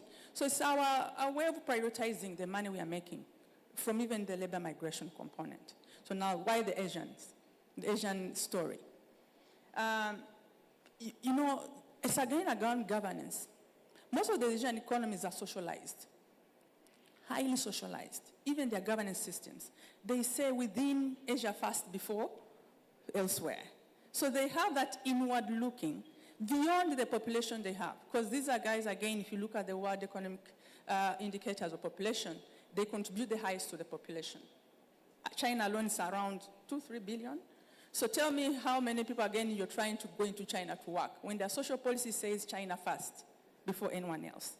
30 seconds. You get it. So ideally, the attraction beyond the language, you know, it says China first before anyone. And then their policy is, if they do not know, they'll send out their people to learn and then they come back. So it's very hard to maneuver into these spaces where the social policy and the governance structures are very, very stringent. And also their corporal punishments are too stringent. That sometimes you go there illegally, my friend, it's either death. So that's what happens, that sometimes people don't go in these economies based on their frameworks and they've understood. Even the Ugandans who export people there, they do. But to end, I would say Museveni keeps saying, ask for Echibalo. Go back to Echibalo. Pitch Echibalo before you migrate. So if your Echibalo works out that the opportunity cost to migrate is higher than staying home, then you move. But other than that, you stay. Thank you. Edma, wrap up in 1 minute as well. Then Angela will respond to the question. Oh, I thought I'd wrapped up already, but... You have? No problem. Immigration. As young people, one thing that I will say is before you glamorize whatever is happening in Western country because of social media or because of the kind of movies we watch, like the gentleman said, why Western countries and not why Asia? I mean, most African countries were colonized by European countries. So a language barrier there, you probably go to, if I'm Ghanaian, I'll go to UK that speaks English than going to China that I cannot communicate with. So language is a first thing. So as young people, before we think of moving from our respective country, ask yourself, have I done enough? Have I weighed out all my options? If it's not political instability, starvation, and extreme poverty, because me, I'm sitting here, you see me nice like this, I'm poor. I haven't reached yet, I am poor, okay? So poverty is very subjective. So if it's not extreme poverty to the brink of starvation, and you have not weighed out all your options, do that before you decide to migrate to another country or to a Western country. Thank you. Thank you. Angelo, to respond to the question and then wrap up. Actually, he had a concern about journalists taking more interest in this issue. I'll pass it on to my colleagues. That's really all I have to say about it. Yeah. And in conclusion, really, travel is education. Sometimes until you are in another country, you do not know how things are. So if you're here, I encourage you to find ways to legally migrate and travel. Our migrants, you can call them, Baganda, who were in Boston when it was the highest concentration of Ugandans abroad. Now we have them all over the world. They bring in important perspectives and they enrich our communities. If we can do it legally, fine. I think the policy of the government should be to open the doors and find places where Ugandans can go. and learn about the world and come back and rebuild our society the best way we can. Thank you. Thank you so much. Mine would be that now that we have different nationalities here, is that to call on our different governments to negotiate these policies, these agreements as a bloc, and also negotiate for better jobs, just as Madina mentioned, and also to call on our different governments to offer these consular services to all Africans, because it would be really disheartening to find that, for example, Kenyan is languishing somewhere where Zambia or Uganda has an embassy.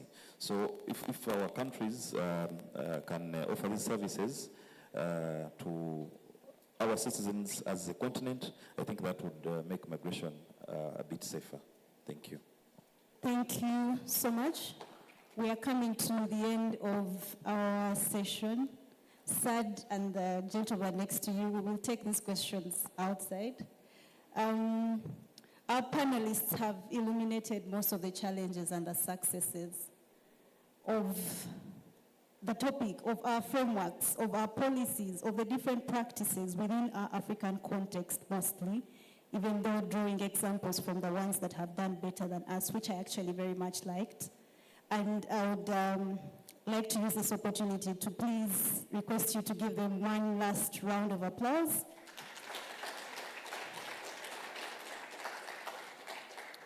Thank you very much. Let us keep this conversation going on our socials. The CAS social is at CAS Uganda, the X page. And also, after the lunch, perhaps or during the lunch, some of them are still around. I saw Sad had a question and so many other gentlemen at the back. But please, let's take them on either socials or within the engagement. There's a cocktail later, so even this is a good space to network and engage the experts. Thank you so much for listening to us and also contributing. That is it for us today. And I'd like to open the session for lunch. Oh, a group photo. The photographers with the panelists.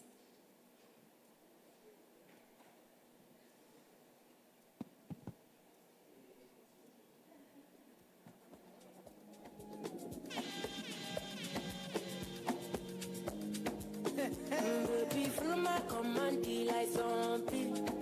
Go down on me, oh, with your coca body. Follow my command, like zombie. Go down on me, oh, with your coca body. Cause this your milky for front enough for me.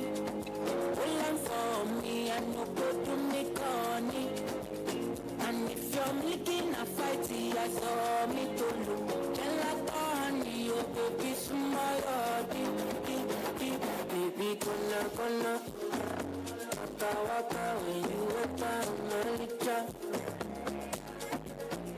Baby, gonna, do you give me sugar, la, la. Mona Lisa, Mona Lisa. Sorry, one small announcement. Mona Lisa. Lunch is for 50 minutes, so let's be back here at 2:40. But also all panelists and the guest speakers, that gentleman would like to engage you. Please make sure to follow him just right about now. Thank you very much. Enjoy your lunch. Girl, I'll be foolish if I don't let you indulge me. Your lips like poison. I'll take my chance with you. If I be alone, I'll be during the night, I'll show you I'm low.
we learn, and how we consume information. Is AI good? Is it bad? Will AI help us solve the unsolvable problems that we face and are yet to face? Or will it add more to an already complex world? Will it help us in slowing down the effects of climate change?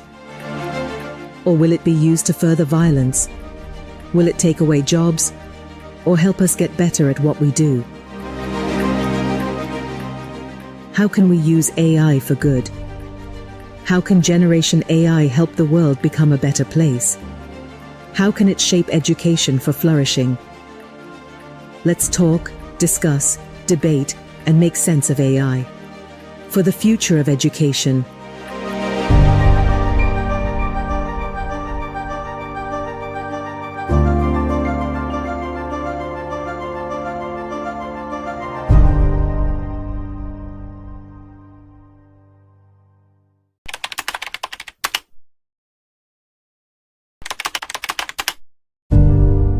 The world is changing. The way we learn is changing. It is all happening really fast. Algorithms are influencing who we meet, what we eat, how we learn, and how we consume information. Is AI good? Is it bad? Will AI help us solve the unsolvable problems that we face and are yet to face? Or will it add more to an already complex world? Will it help us in slowing down the effects of climate change? Or will it be used to further violence? Will it take away jobs? Or help us get better at what we do? How can we use AI for good? How can Generation AI help the world become a better place? How can it shape education for flourishing? Let's talk, discuss, debate, and make sense of AI. For the future of education.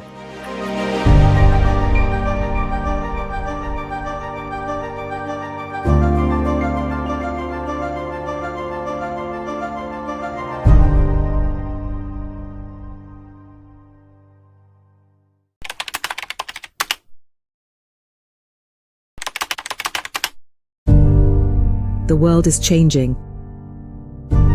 The way we learn is changing. It is all happening really fast. Algorithms are influencing who we meet, what we eat, how we learn, and how we consume information. Is AI good? Is it bad? Will AI help us solve the unsolvable problems that we face and are yet to face? Or will it add more to an already complex world? Will it help us in slowing down the effects of climate change? Or will it be used to further violence? Will it take away jobs? Or help us get better at what we do? How can we use AI for good? How can Generation AI help the world become a better place? How can it shape education for flourishing? Let's talk, discuss, debate, and make sense of AI. For the future of education.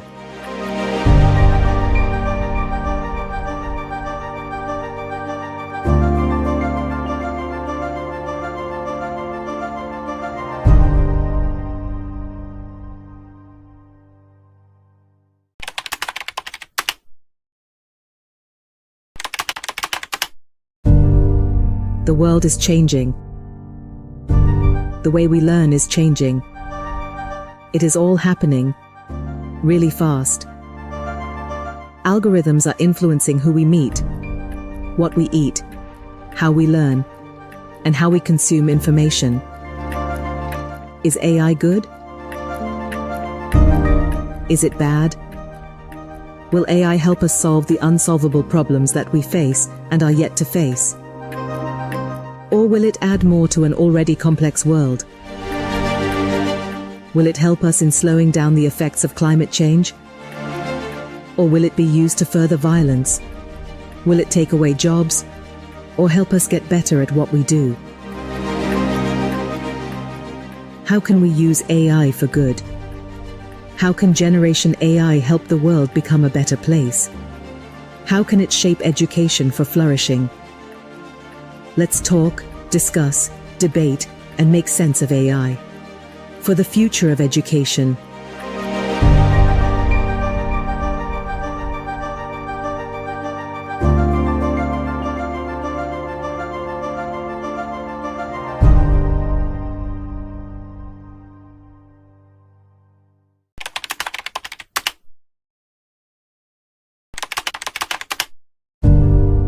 The world is changing. The way we learn is changing. It is all happening really fast. Algorithms are influencing who we meet, what we eat, how we learn, and how we consume information. Is AI good? Is it bad? Will AI help us solve the unsolvable problems that we face and are yet to face? Or will it add more to an already complex world? Will it help us in slowing down the effects of climate change? Or will it be used to further violence? Will it take away jobs? Or help us get better at what we do? How can we use AI for good? How can Generation AI help the world become a better place? How can it shape education for flourishing? Let's talk, discuss, debate, and make sense of AI. For the future of education.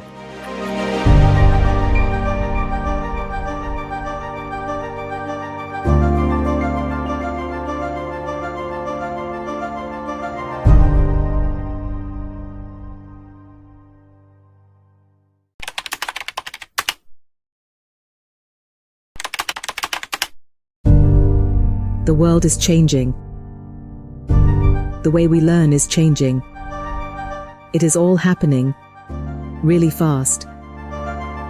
Algorithms are influencing who we meet, what we eat, how we learn, and how we consume information. Is AI good? Is it bad? Will AI help us solve the unsolvable problems that we face and are yet to face? Or will it add more to an already complex world? Will it help us in slowing down the effects of climate change? Or will it be used to further violence? Will it take away jobs? Or help us get better at what we do? How can we use AI for good? How can Generation AI help the world become a better place? How can it shape education for flourishing? Let's talk, discuss, debate, and make sense of AI. For the future of education.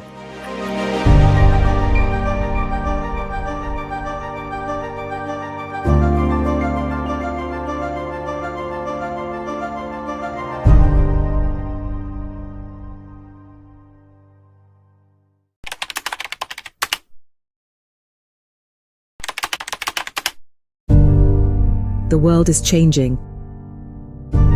The way we learn is changing. It is all happening really fast. Algorithms are influencing who we meet, what we eat, how we learn, and how we consume information. Is AI good?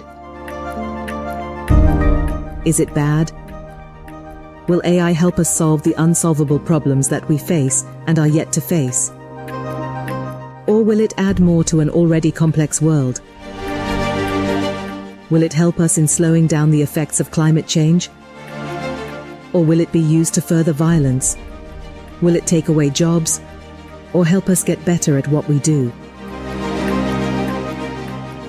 How can we use AI for good? How can Generation AI help the world become a better place? How can it shape education for flourishing?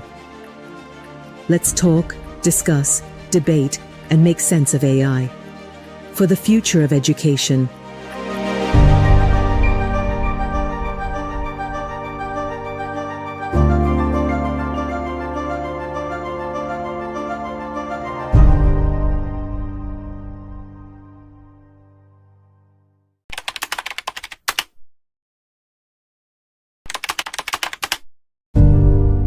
The world is changing.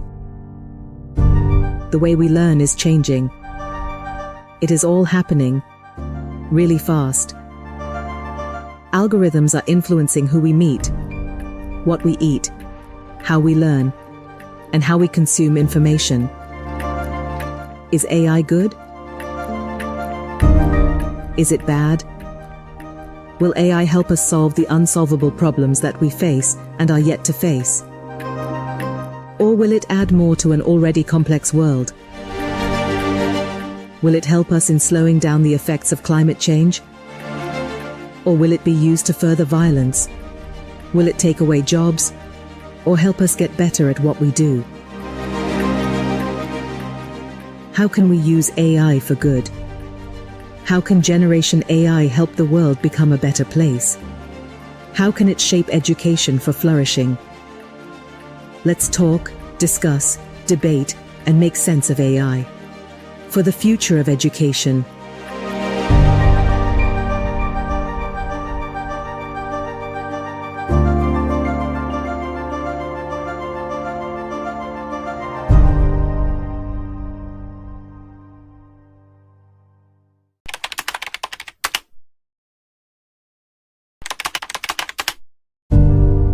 The world is changing.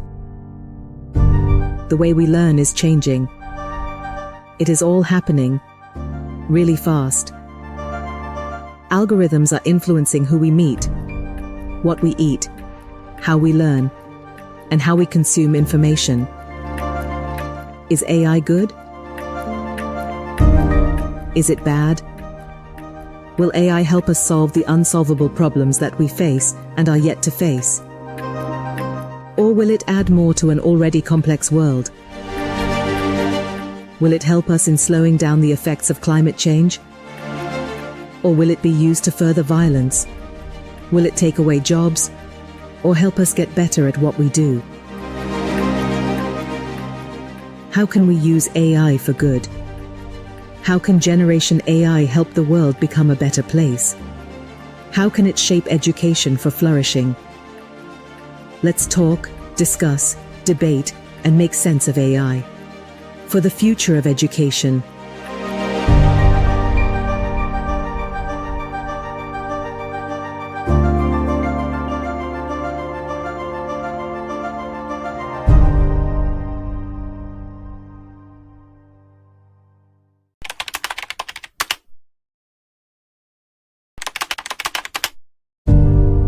The world is changing. The way we learn is changing. It is all happening really fast. Algorithms are influencing who we meet, what we eat, how we learn, and how we consume information. Is AI good? Is it bad? Will AI help us solve the unsolvable problems that we face and are yet to face? Or will it add more to an already complex world? Will it help us in slowing down the effects of climate change? Or will it be used to further violence? Will it take away jobs? Or help us get better at what we do? How can we use AI for good? How can Generation AI help the world become a better place? How can it shape education for flourishing? Let's talk, discuss, debate, and make sense of AI. For the future of education.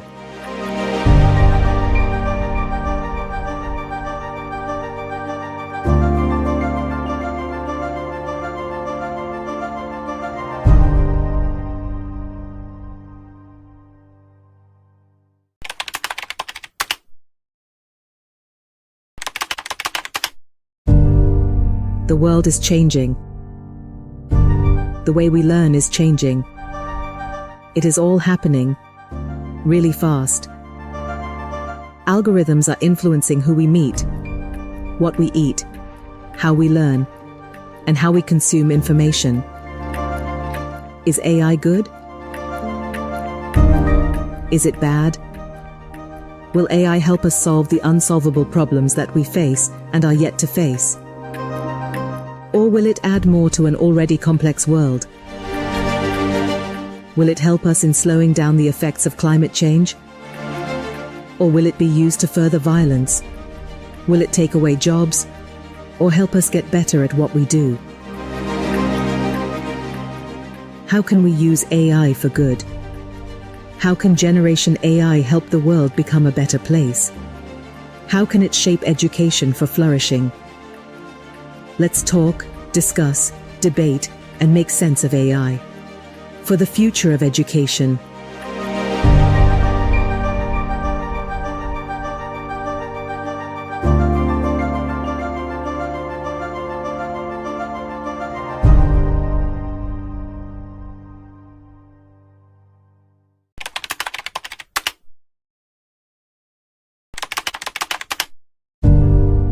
The world is changing. The way we learn is changing. It is all happening really fast.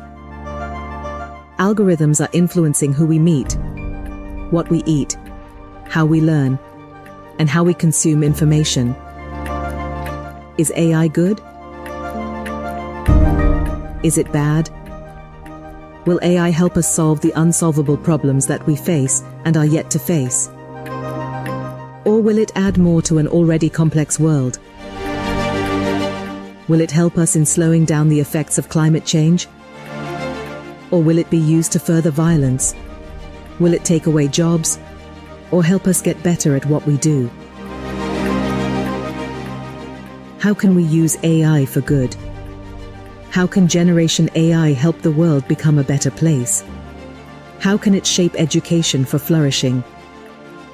Let's talk, discuss, debate, and make sense of AI. For the future of education.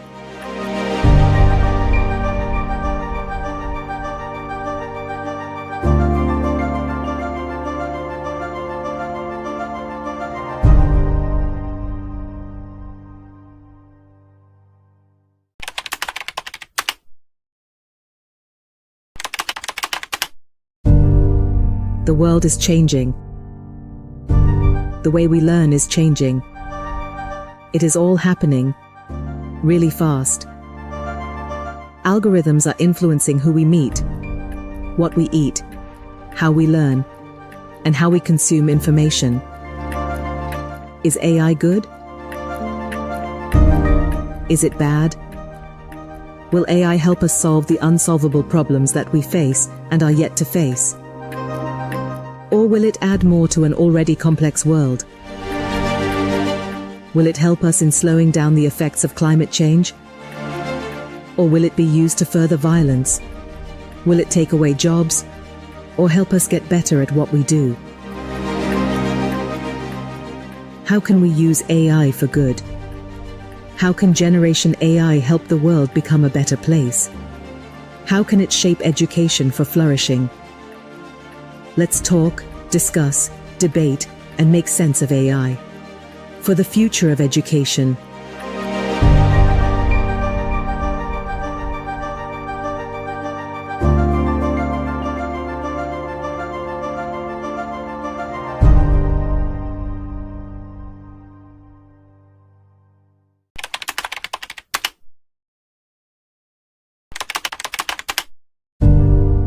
The world is changing. The way we learn is changing.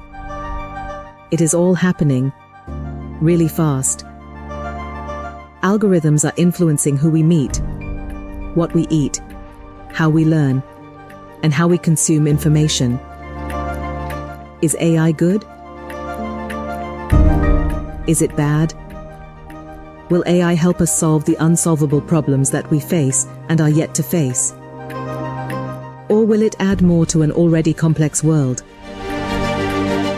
Will it help us in slowing down the effects of climate change? Or will it be used to further violence? Will it take away jobs? Or help us get better at what we do? How can we use AI for good? How can Generation AI help the world become a better place? How can it shape education for flourishing? Let's talk, discuss, debate, and make sense of AI. For the future of education.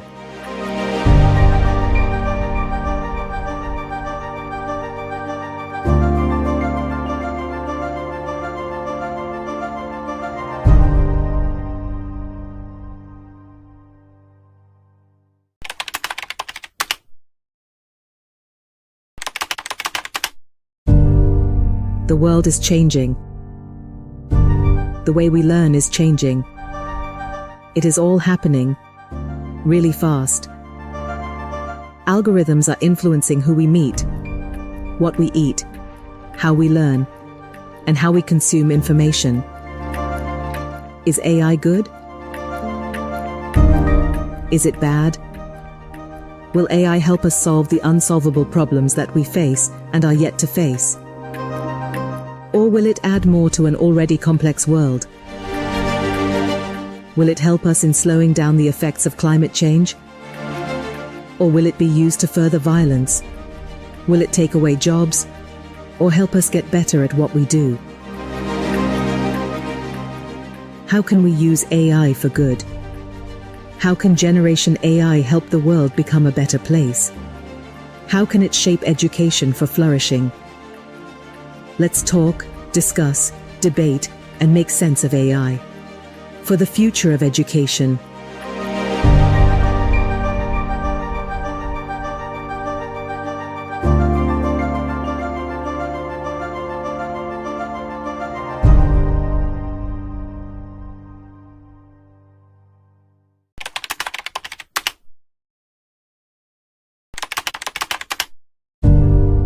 The world is changing. The way we learn is changing. It is all happening really fast. Algorithms are influencing who we meet, what we eat, how we learn, and how we consume information. Is AI good? Is it bad? Will AI help us solve the unsolvable problems that we face and are yet to face? Or will it add more to an already complex world? Will it help us in slowing down the effects of climate change? Or will it be used to further violence? Will it take away jobs? Or help us get better at what we do? How can we use AI for good? How can Generation AI help the world become a better place? How can it shape education for flourishing? Let's talk, discuss, debate, and make sense of AI. For the future of education.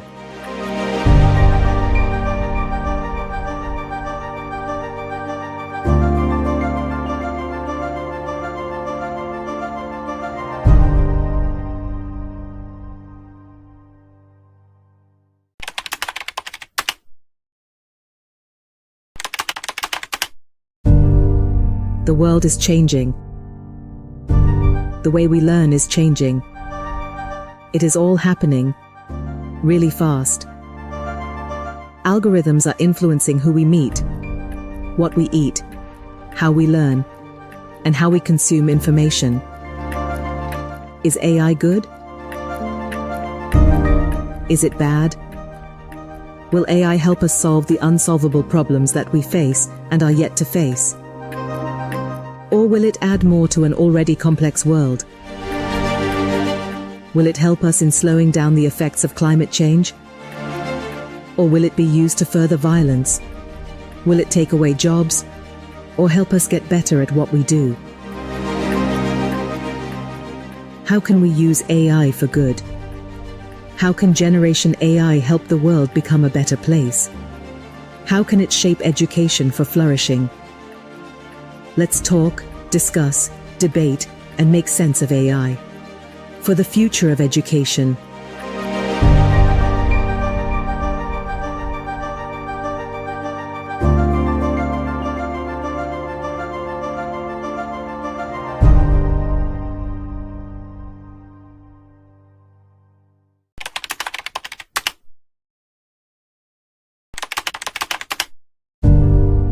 The world is changing.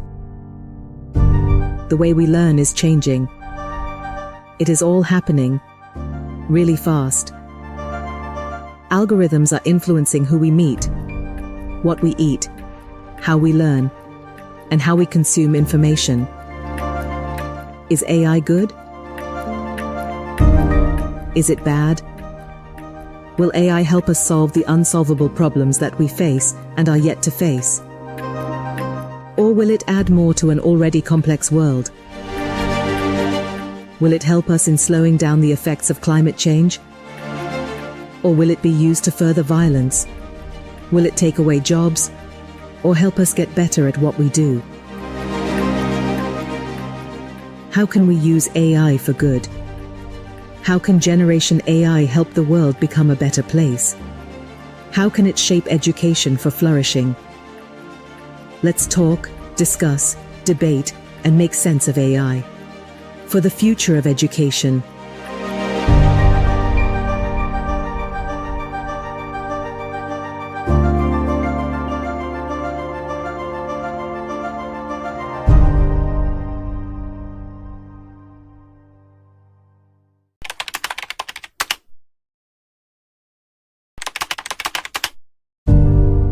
The world is changing.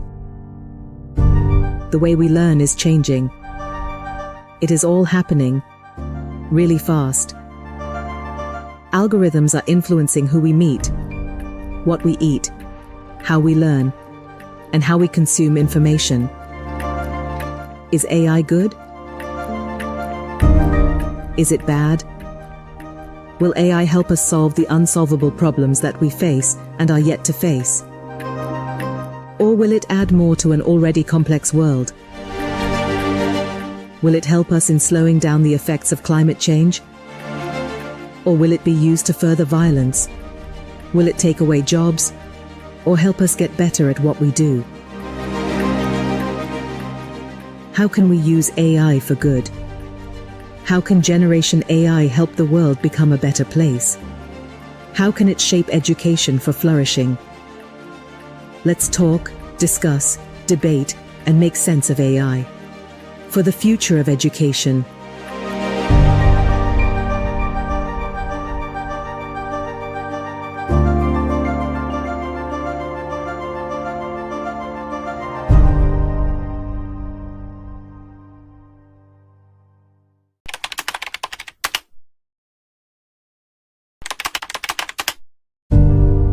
The world is changing. The way we learn is changing. It is all happening really fast. Algorithms are influencing who we meet, what we eat, how we learn, and how we consume information. Is AI good? Is it bad? Will AI help us solve the unsolvable problems that we face and are yet to face? Or will it add more to an already complex world? Will it help us in slowing down the effects of climate change? Or will it be used to further violence? Will it take away jobs? Or help us get better at what we do? How can we use AI for good? How can Generation AI help the world become a better place? How can it shape education for flourishing? Let's talk, discuss, debate, and make sense of AI. For the future of education.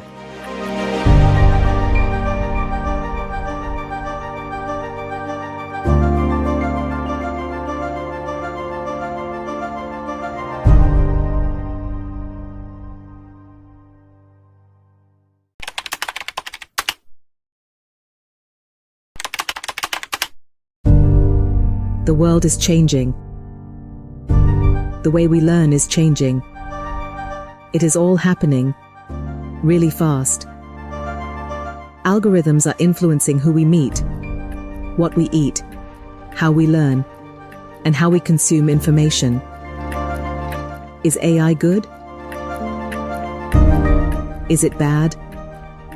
Will AI help us solve the unsolvable problems that we face and are yet to face?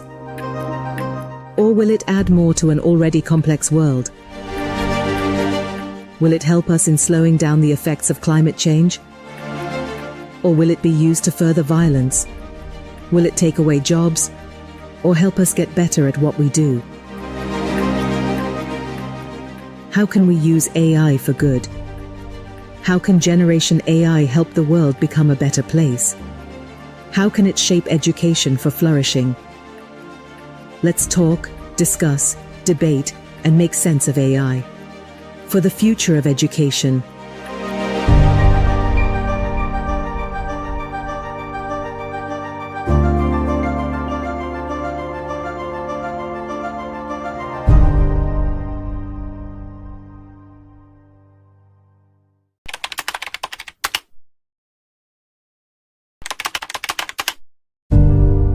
The world is changing.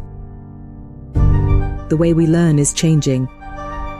It is all happening really fast.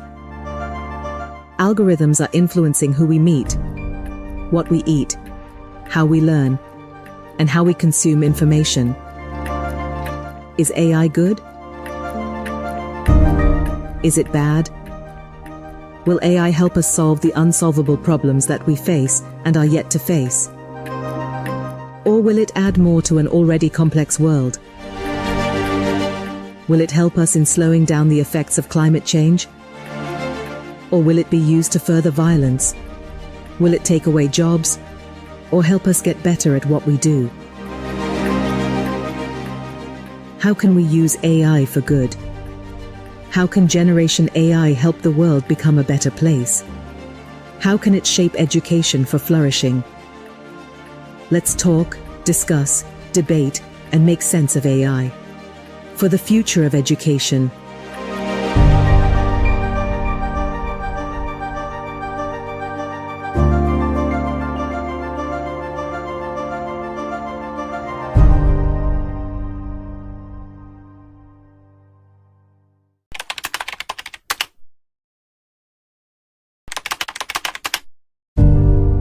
The world is changing. The way we learn is changing. It is all happening really fast. Algorithms are influencing who we meet, what we eat, how we learn, and how we consume information. Is AI good? Is it bad? Will AI help us solve the unsolvable problems that we face and are yet to face? Or will it add more to an already complex world? Will it help us in slowing down the effects of climate change? Or will it be used to further violence? Will it take away jobs? Or help us get better at what we do? How can we use AI for good? How can Generation AI help the world become a better place? How can it shape education for flourishing? Let's talk, discuss, debate, and make sense of AI. For the future of education.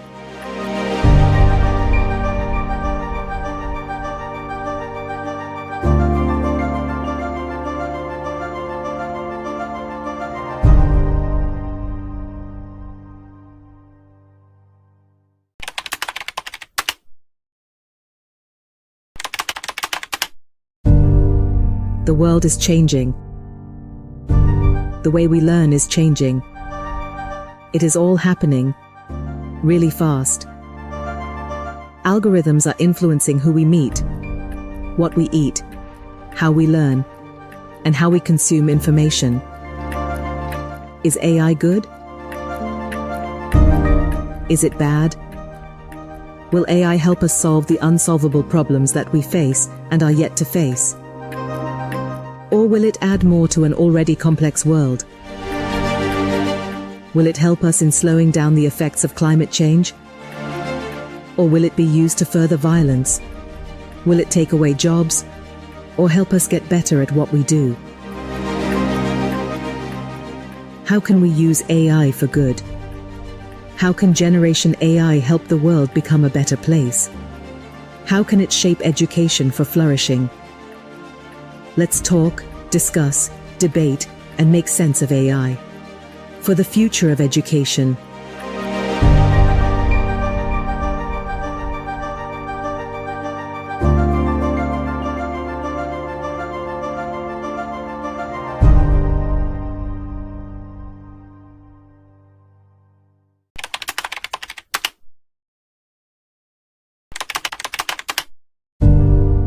The world is changing. The way we learn is changing.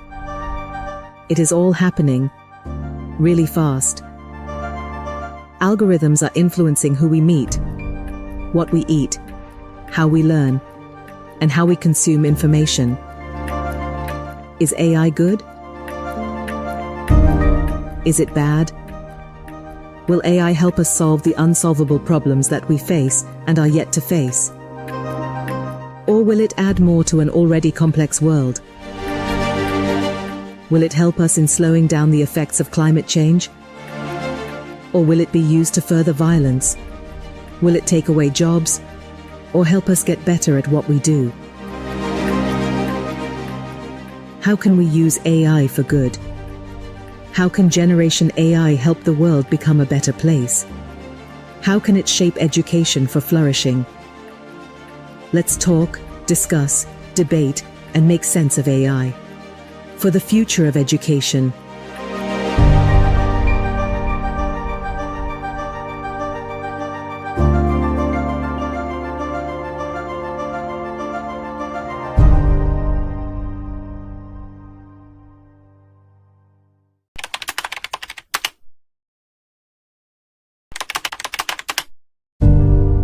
The world is changing. The way we learn is changing. It is all happening really fast. Algorithms are influencing who we meet, what we eat, how we learn, and how we consume information. Is AI good? Is it bad? Will AI help us solve the unsolvable problems that we face and are yet to face? Or will it add more to an already complex world? Will it help us in slowing down the effects of climate change? Or will it be used to further violence? Will it take away jobs? Or help us get better at what we do? How can we use AI for good? How can Generation AI help the world become a better place? How can it shape education for flourishing? Let's talk, discuss, debate, and make sense of AI. For the future of education.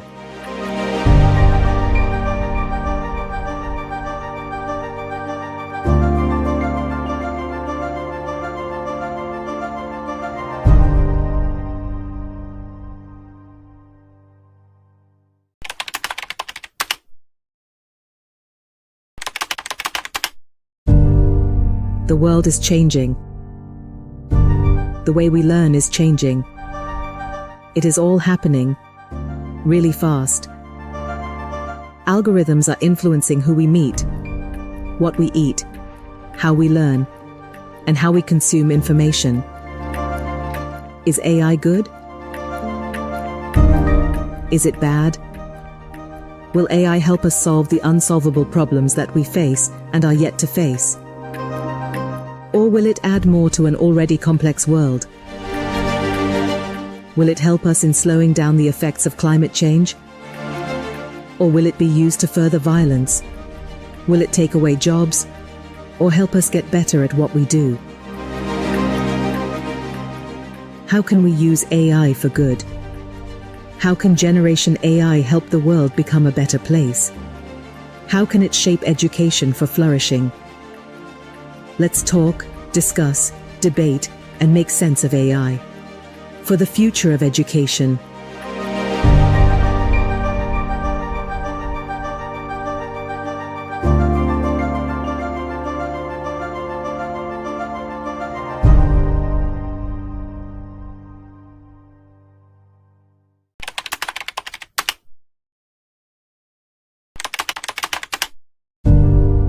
The world is changing. The way we learn is changing. It is all happening really fast. Algorithms are influencing who we meet, what we eat, how we learn, and how we consume information. Is AI good? Is it bad? Will AI help us solve the unsolvable problems that we face and are yet to face? Or will it add more to an already complex world? Will it help us in slowing down the effects of climate change? Or will it be used to further violence? Will it take away jobs? Or help us get better at what we do? How can we use AI for good? How can Generation AI help the world become a better place? How can it shape education for flourishing? Let's talk, discuss, debate, and make sense of AI. For the future of education.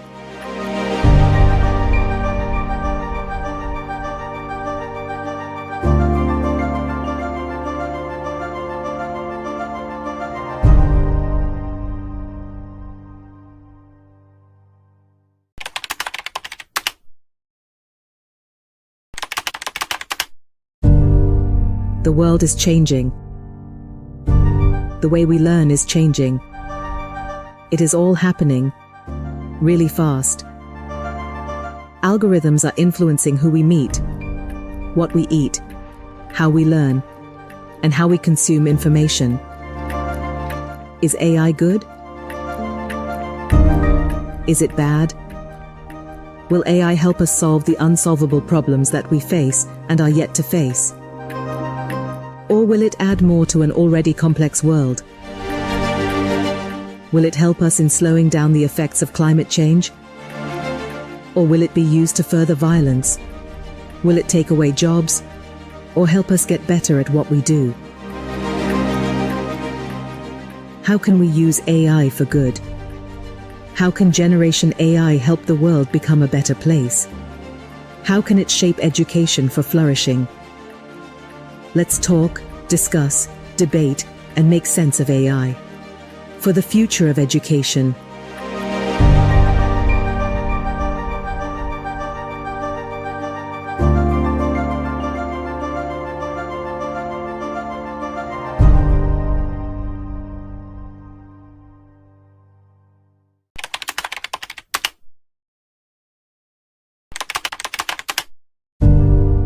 The world is changing. The way we learn is changing. It is all happening really fast. Algorithms are influencing who we meet, what we eat, how we learn, and how we consume information.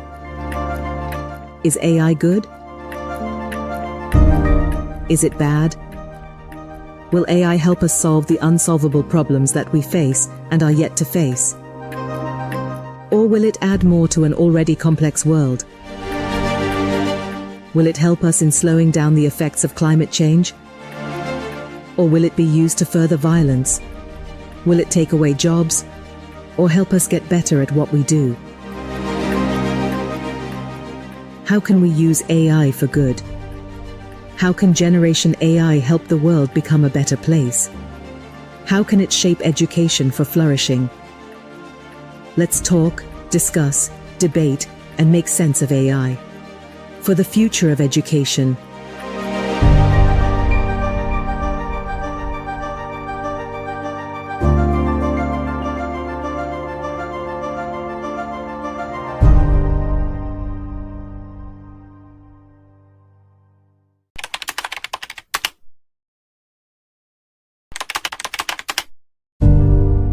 The world is changing.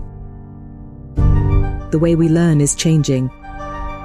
It is all happening really fast.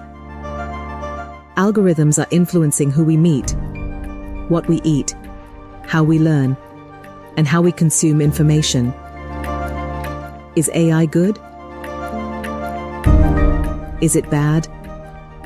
Will AI help us solve the unsolvable problems that we face and are yet to face? Or will it add more to an already complex world? Will it help us in slowing down the effects of climate change? Or will it be used to further violence? Will it take away jobs? Or help us get better at what we do? How can we use AI for good? How can Generation AI help the world become a better place? How can it shape education for flourishing? Let's talk, discuss, debate, and make sense of AI. For the future of education.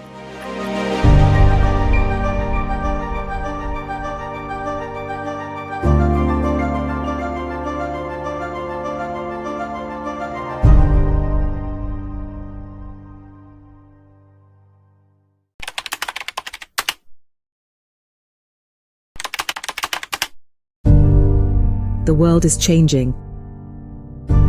The way we learn is changing. It is all happening really fast. Algorithms are influencing who we meet, what we eat, how we learn, and how we consume information. Is AI good? Is it bad? Will AI help us solve the unsolvable problems that we face and are yet to face? Or will it add more to an already complex world? Will it help us in slowing down the effects of climate change? Or will it be used to further violence? Will it take away jobs? Or help us get better at what we do? How can we use AI for good? How can Generation AI help the world become a better place? How can it shape education for flourishing? Let's talk, discuss, debate, and make sense of AI. For the future of education.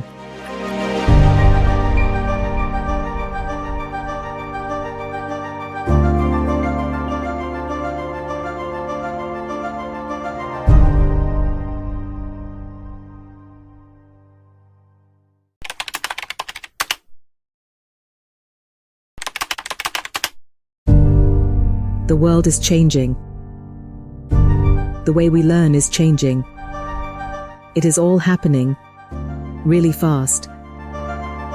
Algorithms are influencing who we meet, what we eat, how we learn, and how we consume information. Is AI good? Is it bad? Will AI help us solve the unsolvable problems that we face and are yet to face? Or will it add more to an already complex world? Will it help us in slowing down the effects of climate change? Or will it be used to further violence? Will it take away jobs? Or help us get better at what we do? How can we use AI for good? How can Generation AI help the world become a better place? How can it shape education for flourishing? Let's talk, discuss, debate, and make sense of AI. For the future of education.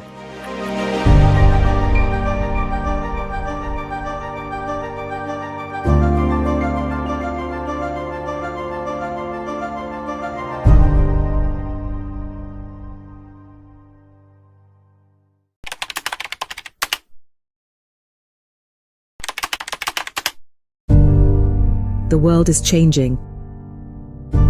The way we learn is changing. It is all happening really fast. Algorithms are influencing who we meet, what we eat, how we learn, and how we consume information. Is AI good?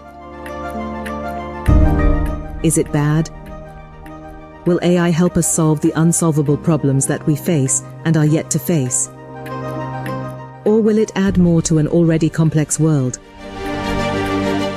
Will it help us in slowing down the effects of climate change? Or will it be used to further violence?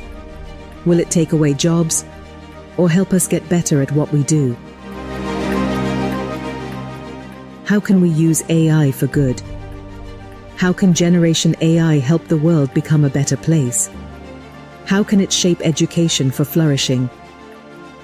Let's talk, discuss, debate, and make sense of AI. For the future of education.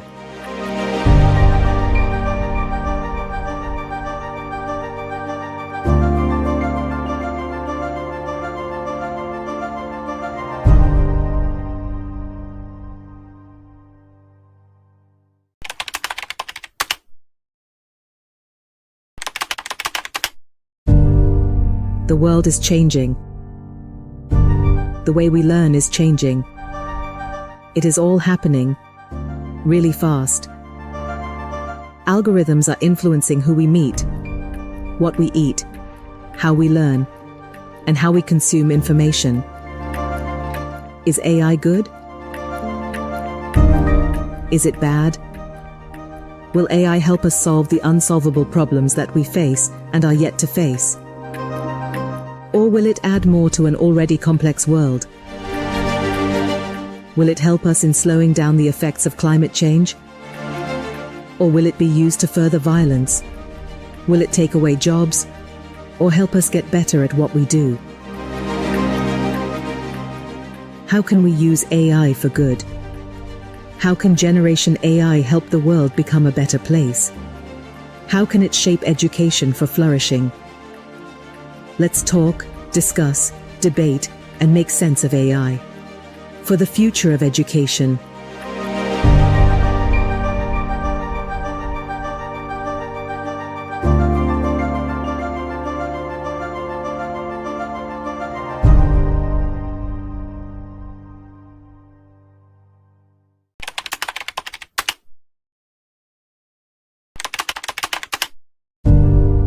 The world is changing.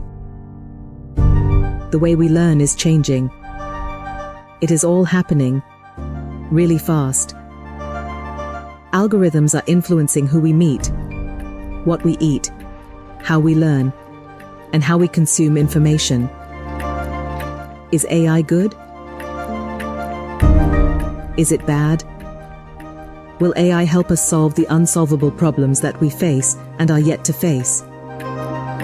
Or will it add more to an already complex world? Will it help us in slowing down the effects of climate change? Or will it be used to further violence? Will it take away jobs? Or help us get better at what we do? How can we use AI for good? How can Generation AI help the world become a better place? How can it shape education for flourishing? Let's talk, discuss, debate, and make sense of AI. For the future of education.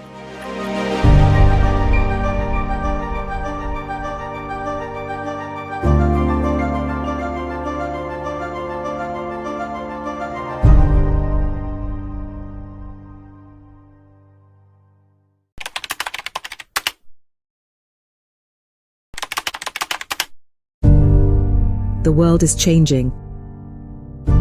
The way we learn is changing. It is all happening really fast. Algorithms are influencing who we meet, what we eat, how we learn, and how we consume information. Is AI good? Is it bad? Will AI help us solve the unsolvable problems that we face and are yet to face? Or will it add more to an already complex world? Will it help us in slowing down the effects of climate change? Or will it be used to further violence? Will it take away jobs? Or help us get better at what we do? How can we use AI for good? How can Generation AI help the world become a better place? How can it shape education for flourishing? Let's talk, discuss, debate, and make sense of AI. For the future of education.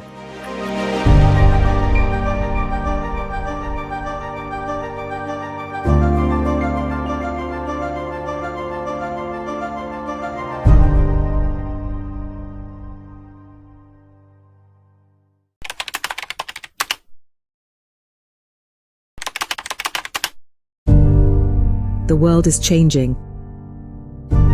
The way we learn is changing. It is all happening really fast.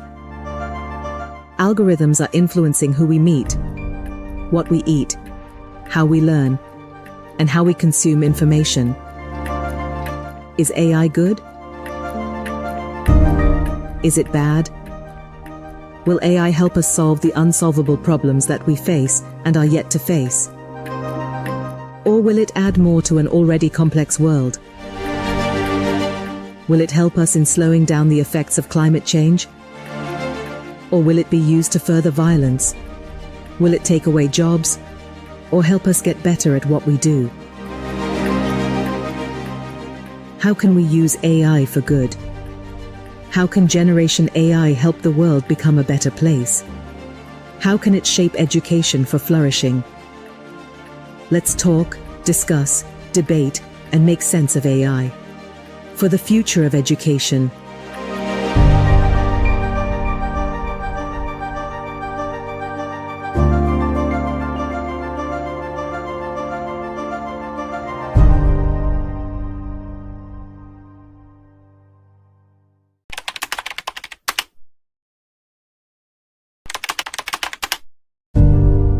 The world is changing. The way we learn is changing. It is all happening really fast. Algorithms are influencing who we meet, what we eat, how we learn, and how we consume information. Is AI good? Is it bad? Will AI help us solve the unsolvable problems that we face and are yet to face? Or will it add more to an already complex world? Will it help us in slowing down the effects of climate change?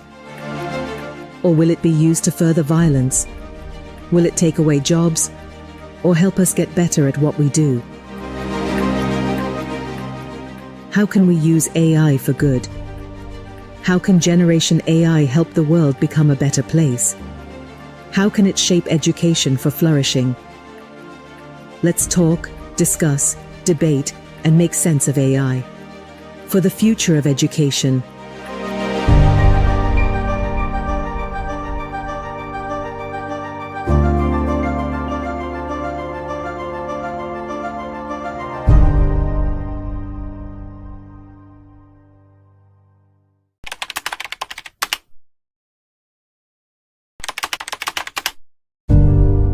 The world is changing.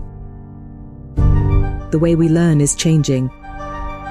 It is all happening really fast. Algorithms are influencing who we meet, what we eat, how we learn, and how we consume information. Is AI good? Is it bad? Will AI help us solve the unsolvable problems that we face and are yet to face? Or will it add more to an already complex world? Will it help us in slowing down the effects of climate change? Or will it be used to further violence? Will it take away jobs? Or help us get better at what we do? How can we use AI for good? How can Generation AI help the world become a better place? How can it shape education for flourishing? Let's talk, discuss, debate, and make sense of AI. For the future of education.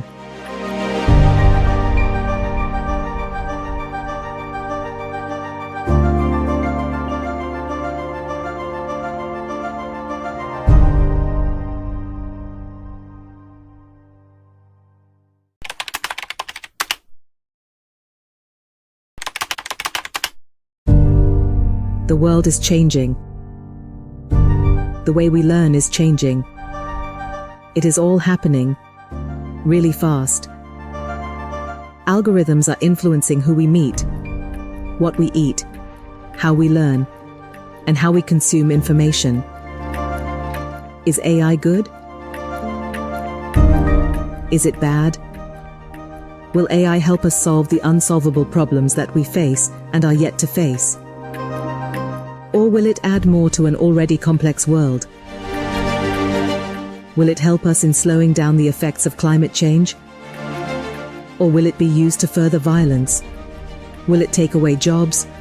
Or help us get better at what we do? How can we use AI for good?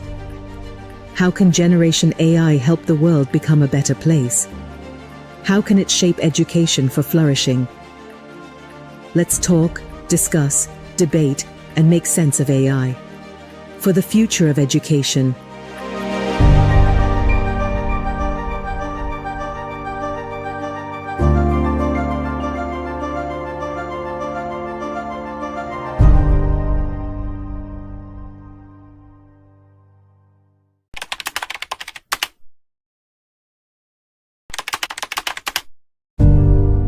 The world is changing.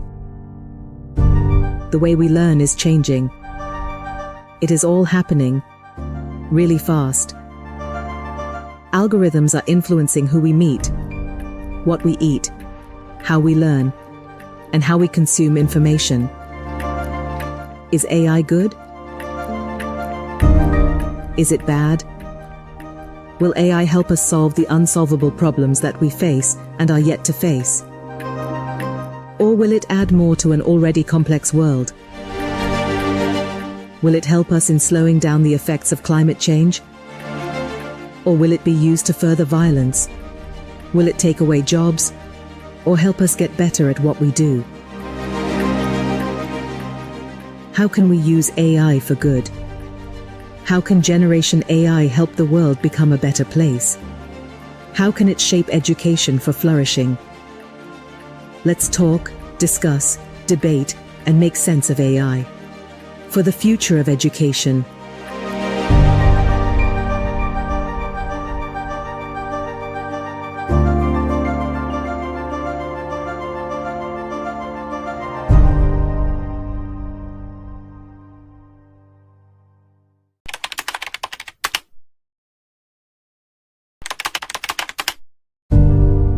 The world is changing. The way we learn is changing.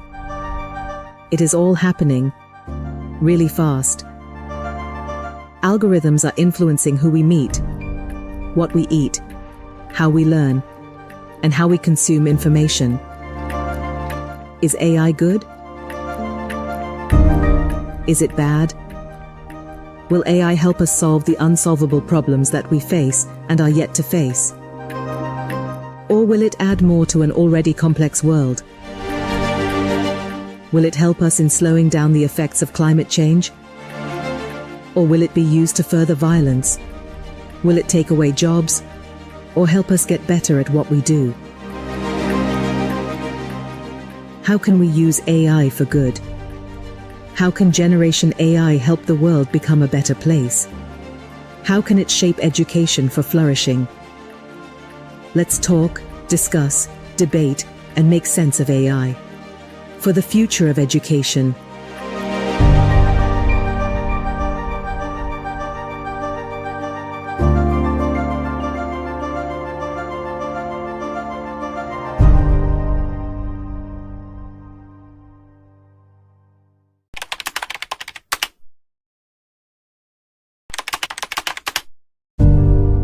The world is changing. The way we learn is changing. It is all happening really fast. Algorithms are influencing who we meet, what we eat, how we learn, and how we consume information. Is AI good? Is it bad? Will AI help us solve the unsolvable problems that we face and are yet to face? Or will it add more to an already complex world? Will it help us in slowing down the effects of climate change? Or will it be used to further violence? Will it take away jobs? Or help us get better at what we do? How can we use AI for good? How can Generation AI help the world become a better place? How can it shape education for flourishing? Let's talk, discuss, debate, and make sense of AI. For the future of education.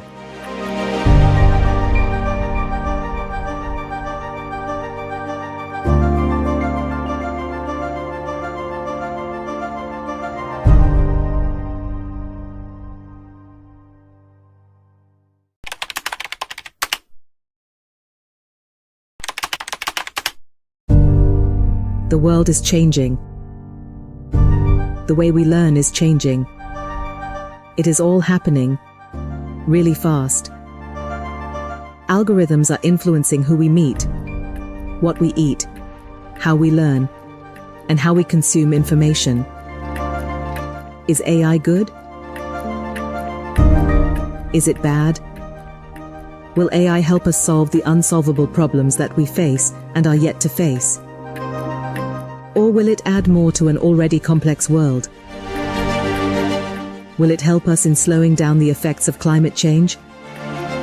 Or will it be used to further violence? Will it take away jobs?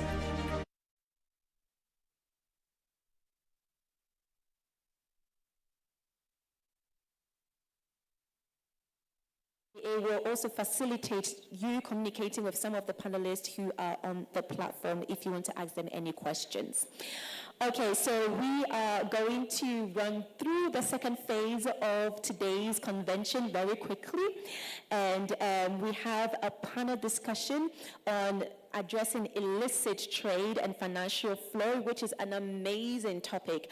But before that, I would like to introduce Ms. Memuchka Lorison, who is the Deputy Head of OHCHR, Eastern Africa Regional Office. So just to give you a little quick background on Ms. Memuchka, who is going to join us online and give a good remark on the previous panel that we did on the pathway or the legal pathway to migration, economic opportunities, and human rights in business. So let me give you a brief background of Miss May Mucha, which will come of your interest. So May Mutka Lauriston is the Deputy Regional Representative at the Office of the United Nations High Commissioner for Human Rights, East Africa Regional Office, where she oversees the work for East Africa. She joined the UN in 2003, initially in Arusha, Tanzania, in the Office of the Prosecutor of the International Criminal Tribunal for Rwanda. She has worked on human rights for OHCHR in Uganda, Ethiopia, New York, and at the OHCHR headquarters in Geneva. She has also served with the Office of Legal Affairs at the Office of the Special Advisor for Africa. May Mushka holds a master's degree in International Studies, SOAS 2002, and an LLB from the Université de Montréal in 1998, which she obtained in 1998. She's also a member of the Quebec Bar Association. Please put your hands together as we welcome Ms. May Muchka Lauriston, who is going to give a keynote address on our previous panelist, or a previous panel discussion, my apologies, regarding immigration. Put your hands together for her.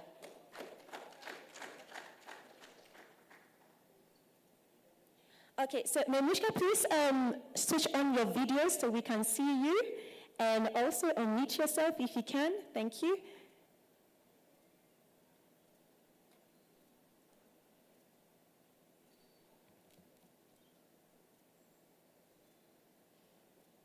Okay, fantastic. We are getting there.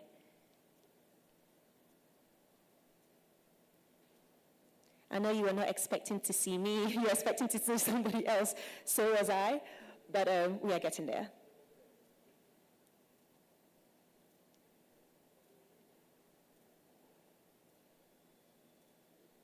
Okay, so as we sort out the technical issues, just like I mentioned, our next panel discussion is going to be about the addressing of illicit trade and financial flows for economic security. Okay. Good afternoon, Ms. Lauriston. Can you hear me?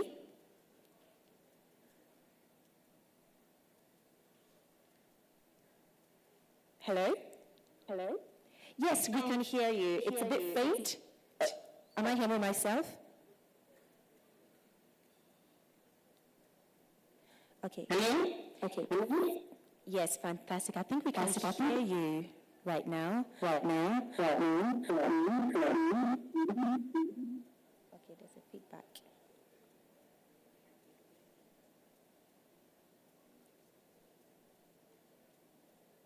Okay, so we are having a little technical issue which will be solved very shortly. So Ms. Lauriston can give her address on the very important conversation that we had on pathway to immigration, economic opportunities, and human rights in business. In the meantime, just to kill time, you know me, I'll probably come up with something on the spot. Since we just finished eating, again, everybody, stand up, stand up. Yes, I know how lazy you're feeling, especially my good friend lady in red. Stand up. I know you're all feeling a bit lazy. You just had some good food. We need to stretch out a little bit. Yesterday, I was talking to my Kenyan sister, and she was like, we need to do chobwe. Chobwe. So chobwe is basically a chant in the Ashanti part of Ghana. And usually when men and women are either going to war or want to make a statement or want to carry something heavy, for example, they will say chobwe, and then you say yay. So we'll do that, okay? All right, are you ready? Or do you want me to repeat myself? Repeat? Okay, she said she wants to come to the front.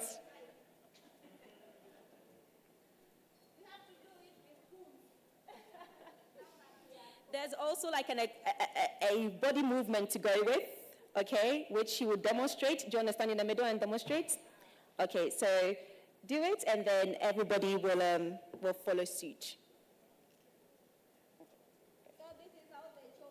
It goes. I say, "Cho boy," and then you respond, "Hey," with that African oomph. So are you ready? Yeah, we're ready. So that let's go. So this is just a demonstration, and you have to, to put manpower. So, Cho boy! Yay! Cho boy! Yay! These people are good students. So now we are doing the real thing. Cho boy! Yay! Cho boy! Yay!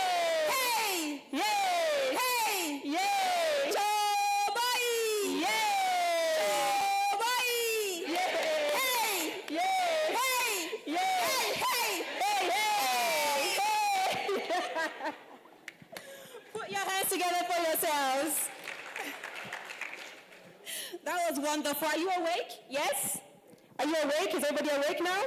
So next time you come to Ghana, or even if you want to make a statement or you want to carry something heavy with other people, you say, "Chobe," another person will say, "Yay," okay? So don't forget that next time you come to Ghana, all right? So I think we've been able to solve the technical issues that we were having so that Ms. Lauriston can connect online. She is the Deputy Head of CHR, Eastern Africa Regional Office, and she is right here online with us. Ms. Lauriston, can you hear me?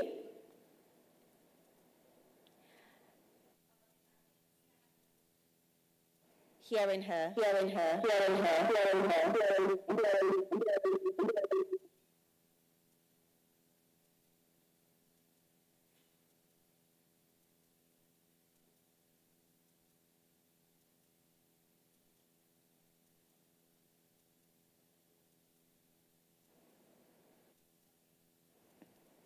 Is it working now? Okay. Okay, so should I turn off my mic?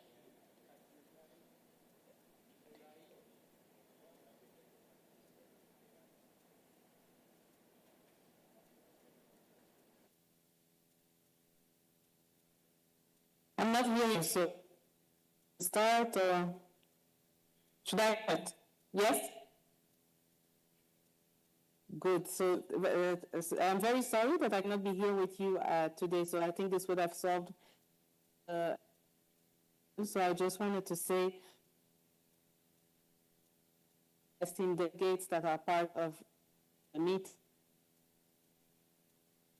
the African Commission of Human Rights Africa Regional Office. It is an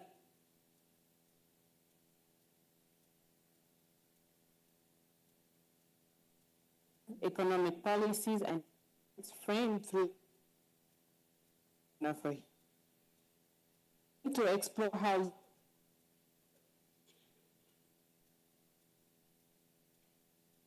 just like decency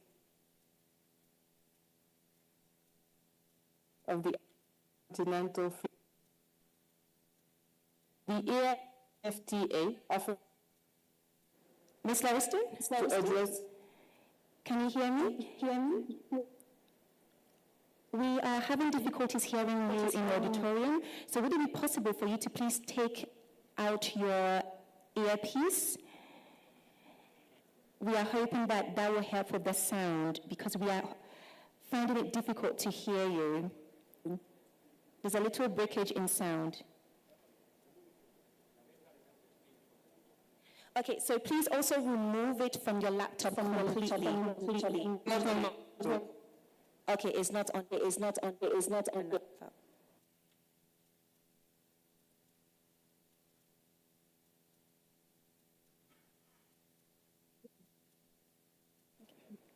Okay, please try again and let's see. I am so sorry, but you might have to start your speech from the beginning because it was breaking pretty bad and we were not able to hear you. So if you can start your submission all over again, that would be very helpful for us online and in the auditorium. We'll start again, and please stop me if... So I'll start from the beginning on the intersection of migration, economic policies, and human rights, framed through the perspective of the Office of the High Commissioner for Human Rights. Explore our legal pathways, economic can address pressing issues, employment, peace and security, and in the context of the African Continental Free Area. The EFCFT offers an unprecedented opportunity to address youth unemployment, which remains behind African migration and instability. The AFCFTA can contribute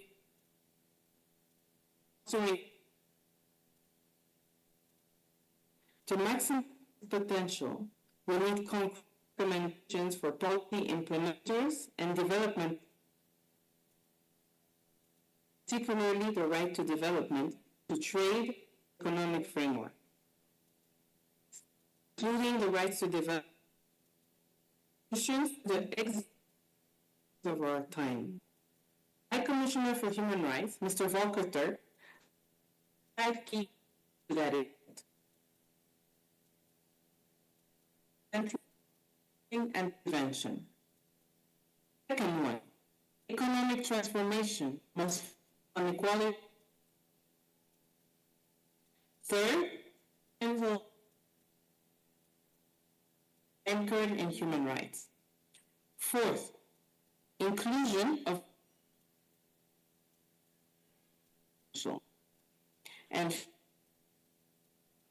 must play a meaningful role in decision making with action towards future generations. The right to development is at the heart of the African human rights framework and offers a pathway to overcoming current challenges like poverty and conflict. It says that every person can participate in and benefit from economic, social, cultural, and political development. OHHR's mandate includes integrating the development into and development policies, ensuring frameworks like CFTA to sustainable development. I don't think that we can talk about trade. Migration is a global issue. Over 100 worldwide of conflict, persecution, and hosting a significant portion of these refugees.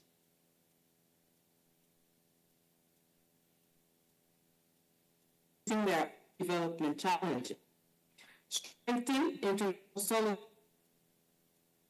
are crucial to enabling these host countries to meet their sustainable development goals while fulfilling their protection commitment. Refugees are also and given equal opportunities can significantly contribute to economic and social development. By gender equality and the protection of the right of women, and by promoting and who are disproportionate, by ensuring that building processes and protecting the right under the UN Convention on the Rights of the Child. It's also sure that their own operation protect the rights of women and that business do the same. Relevance of the UN guiding principle on business and human rights policy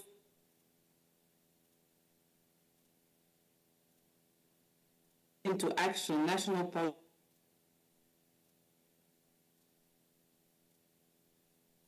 I am talking about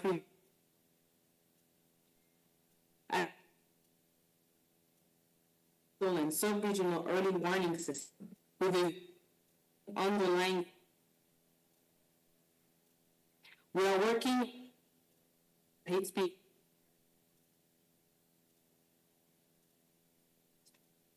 efforts aim to prevent conflicts and tolerance or that youth play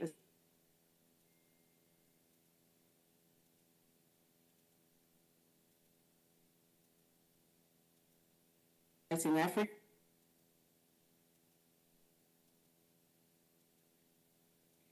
Better economic opportunities for present challenges to human implementation to address these issues. To and max prioritize the integration of policy. This can adopting a rights-based approach to development.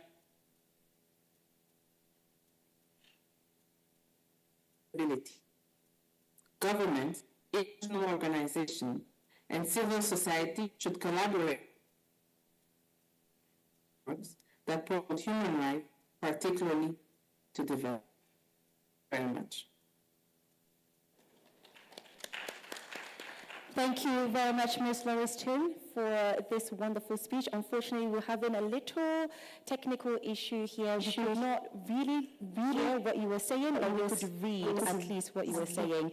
So if it would be possible to send us your speech, which will equally be shared in the platform for all of our people, both online and in presence here in the auditorium, to read it so they can get a better understanding of what was just spoken about from your speech. So thank you very much for your time, and thank you very much for addressing the issues on migration, refugee, and on human rights as well. Thank you.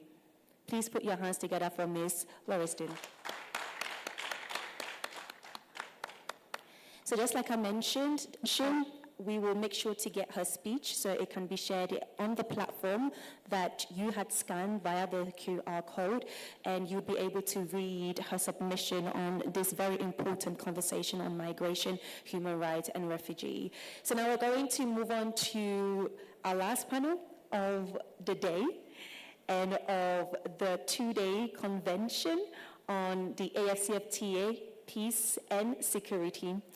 This conversation and this topic resonates with me a lot as well, because it's a huge conversation that we are having currently at the moment, not only here in Africa, but also in Europe when it comes to the Global Gateway Initiative.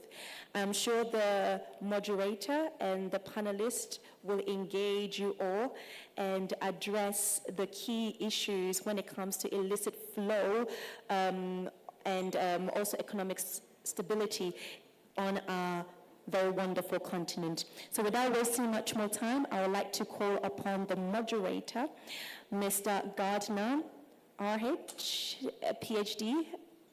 So doctor, shall I call you doctor? Yes, Dr. Gardner, who put your hands together for him. He's the founder of Conscious Awareness and Mid-Growth Academy, SAMA. So please put your hands together for him as he makes his way here. He will be the moderator for the panel discussion on addressing illicit trade and financial flows for economic stability. Would you give us the honors to also call your panelists on stage, or do you want me to do that? Okay, so I would like to invite on stage Madam Monica Belcaza. I know she will pronounce her name properly, but my apologies if I didn't pronounce that right. But can we please have on stage Madam Monica Belcaza, who is the Regional Advisor for Africa on Youth Engagement at the United Nations Office on Drug and Crime. So please put your hands together for her as she sits down. Can we also have Mr. Joshua Marere, who is the Chairman for Youth Traders on the KACITA Uganda. Please put your hands together for him.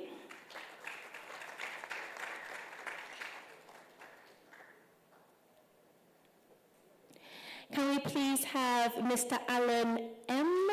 Morangira, who is a team leader and who's a team leader at the Youth for Tax Justice Network. Please put your hands together for him, if he's here. Okay, moving on to our last but not least panelist, we have Miss Rebecca Chirup.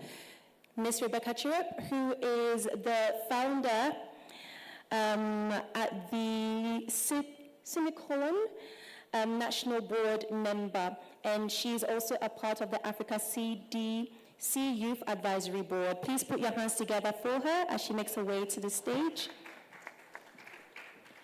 So I will now hand it over to Dr. Gardner, who would engage the panelists, including our audience, both online and in person. Put your hands together for the panelists.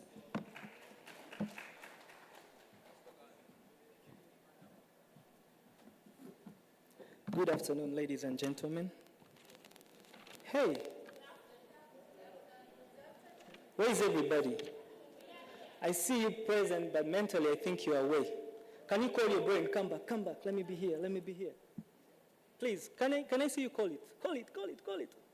Thank you very much. My name is Gardner RH. I'm a lawyer by profession, a lecturer and a researcher.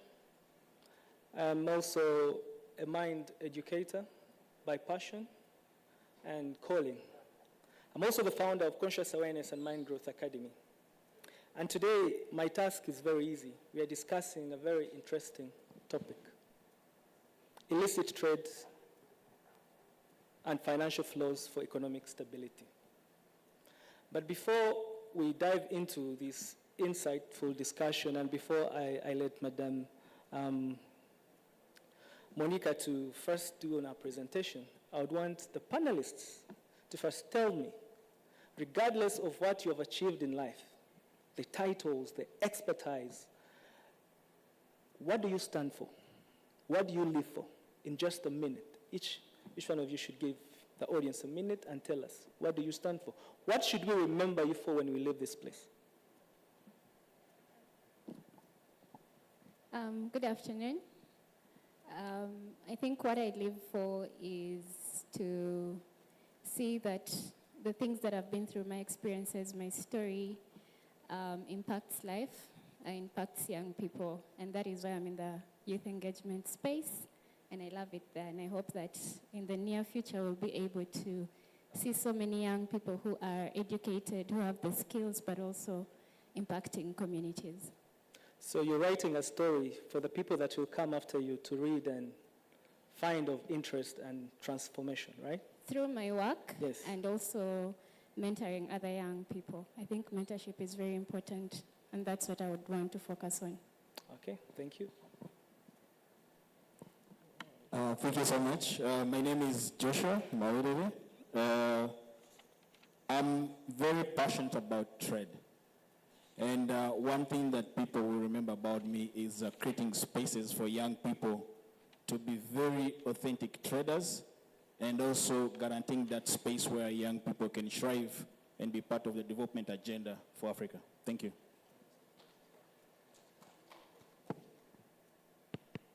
Hello. Does it work? My name is Monica. Can you hear me? Yes? Can't hear you. Okay, sorry.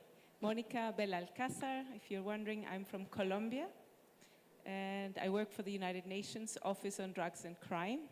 And I think what I try is to live by the principles of the United Nations, especially equality, because I think this world really lacks equality in all spheres. So that is my most highest goal, let's say, that I try to live by every day. Wow. Somebody told me that a person with a vision and a goal lives a very narrow life. And I can testify from your submissions that you definitely know where you're heading to, and these kinds of people are very dangerous, yeah? Anyhow, illicit trade and financial flows for economic stability. I want us to imagine Africa's economy as a leaking bucket. With potential wealth and resources, we know this. But this bucket has tiny, small holes. Through the holes, our wealth and resources are steadily passing through. These holes is what I want to call illicit trade and financial flows that are happening in our continent today. My role and your role today is to try and smear up, cover up those holes so that our wealth and resources can be used to the best benefit of our country, to the best benefit of our population, the youth, and everybody in it. Alongside here, the people you're seeing is a team of experts who are versed in different spheres of life, as you've heard. And I'm going to use them to smear these holes so that we're able to direct our resources or to exploit our resources and direct them to the best of the African continent and to the best of our people. Because I strongly believe that we can do this. A little background for our panelists and the audience here. The Global Financial Integrity estimated that developing countries lose over 620 to 970 billion US dollars annually to illicit financial flows, and these include tax invasions, they include corruption that many of us are very familiar with, and also criminal activities. Bring it back to our African continent. Statistics still tell us that Africa loses over 88.6 billion USD annually, roughly 3.7% of the continent's GDP.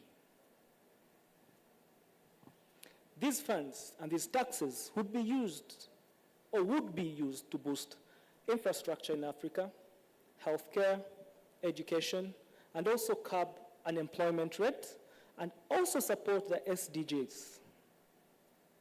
My panelists are going to elaborate on this from the different aspects, and we shall see if there is a solution to smear those holes.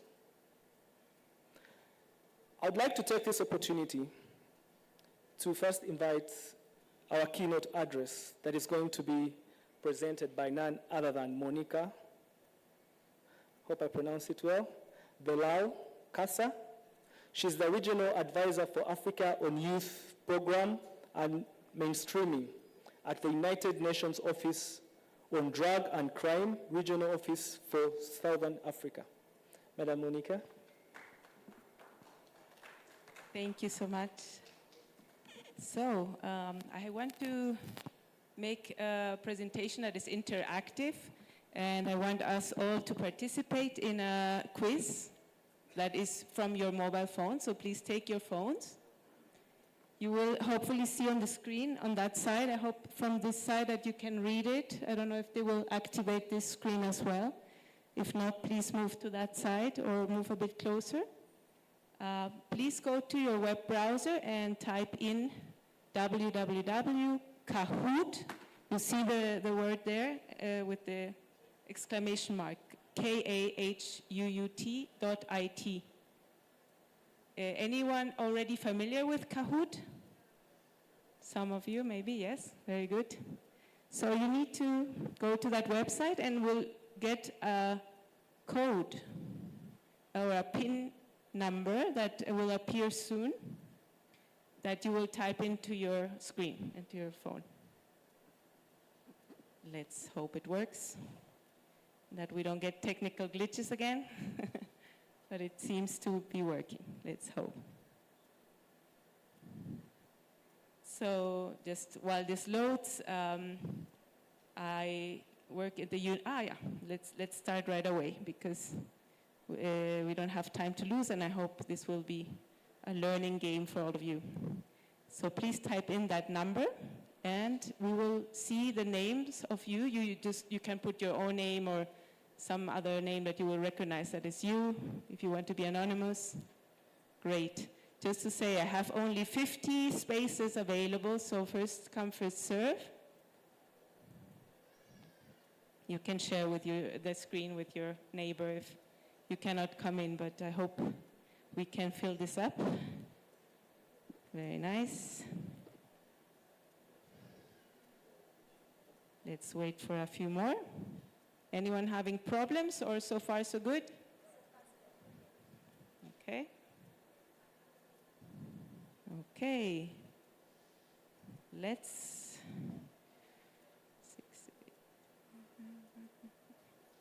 Okay, it's filling up, it's filling up. Anyone getting an error message saying it's full or something? No? Okay, so I think we're getting there. I'll give half a minute more for those. Anyone still trying to log in? One? Is a connection problem or do you get a message?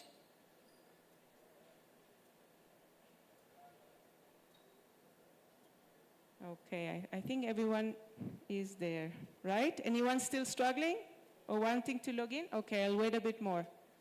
You might need to reload or you're too late and we already have 50. 46. So you still 3 spots left. 2 spots.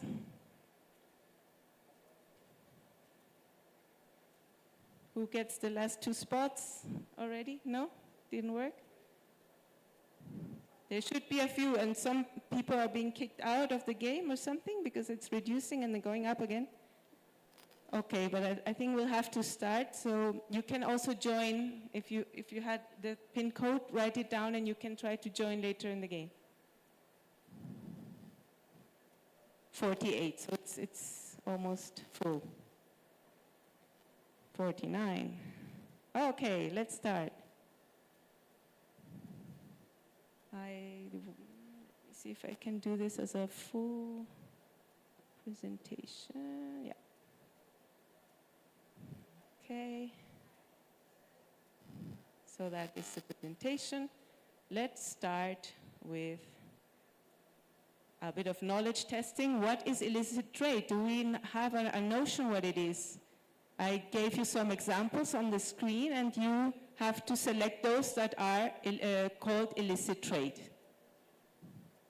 So you will see the colors on your screen, and you tap on them if you think that is the right answer. You can select multiple colors, right? Multiple answers.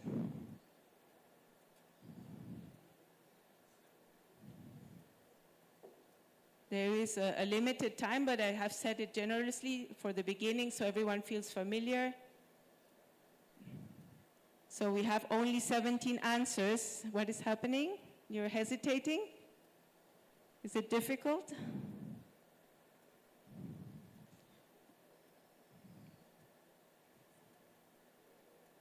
I will give you a definition so that you then see against what I am scoring this. Okay, I will wait for 40 answers and then,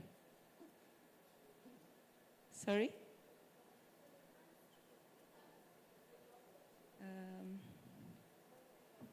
You should see, but maybe it's already full because I had 50 participants, that's why. So any technical issues? What is the pin? Yeah, there's a small pin number there. But I think you cannot enter if we already have 50 participants. No, because it's this one specific, I think you need to follow there. Okay, I will go ahead. So, okay, most of you have identified human trafficking, yes. Although we don't say that this is an illicit trade because we are trading in human beings, so we call it trafficking actually. So human trafficking, trafficking in persons, modern slavery, these are the definitions. We wouldn't say trade in people, right? But this is a form of illicit trade, yes. And actually all of them are illicit trade. And it's not only the passing from one border to the other that it makes it illicit, but also selling a product that is obtained in an illicit manner will be illicit. So all these examples would be illicit trade. I will skip these scores because we don't have a lot of time, but at the end we will have a winner and 3 winners. So here is a bit of the definition. As I was saying, it's the production, distribution or sale of a good or a person in that sense also that is illegal or traded in violation of laws and regulation. So sometimes we think of these very dangerous things or forbidden things like illicit drugs or human beings trafficked, but it's also about counterfeit goods and about legal goods that are smuggled. So whenever we have seen it for a lot of minerals or fuel, charcoal, as it was on the list. So these are not prohibited goods or forbidden goods. It's just the way that they're smuggled through the border to avoid taxation, to avoid any other, and then sell it at a price that is higher or than what it would be obtained through legal means. That is then also considered illicit trade. So I will give you a bit more examples so we get a bit more familiar with this. Here you have the examples: trafficking in persons, illicit drugs, small arms. And just to say, these three are so important that we have United Nations conventions on those, and these have nearly universal coverage. So all of your countries, I'm sure, have ratified and signed on to these conventions. So there is a convention on transnational organized crime, and it has specifically some parts of it for dealing with trafficking in persons, smuggling of migrants, and small arms. And illicit drugs, we also have conventions that deal with this topic. Flora and fauna, so all the wildlife trade, but also specific parts of wood that are very precious, minerals and other non-renewable resources, counterfeit goods, falsified medical products, also goods that we have to pay certain taxes to the government, like tobacco and alcohol, cultural property, toxic waste, and the list goes on, but let's say these are the most important types. Okay, so maybe you paid attention to what the moderator said about the size of illicit trade globally. Just make a guess. So in 2023, the global trade was amounting to around $25 trillion. So what would be the illicit size? And we're talking trillions here, so it's remarkable. Just make a guess. So you mark it by putting your marker on in this scale between 1 trillion and 5 trillion. Just make your guesses.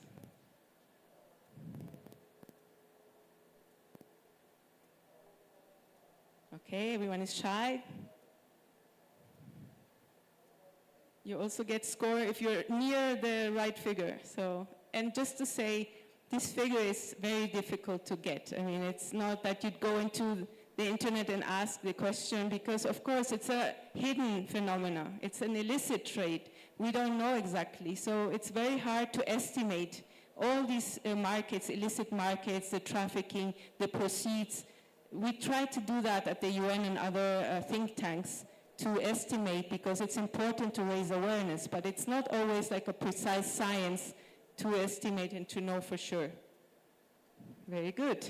2.2 trillion, that's the figure, and it's almost 10% of global trade. And this is calculated in a way that was scientifically reported by the OECD in a report, but probably the figure is much larger than this. Okay, we have a puzzle. Let's see if you can guess what is the most profitable form of illicit trade at the global level. So you have to put the highest or largest form at the top, and so this is not the correct order, just to say you have to order it in the way that you think is the correct order. So just to say, sometimes we hear a lot about illicit drug trafficking. This has been going on for years, and countries are very careful and outspoken about fighting illicit drug trafficking. Is it the largest market? Let's see what you think. Let's get a bit more answers.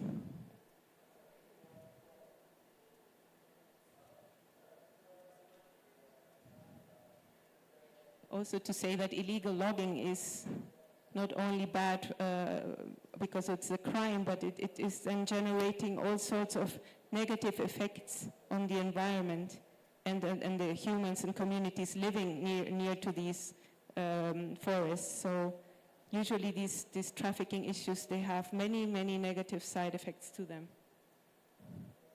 Okay, I will go ahead once we have 40 answers. Otherwise we take too long. Okay, this is the right order. Ooh, lots of mistakes, but it was not easy. And again, it's not something that you get right away, but on the global level, counterfeit goods are the biggest, let's say, profitable market.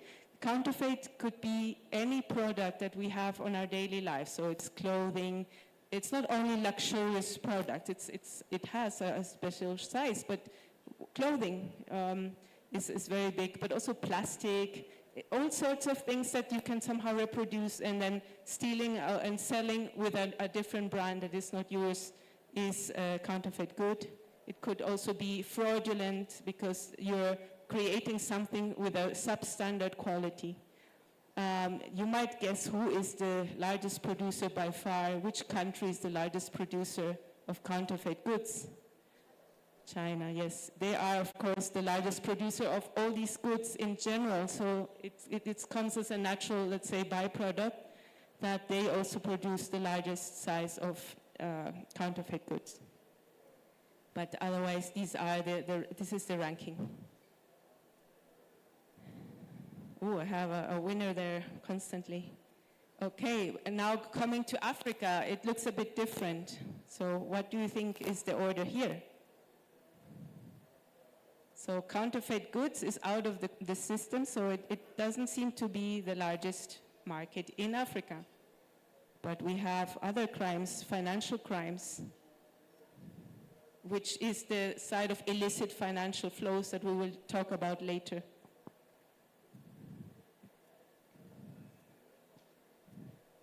And I mean, all of our, we have, I'm sure, seen a lot of movies that deal with diamonds, blood diamonds, right, for example, or deal with human trafficking. So this is our way also to be sensitized about these issues. But we don't know much because we rely on information that comes from the few victims of, or that can speak out, and where the legal law enforcement systems in our countries are able to record these cases. So a huge black type of hole that we don't know what is going on, so we only have like a surface knowledge of what is happening. So let's see in Africa what is happening.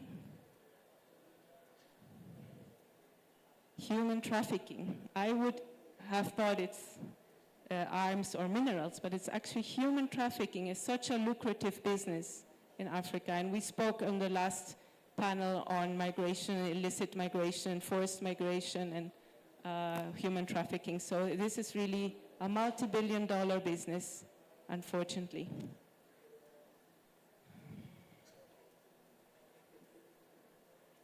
Good, let's go on. This is, I think, quite easy, but let's check. What are the damaging effects of illicit trade? I think this is a bit common sense, but it's for us to be aware of all these damaging byproducts that we get from this business.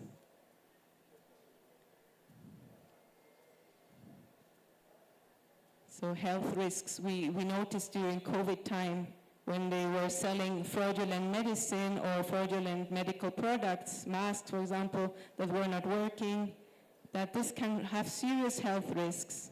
Also safety risk if you're buying toys for kids that are counterfeit goods, you are putting these kids in danger. So many, many negative effects. Okay, let's wait for a few more answers.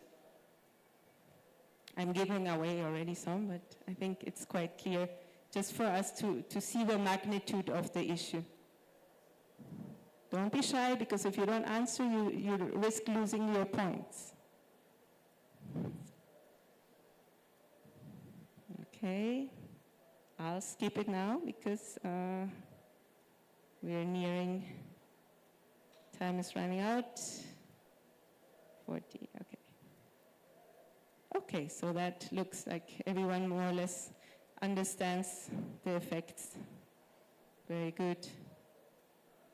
Now, illicit financial flows. That's a bit of a term that might not be easy to understand for me. It's also, I work in this area, but it's important to note that the term illicit financial flows is always about a cross-border movement of capital.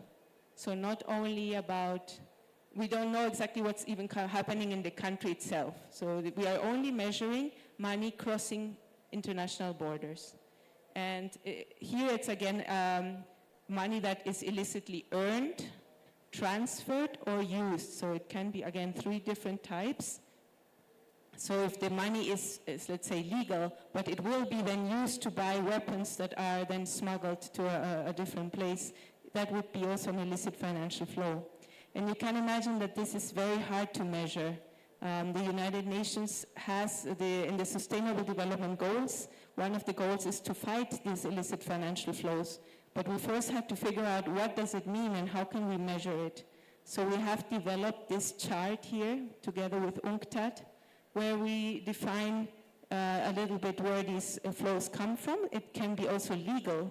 When we talk about tax evasion, we would also count legal tax evasion as illicit financial flow, but most of them are generated through illegal activities. Corruption, exploitation, like human trafficking, terrorism financing, and all the illicit trade that we've mentioned before. Great, so now I also put out here some notions of what illicit financial flows includes. I mean, we've heard about safe havens, where money is being stored without paying taxes or not enough, declaring the proceeds. We have these called, where is it? The shell companies that are in the name of someone, but the real owner or beneficiary behind is someone else, usually a criminal or a corrupt person. So, so many ways. And for example, the smuggling of gold is interesting because with that you can then pay other crimes. So it's not only that you're earning money by smuggling gold, but then you use it also to pay for other crimes. So this was said and raised by the moderator. How many billion US dollars do African governments lose every year as illicit financial flows? This was a study that came out already 8 years ago, but I think it's still very relevant, and it opened the eyes of many when it was said how many billions every year African governments lose. And this again is only the cross-border financial flows. I don't know if you remember the figure, but it was more than official development assistance and foreign direct investments together in that year. So it's figures that we cannot comprehend, basically, and that we just try to guess and fight for against, but it's just incredible the amount of money that we lose every year that could be spent in public services, health, education, etc. Okay, time is up. No, this is still not the figure. This is going in the wrong direction. 88.6 billion is the right amount. It's getting tough, the competition there, but we will know the winner at the end.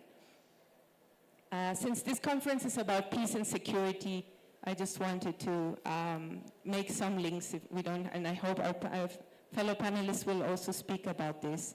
I mean, all the negative effects that we've already mentioned here. But I want to get to the solution side, so let's skip this. What can we do?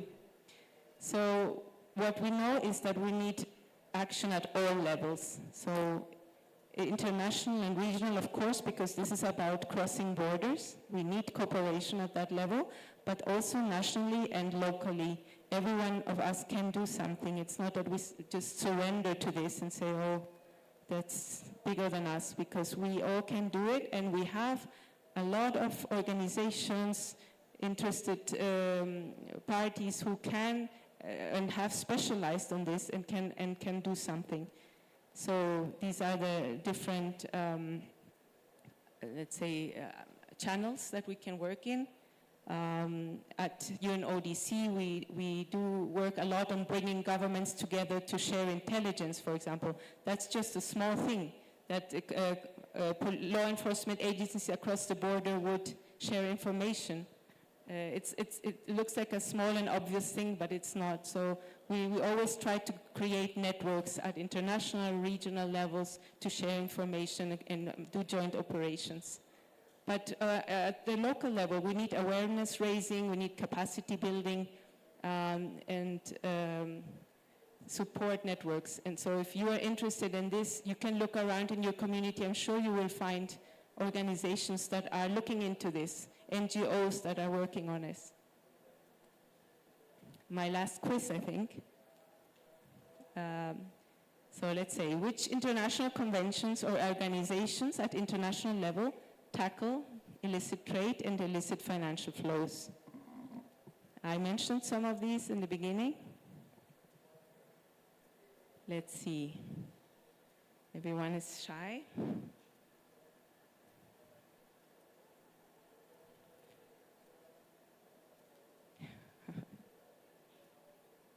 So I'm testing you here a bit because some of these conventions don't exist, but I just want to see how much you know.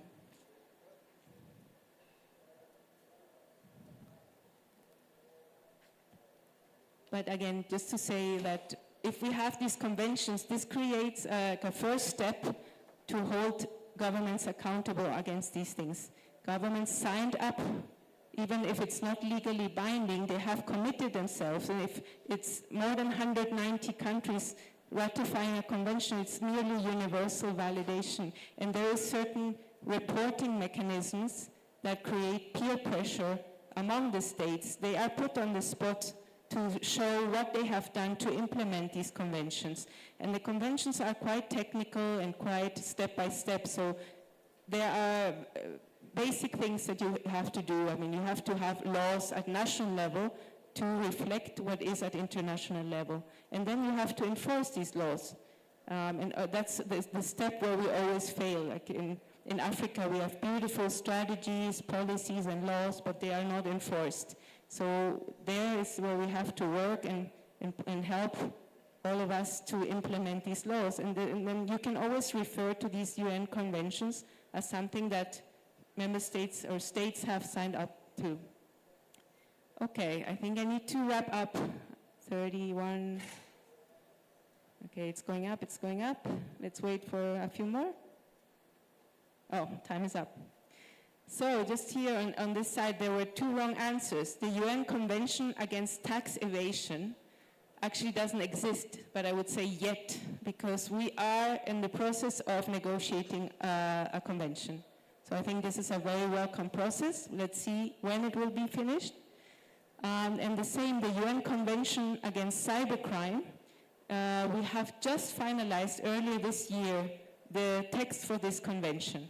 So it's the first time, even at the times that we're living now with conflict and lack of understanding between states, at this level of the UN, we were able to have a convention signed off by all UN states against cybercrime. So this will be adopted at the end of the year by the UN General Assembly. And it's the first time that we have a convention to define what is cybercrime, and so that we can all have an understanding what should be a crime at this level. Good. I leave it at that, but these are very important conventions and also organizations. The Financial Action Task Force is the leading organization to look at financial flows and money laundering. And it acts as a rating agency, so it rates the countries, similar to the credit ratings. when you are on their gray list or in their red list, that is really bad, and countries feel the urge to get out of that list. So there's a way to engage them and say you have to put certain measures in place to show that you are able to counter money laundering. So there's a way to put pressure on countries also from our level, but we also have to work from the bottom up so that things get moving in the right direction. Okay, I think that's it. If you want, as a final, if you want to include one or two words, what you think are solutions against illicit financial flows and illicit trade, and hopefully our panelists will also complement with solutions. But here you can have what you think is the most important thing that we need to take into account when we have solutions. So we mentioned international cooperation is one, networking, information sharing, advocacy, awareness raising. The media can help. There are investigative journalists, for example, who are the ones who have been discovering all these, for example, the Panama Papers, or like these tax havens where illicit flows are stored. So the media plays an important role. Okay, we have a few answers. Just whatever comes to your mind first as something. It could be one organization, Interpol. It could be some laws or whatever you think is a solution. In the end, all of them are valid answers, because we need really, in such complex issues, we need to work together and tackle it at all levels. If consumers would stop buying counterfeit goods, that would take off also a bit of this lucrative business. And we have achieved that. For example, through elephant ivory, we have reduced the market through a lot of awareness raising, so that people have stopped buying it. And I think that's also a way to raise, so through awareness, consumers can change their behavior as well. Okay, I think we're coming to the end, so let's wait for 30 answers, but then we will find out who is the winner of this quiz. Anyone else? Okay, I think I have to skip. Very interesting. Air security, yes. We do a lot of border security, border management in all sorts of borders. Actually, the maritime borders are the most vulnerable to this smuggling. But of course, through air, you can also smuggle. Also people, for example. Capacity building, very big. Very important. There are online courses, by the way, from UNODC. If you look at the UNODC e-learning page, there are trainings on understanding all these types of illicit trade that I have mentioned. Okay, let's see who is in the podium. Joel, third place, please. A round of applause. Joel, do you want to stand up? Don't be shy. Who's Joel? Joel? At the back. Bravo. Then second place, Rejoice. Bravo. And first place, Precious. Please, an applause. Oh, at the back. Okay, you were collaborating. You were working together, I see. Very good. Thank you so much, everyone. Secret.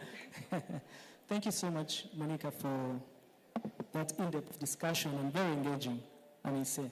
Somebody once said that we cannot change what we do not know.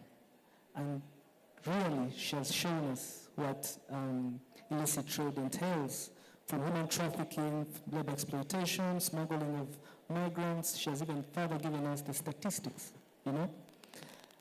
And also, the areas that are very much eye-catching. I was very surprised, anyway, not surprised, because when you look around, China is everywhere. Everybody here, somebody has something from China. Counterfeit, I'm very sure. And the other is human trafficking, which we both know. But my question from your submission is, we are aware of the fourth generation. rising of ICT, information and technology, and we have seen these counterfeit or these also ideas going back to online, right? From your expertise and experience, what do you think we should start with as Ugandans or as Africa to cut down this illicit trade, either in finance and other labor exploitations? No, yes, what can we start with? Yes. Yes, it's a daunting task, definitely. But I think we need to be able to know, so have the information about what is happening. And this is gained through information that is available, I think, online. We don't need to learn it at university. Unfortunately, in the panels before that, we've heard that the education system is not really looking at global issues too much.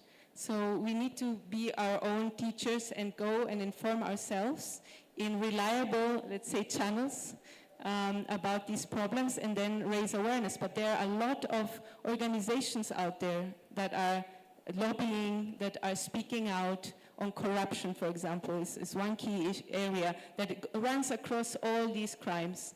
If we are able to hold our governments accountable in a constructive dialogue, not necessarily saying we're going to end the whole system, but really engaging in dialogue and saying we want to know how our monies are spent, and then we can also help you to be whistleblowers or be early warnings if we see in the community what is happening. I mean, the human trafficking, drug trafficking, arms trafficking, they're all in the end happening somewhere, and these are usually poor areas of a city, for example, where this is happening, and the people there know. They know who are the actors, who are the organized crime groups acting there. So police need also the support of the citizens to be able to help to fight these crimes, but they often don't have a trust relationship. And so we try to build bridges between local authorities, local police, and the populace so that we can fight this crime together. Interesting. Before I come to Joshua, I want us to ponder, because if you're telling us to get back online, and this is where all the things are happening. I know some of us here are aware of online gambling, where somebody, you're doing your own, minding your own business, something comes in and they tell you click, and some end up putting in their bank accounts and everything. I feel as we sit here, we need to ponder on that awareness and information. As you've said, we should find out, but exactly where? We don't have a portal where we can go and learn the things. But I think policy-wise, the people concerned should come up and really show us which step we should take to cut down these illicit trades. I would like to ask our own Joshua Mawere. Joshua Mawere is the chairperson of Youth Trade under Kasita, Uganda.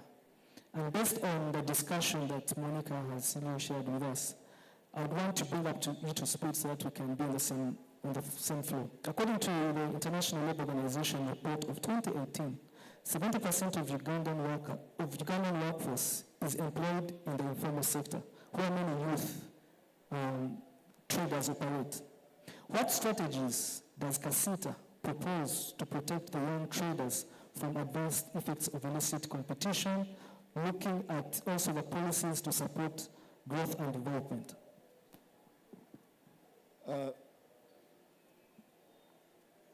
Thank you so much for the question. From the perspective of traders, because I come from Kasita, which is Kampala City Traders Association, that brings together over 3 million traders in on one platform. Now, the biggest number, the biggest percentage of the 3 million are young people. We're talking about 2/3 being young people under Kasita. And illicit trade has been one of the things that we're fighting as an association.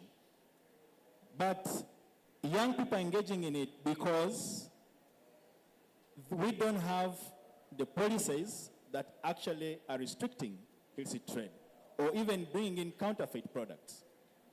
We have China that has a very big, aggressive, made in China policy. It's a government policy that is pushing in all their products with an ambition that 70% of products used in the African continent by any person should be made in China. It's a government strategy for an economy like China. And that also throws in a lot of counterfeits into the system. Now, a country like Uganda, that is a very good partner of China, cannot stop some of these things from entering this country.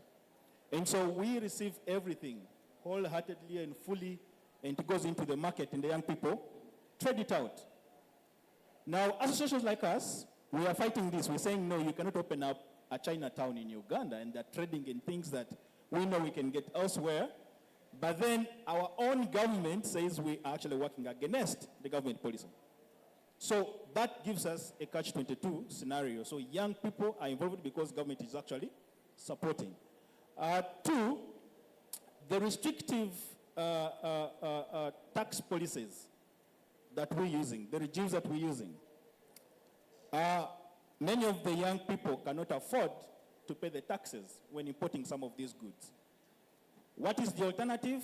Is how do I make my goods cross and enter Uganda, and I can sell them. So in that way, government loses a lot of revenue through illicit trade. If I import a car that is very expensive to Uganda and I cannot pay the taxes, I put it on a transit route to Southern Sudan, get number plates for Southern Sudan, and bring it back to Uganda, and we will drive it. Now, what brings about that is the restrictive or the unmanageable tax regime. How can we help restrict young people from that engagement? One is information. We must make sure that young people understand and have the information on what is the right product to have. Two, what's the right product to deal in? Three is make the processes clear. One of the things we suffer in Africa is information is concealed. You look for information like you're looking for diamonds. If you want to trade, people who have the information, including government itself, does not release it. Government officials find it as an opportunity for them to get more incomes from people who don't have the information. So we need to create more information portals out there for young people. We need to create standards of operations that are known by everybody around trade so that young people can access this information. We need to push young people into associations that are trading so they get to understand some of this information and pick it up. And we need to build capacity of these organizations so that they build the capacity for the membership. And lastly, what I also want to emphasize that is happening a lot in Uganda and across the East African community is the imbalance, the imbalance or the unmatched policies that are within the region on trade. Uganda will charge 25 exercise duty, Kenya will charge something else, exercise duty. So you'll find that you pay VAT here 18%, in Kenya you pay 16%. Now, this cross-border trade, because of the differences, people find ways on how they can avoid either of them, both of them, or the one that is higher. So we need to have a lot of harmonization across borders in terms of taxation, in terms of tax policies, in also terms of the non-tariff barriers, and we harmonize them. Thank you so much. Joshua, as you're deliberating on this discussion, when I look at Kasita, it's in Kampala. And when you go to upcountry, where I've happened to really have a tour and have my own research there, you find actually the businessman or the entrepreneur there has no knowledge. Look at Buy Uganda, Build Uganda, Bubu, right? You go upcountry, people are duplicating it. And you're talking about counterfeit goods. Kampala has actually, it's the hub, right? So in your wisdom as the chairperson, I'm not getting how or what are some of the solutions, you as the chairman, that can be replicated in these other districts or regions within Uganda after managing Kampala? First and foremost, Kasita has expanded to other regions. We've been able to create what we call city traders associations in other cities that have been created. You'll find Jinja City Traders Association, Masaka City Traders Association, we have Mbara City Traders Association, we have Arua, Soroti, we have different associations that are affiliated to us. That's one of the steps we've taken to make sure that we cascade the information. But as the chairperson of the young people who are in trade, one of the most important things that I want to cascade down is the information. Knowledge is power. Do you know what counterfeit is? How do you tell that something is a counterfeit? If we say that the product must have a batch number, will you look for a batch number of that product? If we say that it must have an expiry date, will you be able to, as a consumer, you need to have the knowledge and the understanding. The trader has to have the knowledge and understanding. That's capacity building we need to push out. But also, secondly, what we want to have is want to continue to have trade places for the young people. You know, young people are working in the open space. We don't have specific markets, specific areas put out for young people to do trade. So we run into competition with organizations that have been there for a long time. And what do? Because we can't afford what they are bringing in, we go for lighter commodities. We go for crowns of what has been put out. So one of the other thing that we need to push out as young people, it is to make sure that we create consolidation areas for young people or trade areas for young people. In Kampala, we don't have that.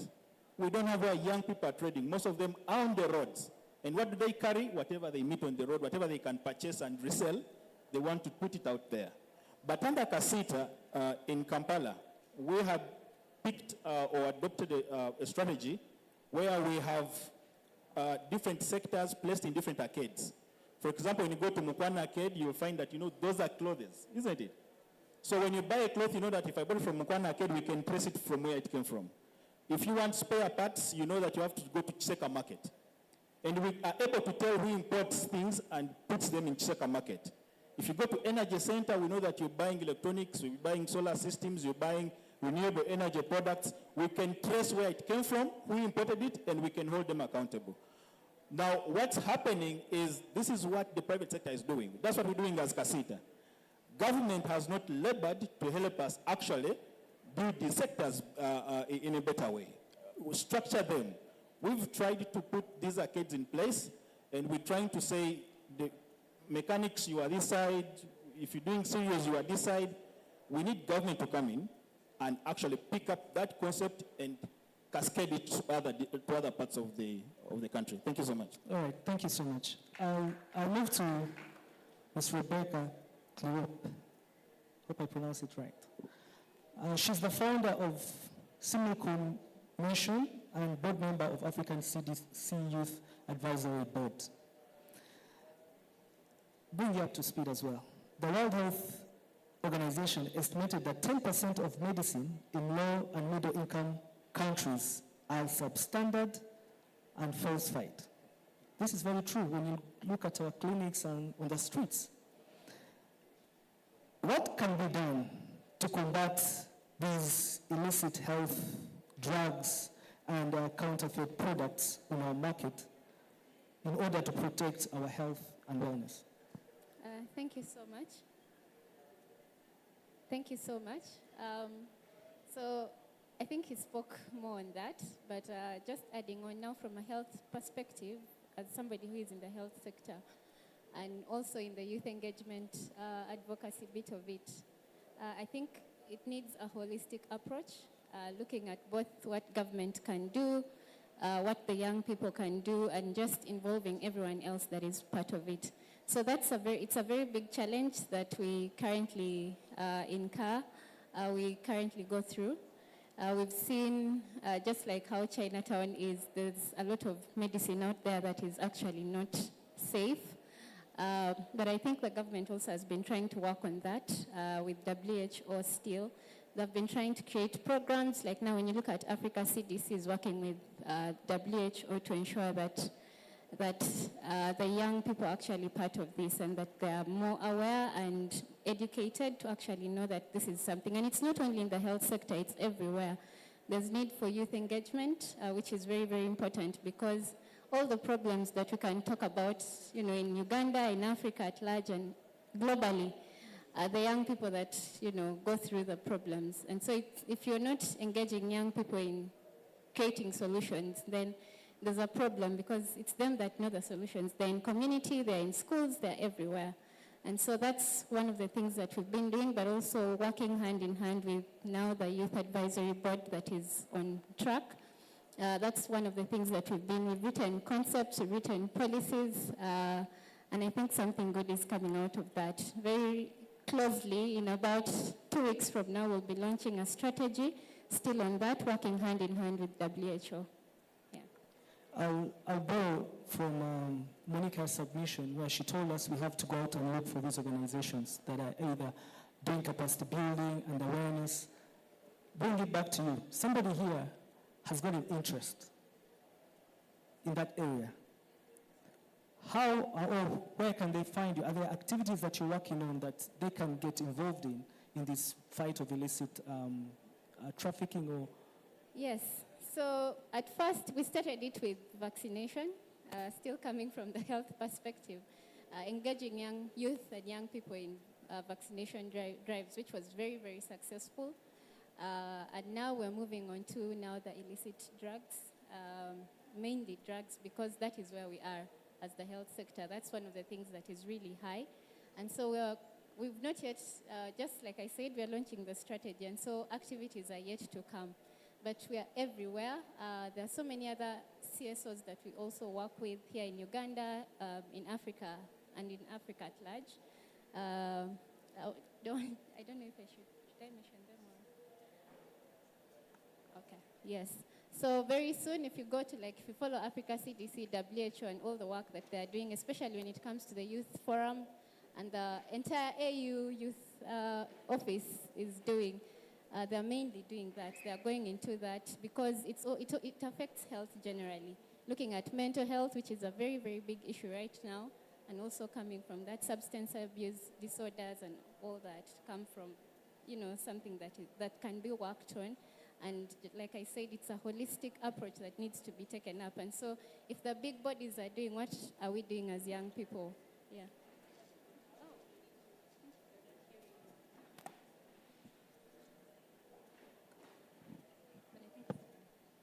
Can you hear me? Okay. So like I was saying, if the big bodies like WHO and also our organization, Africa CDC, are trying to, work on this, that means that even us as young people, we have a role to play. And so we don't have to just wait for our leaders to, take that step, but these are things that affect us as young people. We need to be part of it. We need to be very, very collaborative in working with them, and also ensuring that they actually know what we want. And so if they're going to, put, for example, a policy out there, where are the young people? We need to speak up, we need to work with them, and also create the solutions for ourselves. Thank you, Rebecca. From our panelists, what I'm taking is we need to get information. Before you go out advocating for anything, do you have the information? Are you well equipped with this information to support your cause? And, I cannot find solutions or ask all the questions to smear the holes in our bucket. So I'm going to open the conversation to us, the participants here in the building. I'll take 2 or 3. And I want you to only be brief and clear, straightforward to the point. I'll take him. Yes.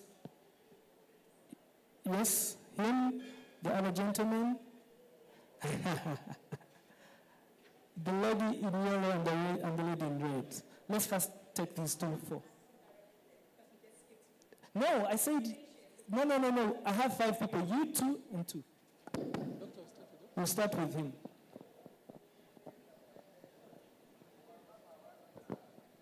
Thank you, the panelists. My name is Bariho Abans, and I'm a medical personnel. My question will directly go to Mr. Joshua. In this reality check, when you try to see as in Casita and all other trade agencies, either across the country or across Africa, their inclusivity with supporting the youth is to a more scale. Throughout the SMEs, we are given the privileges of, let's say, tax exemptions, maybe holidays in express to these other multinational organizations. In this, you've seen it happen, Chinatown issue. So Another point, please. My question is, as Kasita, what is your bargaining price or bargaining power to the government or to EAC or to Africa perspective in respect to ensuring that the youth and the young people penetrate into the market and they're able to sustain themselves for over a generation? Thank you so much. The other is the gentleman in specs. Okay, thank you so much. My question is directed to Monica. This morning, I just woke up to the news that Africa's richest first daughter, loses court appeal with Switzerland. And this is money that was stolen from the government of Angola because she's a first daughter, and that money was kept in Switzerland. However, what I'm wondering is if at all, at any point, that money will be returned to the people of Angola. And so many cases where African leaders steal money in the Western world, but that money never gets back. So should we say that the West is a beneficiary also of this illicit financial wealth? A last question to Joshua Reed. Yes. Is how do you prevent political patronage and manipulation within those consumer protection associations? Because we have seen a lot of political infiltration within, that they cannot be able to do their roles of protecting consumers.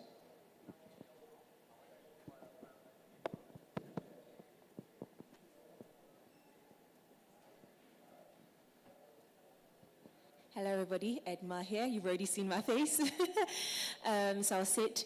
Again, the conversation on IFF it's huge, not just here in Africa, but also in Europe, in a Western country, because there's cross-border and intercontinental illicit financial flow as well. So my question is for Monica. And wherever I get to meet people that belong in international organizations, because I belong in one as well, I tend to ask them this question in terms of what they're doing. I think the gentleman that came before me earlier, prior to me, slightly also asked the same question as I'm about to ask. So I know for a fact, just like mentioned, $88.6 billion annually outflows out of Africa through IFF, and out of that 88.6, I know for a fact that 5% of that 88.6 billion is government corruption. So my question is, you mentioned earlier in terms of what people can do towards combating IFF and how we can hold our government responsible for their actions and hold them accountable for their actions. But I also want to know what are organizations, international organizations, such as the United Nations, doing to hold these specific, because I know you have the data, to hold these corrupt politicians or corrupt government specifically accountable to their contribution to illicit flow, which accounts to 5% of the $88.6 billion that goes out annually. Thank you. Thank you. The lady in red, and finally the one in yellow.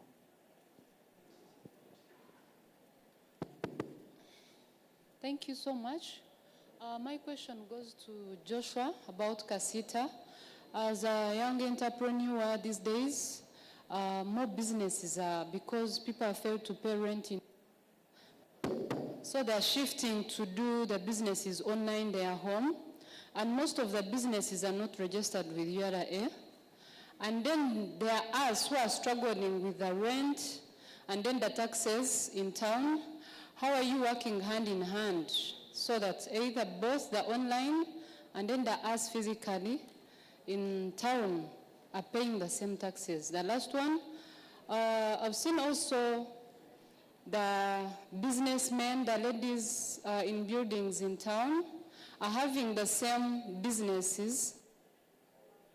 Like the next, you go on the streets, you find the buildings, the fruits are not paying tax.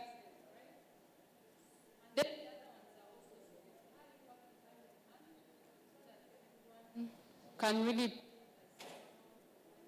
access on the streets. I see you carry their things. And the funny part, I've really tried to follow over 2, 3, 4.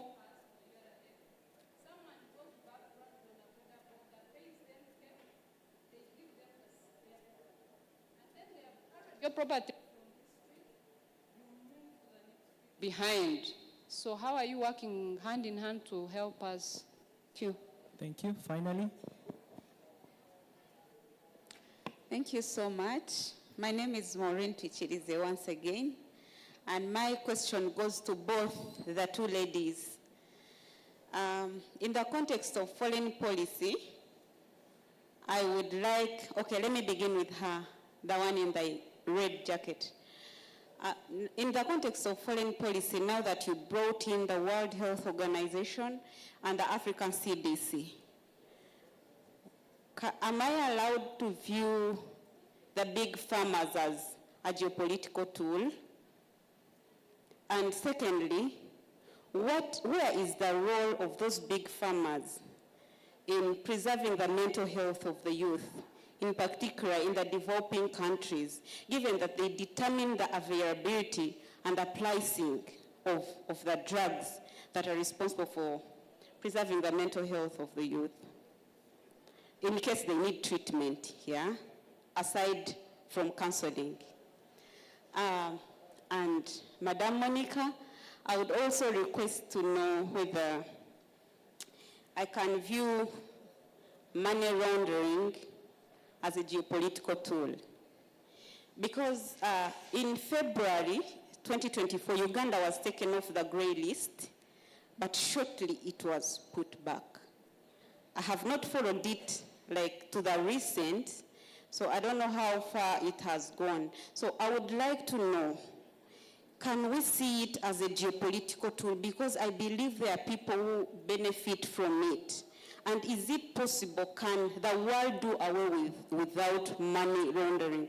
Despite the fact, with all these sanctions, with all the grey lists, with all the methods that the UN has tried to moderate it, is it possible to completely do away with it? And what strategies would you recommend in that case that are practical?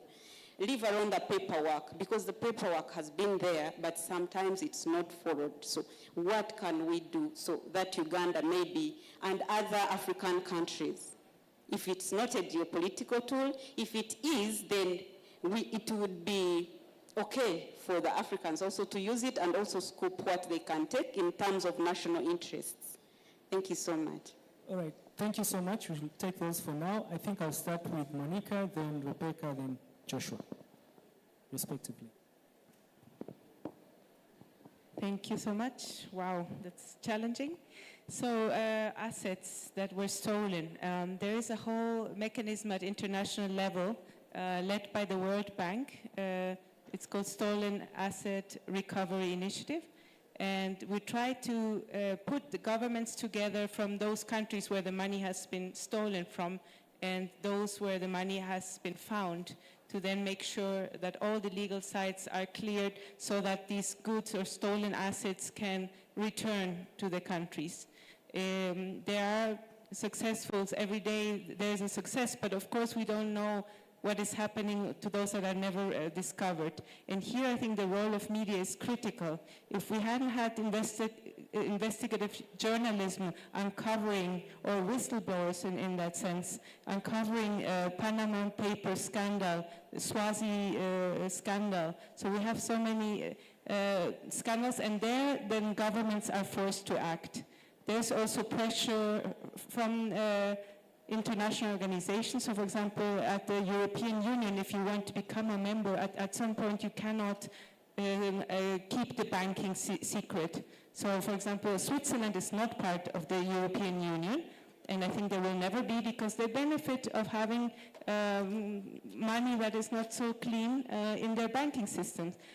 So there are these tax havens, and I think there's not enough being done in the world to fight, because one thing is to have tax-free areas to foster trade, etc. But we know very clearly that certain very small island states, for example, are just profiting of illicit financing. But we need to uncover, and this is not always easy. So I'm hoping and I'm relying on hackers that want to do something for the common good and uncover these things, because otherwise it's very hard to follow. And that links to the illicit financial flows. I mean, is the West benefiting?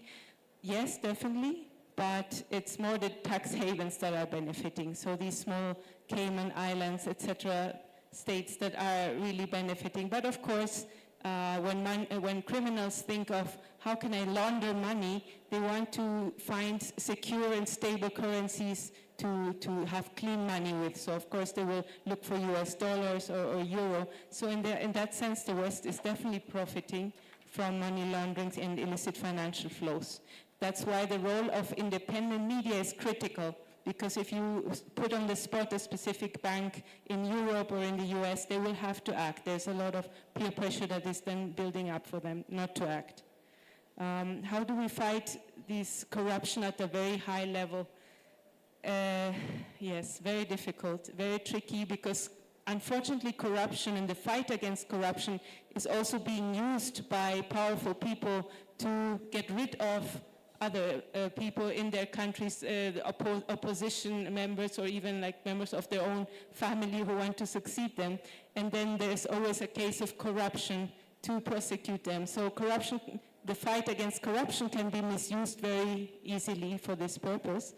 And as United Nations, we cannot accuse openly a regime or a government, but there are NGOs out there, you know, of Transparency International with their rankings, etc. What we do at the UN is we try to engage wherever the government wants to engage. So it can be a very technical type of anti-corruption. So when we can talk about e-procurement, for example, so that we try to tell the government to make very transparent electronic procurement system, so that you can really trace where the money is going.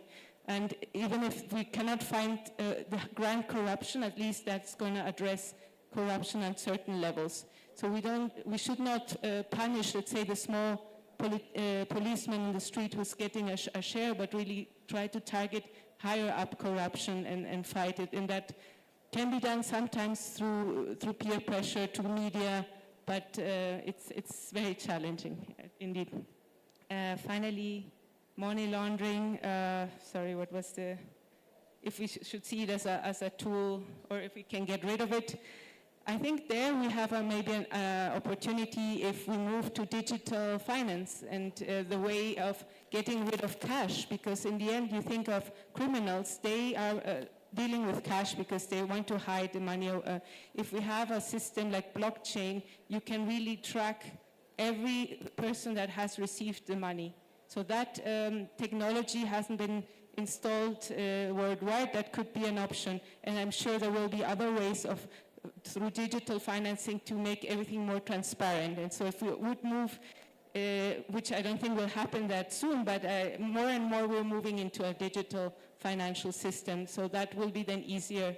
But then, of course, there will be others who will be able to manipulate that. So we'll always have criminals and people who want to cheat the system. But still, I think modern technology could help us in fighting money laundering. Thank you. Thank you. Rebecca? So to answer the question on drug pricing, I think looking at WHO and Africa CDC. Yes, they do work hand in hand, but most importantly, they don't have authority, like, for example, to come to Uganda and say, this medicine should be this price. So what they do is they work with the National Drug Authority, which is the country's body really on looking at the drugs and pricing, which is much as they advocate for, safe drugs, for affordable medicines for everyone, it's still something that the country has to take a step in. And so that's basically what they do. When it comes to, going into now the substance abuse part of it, what they can do is maybe they do the advocacy bit, they do policy, they do, creating evidence-based mechanisms to ensure that that is capped. But also, it still runs back to the ground level, to the government, to the different CSOs that are out there doing the work. Yeah. Thank you so much. No questions. There's one my brother asked about bargaining power as Kasita. It's a very interesting question because we're a membership organization. We have a lot of different professionals from different sectors who are our members, and we've stood on the wheel of making good trade. And also, we are purposed to make sure that trade is fair in this country and also beneficial to those who participate in it, because that's the biggest number of people. Though we've had issues and encounters in this country with the governance of this country, but also we're on record that where we failed to be listened to, I led a number of traders to move out of a meeting with His Excellency the President of this country. And that was because we're not being listened to as traders. And in 1999, government said it was not able to do business. It didn't have the money to invest in businesses, and therefore it went private. So it privatized most of the institutions because it thought that the traders, the private people, have better capacity to do business. So when we advise government, we advise it with a lot of knowledge from our practice, and we also very much stand to what we want to produce in terms of facilitating trade. So our bargaining power will not be withered in any way.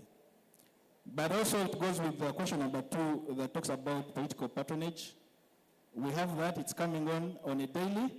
We see a number of competing associations that are coming up that are state-funded, just to make sure that when you say the taxes are high, another trading association says, actually, we are comfortable. And so you lose meaning of the discussion. And this is very deliberate, and it's very unfortunate that is happening in the arena where we want to make sure that trade is fair. But we will keep our stand as a collection of traders, and we will not relent in any way.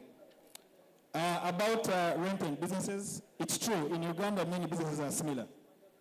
And we have an issue where we have so many young people, and people don't have trading spaces who are hawking their goods and trading them, of course, in front of other shops that pay trading licenses.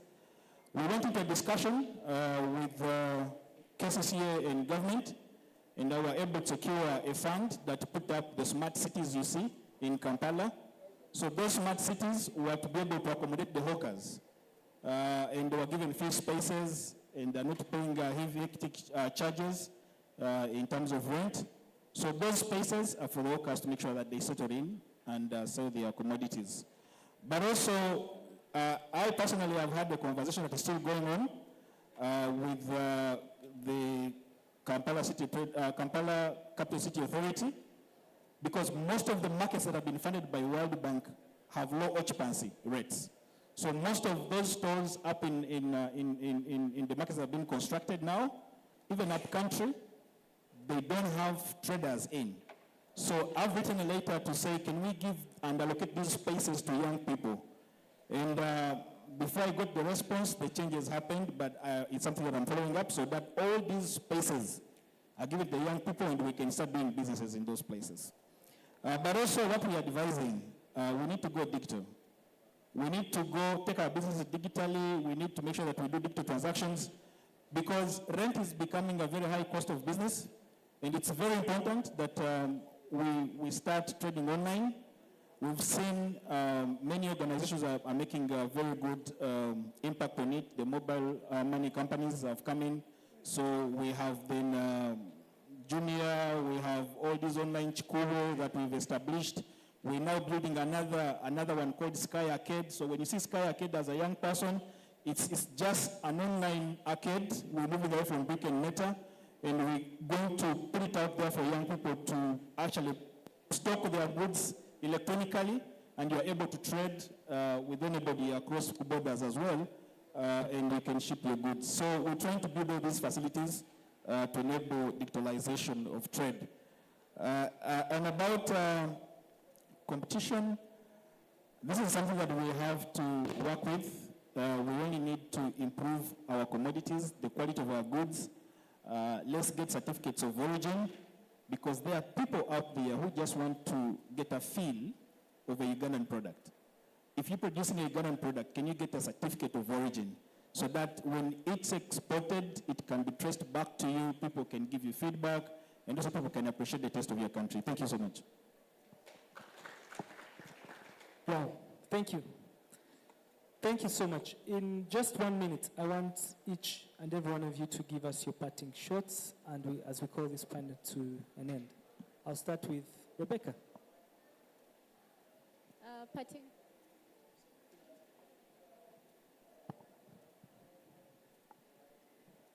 Parting shot is we all have a role to play, and so let's do what we have to do, but also let's hold our leaders accountable as young people. I know that sometimes, especially here, they don't want to listen to us, but I think let's keep pushing, let's keep doing it. Thank you so much. I just want to say this. About the African Free Commercial Area, there are three aspects. Knowledge is very important. Knowledge is like knowing that the sun rises from the east and sets in the west. But that's not enough. We need to understand the African Free Continental Trade Area. Understanding means that you actually know that the sun does not move. It is stationary and it's the world.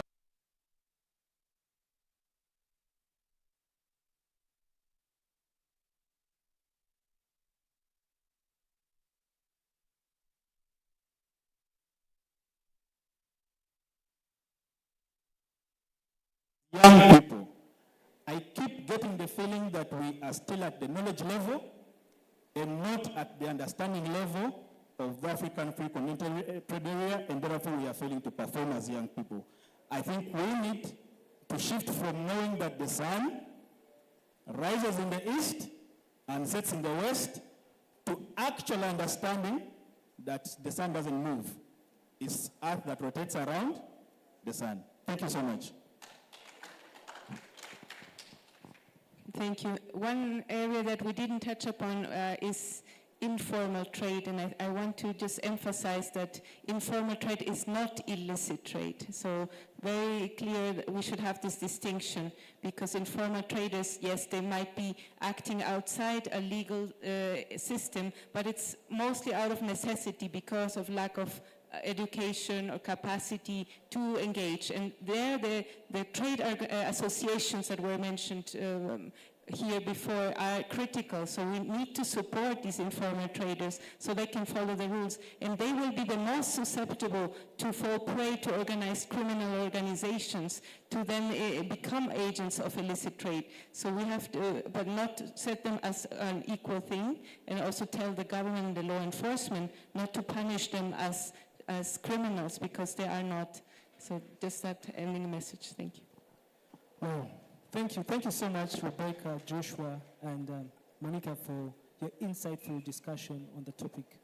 And for me, my take home, as I started, is that illicit trade and financial flows are the cracks emptying Africans' resources and wealth.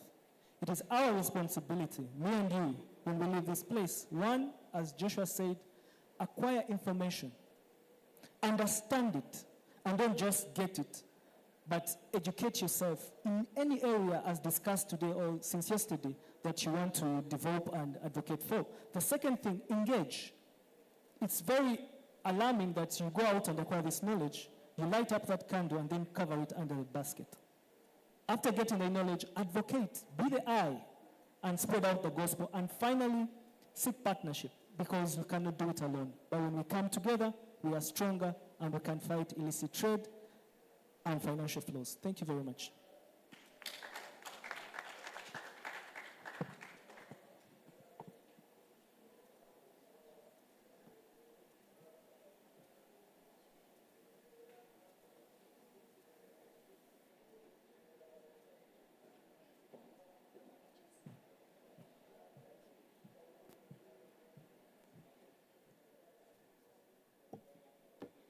Okay, picture time for our panelists. Quickly, please. Put your hands together for them as they make their way to the center of the stage. Thank you so much for this in-depth conversation on illicit financial flow and how to mitigate it, especially when it comes to our beloved African continent.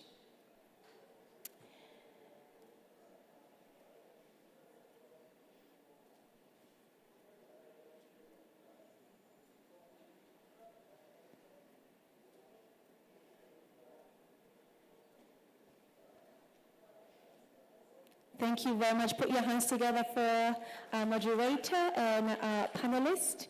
They did such a wonderful job today. Have you have you learned something today? Yes? I can't really hear you. Have you learned something today? Yes? All right, fantastic. Unfortunately, it's just a 2-day convention and not 3 days, so I can't come back tomorrow morning and ask you questions and put you on the spot. But I'm glad that you've all been able to take in some important information and also contribute to the conversation, both online and in person here at the National ICT Hub in Nakara, in Kampala, Uganda. So once again, ladies and gentlemen, we'll do this just once because we are about to close our 2-day convention. It's been wonderful, it's been impactful, and it's been empowering. So before we close, we'll do this once again, okay? Ladies and gentlemen, distinguished guest, esteemed delegate, and the vibrant youth of Africa. Well done, clap for yourselves. This has been a 2-day convention on the pathways to peace for the African youth on the AFCFTA, Peace and Security. This amazing convention was brought to you by the Independent Continental Youth Advisory Council, also known on AFCFTA, my apologies, also known as ICOYACA, and UNESCO MGARP. The 2-day convention was also in collaboration with CAS Foundation, OTEC Foundation, and Julius Nyerere Leadership Center. It is also hosted by the Republic of Uganda and the National Innovation Hub. We've had amazing conversations since day one, which was yesterday of this convention, where we had a first panel on the Ahinsa lecture and dialogue, the role of youth in intra-African trade to foster peace and security, education for lasting peace, and youth-led, youth-focused initiative advancing education in artificial intelligence.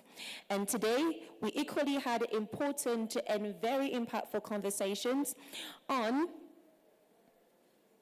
the Talking Across Generations on Education, also known as TAGI. And we had another panel on the legal pathways to migration, economic opportunities, and human rights in business. And last but not least, we had a conversation on addressing illicit trade and financial flows for economic stability.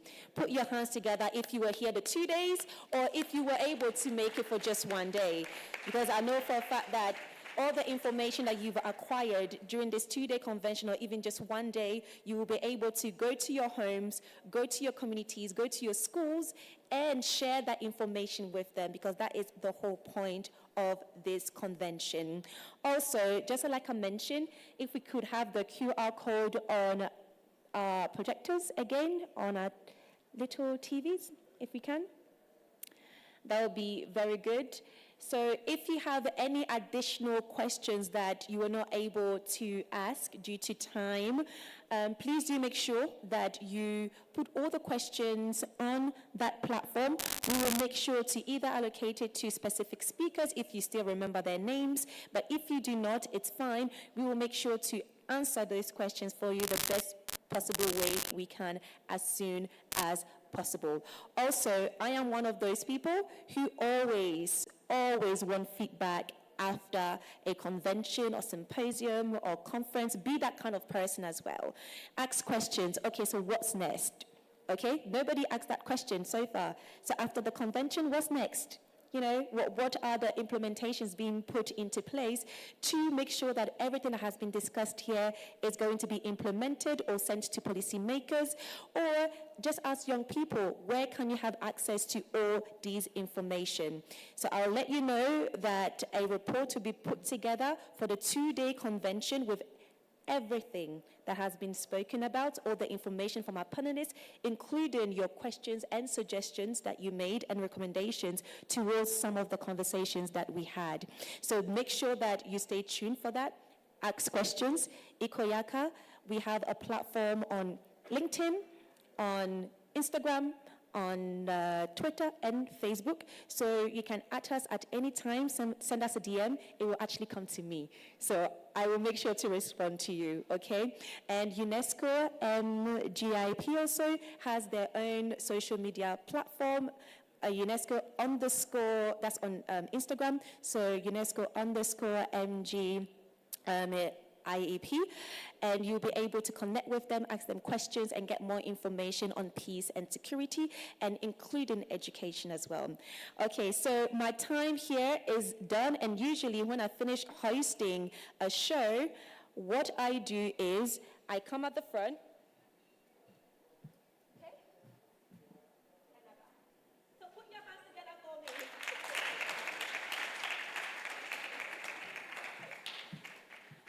So I will call important people to come on stage to give their closing remarks, mainly from our sponsors. So if I could have Ms. Anisha Alinda, who is the program manager for CAS Uganda and South Sudan, on stage right now, very briefly to give her closing remark as one of our sponsors for this wonderful, wonderful convention. Put your hands together for her. And I'm not going to go away. I'm going to stand right here because I want everybody to keep it short. That was very abrupt, but to save all our time, thank you very much, everyone, for your participation, also for giving us your time and contributions and ideas. We appreciate it. Like she has said, we would appreciate feedback so that we see what's next. Thank you so much. This is why I love Anisha. Simple and short, but very impactful and very empowering. Thank you so much, Anisha Alinda, who is the program manager for CAS Uganda and South Sudan. Put your hands together for her. Next on stage, can we have one of our collaborators who supported this 2-day convention on the ASFTA Peace and Security, and he is the project lead at OTIC Foundation. Can we please have Mr. Marvin and Bayona? Put your hands together for him as he makes his way on stage. OTIC Foundation has been a great supporter of this 2-day convention, and hearing from the project lead will be amazing. Thank you very much. Thank you so much. Thank you so much, Edna. You've done such an amazing job. Give me 5 minutes to do my closing remarks, please. I will sit next to you. All right. I will make sure I use the 5 minutes. Well, our esteemed guests, our partners, and fellow delegates, good evening to you all. As we come to an end at what has been a remarkable and thought-provoking convention, I would love to thank you all for staying through with us and being with us. My name is Ahinsa Marvin, and I am the project's lead at OTIC Foundation, an organization that is leveraging on the power of artificial intelligence in Africa.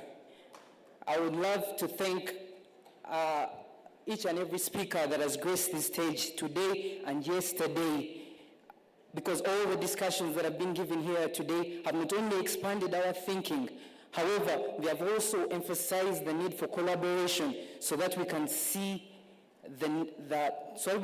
to unleashing the full potential of the youth in Africa.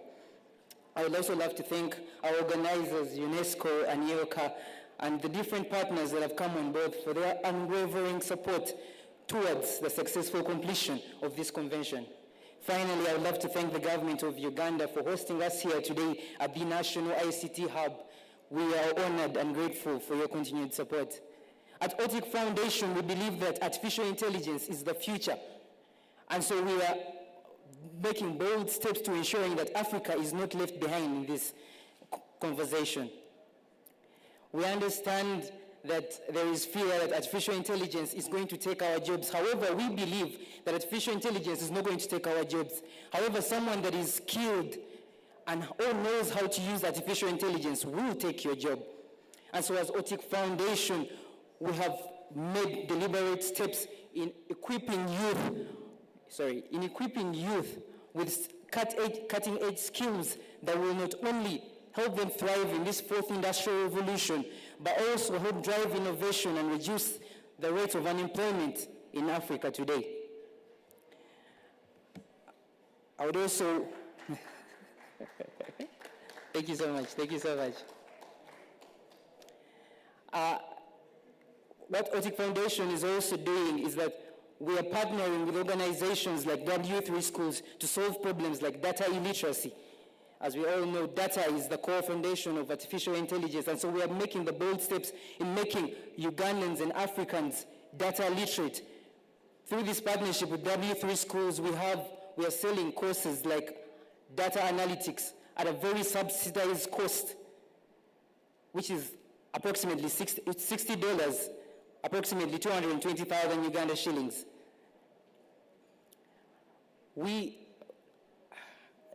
For those who have more information about it, please, you reach out to us and we'll give you more and more detail on that. Once again, I would love to thank you all for this opportunity to speak to you all. As OTIC Foundation, we see the need. We know that we cannot achieve this alone, and so we are calling upon all different partners, UNESCO, CAS, to join us in empowering and pushing this initiative, because we do not want to leave Uganda behind. We do not want to leave African youth behind. As we all know, the workforce is evolving. And in this workforce, in order to be relevant today, you need to understand and speak the language of the era, and the language we're in right now, we're in the fourth industrial revolution. And so we're trying to equip each and every one with skills that will help empower them and thrive in this era. As we go home, and as each and every one lives here, I'd love to ask you all to know that as we move into the future, let us not stop on having peace, security, and AI as conversations. However, let them be as pillars that will bring progress in Africa. Thank you so much. Have a blessed evening.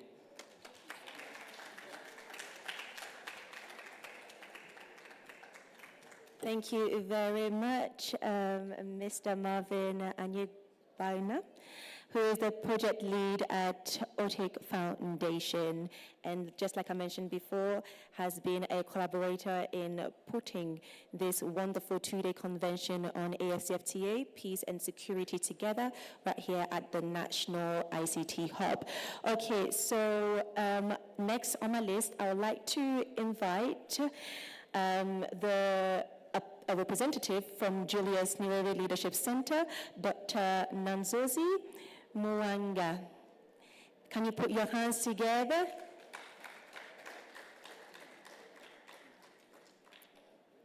Okay, so I guess Dr. Gardner will Gardner. take the floor. All right, thank you. Thank you so much. I'm not Nanso Zimuanga, right? But she gave me something to ponder and deliver on her behalf. And if you permit me, ladies and gentlemen, esteemed partners, youth leaders, and dear participants, all protocols observed. Peace is like a river. It may face obstacles, but it flows continuously, carving its path through even the hardest times. Just as a river, for Africa to have peace, we should be willing to listen, adapt, and be resilient while facing the African challenge head-on. My name is Gardner. I'm a life learner by choice, a lawyer, researcher, a lecturer by profession, and a mind educator or activist by circumstance. I'm also the program coordinator at the Julius Nyerere Leadership Center. I'm here on behalf of the Executive Director of the Julius Nyerere Leadership Center, Dr. Susan Muwanga, who longed to be here, but due to other abrupt and urgent engagements, she deeply sends her regrets. However, those that have met her really know that she is dedicated 100.1% to see Africa's youth thrive, be impactful, and create the change that they desire to see after they've gone. Ladies and gentlemen, this two-day conference should leave you with three things, not only to ponder about, but rather to advocate for. Your first key focus should be on economic empowerment as a pathway to peace. Let me remind you that sustainable peace is not just about the absence of war, but the presence of opportunities, justice, and equality for us all. When you read the UNDP Human Development Report 2022, it shows that countries with high youth unemployment rate are more vulnerable to conflict and instability. When you look at the sub-Saharan Africa, the high unemployment rate of 13.3% has caused a lot of frustration and unrest in those areas. However, on the brighter side, according to the World Bank report of 2021, the African Continental Free Trade Area has the potential to reduce and lift 30 million Africans out of extreme poverty by 2035. This demonstrates that when African youth are empowered economically, they are not only building better futures for themselves, but also contributing to the regional peace and stability and development. As the famous African proverb, "He who does not cultivate his field will die of hunger." It is your responsibility to ensure that, as an African, you use all the available resources and opportunities to cultivate the field of success, prosperity, and peace. The second pathway to peace is through digital empowerment. In this 21st century, digital skills are no longer optional. They are essential for us to thrive and drive change. Whereas African digital economy is projected to grow to over 180 billion by 2026, 60% of African youth lack the digital skills required to participate fully in digital economy, according to the Economic Forum Future of Jobs Report 2020. This gap presents both a challenge and an opportunity. Ladies and gentlemen, other than becoming just consumers, let us think out of the information that is available on the internet. Let us use it to think past the norm. Let us use it for our mental wellness, development, and create change that we desire to see. And finally, the third focus is ethical leadership and the practice of nonviolence. This reminds me of the African proverb, "A leader who does not take advice is not a leader." African problems are rooted in this one vice, failure to listen. And yet, the path to peace and stability requires leaders who are committed to justice, accountability, and the well-being of all citizens. Mahatma Gandhi, a symbol of peace and nonviolence, once said, "The best way to find yourself is to lose yourself in the service of others." As young leaders today, you have the opportunity to create the change, to change the narrative into that you desire to see. Be the champion of ethical leadership and good governance. And it is not only It is the only way you contribute to breaking the circle of conflict, poverty, and reshaping Africa's future.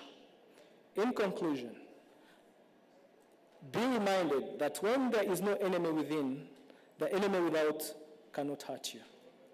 Let each one of you go out to preach from the scriptures of St. Peace, the chapters of unity, and the verses of collaboration. As Julius Nyerere once said, unity will not make us rich, but it can make it impossible for Africa to be humiliated and disregarded. Our unity as Africans will be the key to unlock our shared potential and overcoming the challenges that fall us. To you who has managed to be here physically and online for the 2 days, I want to personally thank you for your time and perseverance, your ideas shared, your passion and commitment to this peace agenda. Always remind yourself, I am the future of the African continent. Go out, let's build bridges across the borders, foster understanding across generations, and shape a peaceful, secure, and prosperous Africa you wish your grand and grandchildren to live in and see. Asante sana, Nema ne amani. Thank you. Thank you very much, Dr. Gardner, for this wonderful speech on behalf of Dr. Nanzozi Mwananga, who is a representative of Julius Nyerere Leadership Center. Put your hands together for him. That was a beautiful speech. It got me thinking a lot. The quotes and so on and so forth were very impactful, and the message in it as well. We are the African future and present, actually, because we've learned that we are the present, not future. Thank you very much. Last but not least, but before I call this person to officially bring this 2-day convention on pathways to peace on the AFCFTA peace and security, I would again like to thank our wonderful collaborators and our wonderful partners as well. So once again, a big thank you to the two organizations that brought this 2-day convention together, which are the Independent Continental Youth Advisory Council on AFCFTA, ICOYACA, and the UNESCO MGIEP. The 2-day convention was also in collaboration with CAS Foundation, OTIC Foundation, and Julius Nyerere Leadership Center. This wonderful 2-day convention has been proudly hosted by the Republic of Uganda and the National Innovation Hub.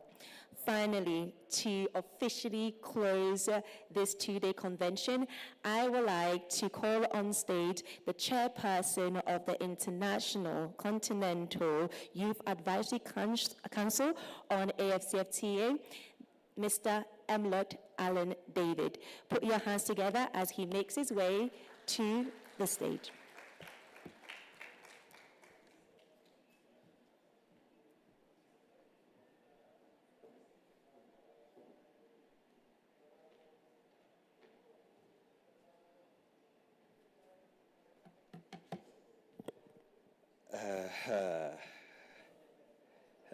We are happy? Are we happy? How many are happy? Let me see. Good evening, ladies and gentlemen. I think before I even speak, put your hands together for this beautiful lady here. Hasn't she done an amazing job? Let them see you. She deserves to remain in Uganda. I hope my men are seeing. This Ghanaian should remain in Uganda here, isn't it? She should remain here. Colleagues, thank you so much. I know yesterday and today has been full, especially yesterday we began with a lot. And a lot has been discussed, a lot has been shared. I know many of us came with expectations. I hope what we've been able to offer has been able to meet your expectations. But I think for me what has been very important for the last couple of 48 hours has been the feedback. We have been receiving feedback from the onset from our young people, how to make things better. And even that, we have also been receiving feedback instantly. And that feedback has also been able to inform some changes that have been happening. And I think this is what we need as an African continent. We need young leaders who are responsive, young leaders who are bold enough to address issues that affect them, young leaders who are ready to take up the task when opportunities arises. And I know I have been able to put some of us on the podium without even informing you, but you've risen to the task and you've been able to deliver what you've delivered. But I would want all of us to put a round of applause to our facilitators, our speakers, our moderators. Please clap for them. They have done an amazing job. And to me, as the convener, I would say I am impressed with what has been able to come out of our moderators and our facilitators, and of course our speakers. Secondly, I would love, we may put our hands together for our colleagues from the UNESCO MGIEP for being the strategic partners of this event. They have done amazing, and it's the reason as to why we've been able to put this together. Please clap for them. Please clap for them. And of course, I would want this person to start, my good friend Anisha. Anisha is a very humble lady, but she has supported us very much. Anisha, please, from CAS. Some of you have been running up there and whatnot. It's because of Anisha. Anisha has been at the center, at the forefront of supporting youth initiatives. And if I may tell you, this is what I always love to say, that when youth organizations or development partners hire or employ young leaders, youth like Anisha, you see Anisha is a very beautiful woman, who are youth leaders, they understand the needs of the young people and they prioritize them. So when the young people approach them, even 1 or 2 weeks, I'm not saying you go to Anisha 1 or 2 weeks to the event, but 1 or 2 weeks, for as long as whatever you're telling them is within what they are programming, they would always support you. But that can only happen when organizations are hiring young leaders. And CAS is that example of an organization in the country, development partners, who are actually having, I think, if I'm not mistaken, about 95% of the staff in CAS are all below the age of 35.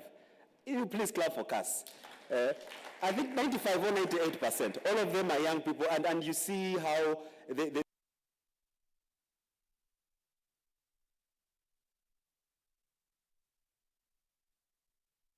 where they are. Where are they?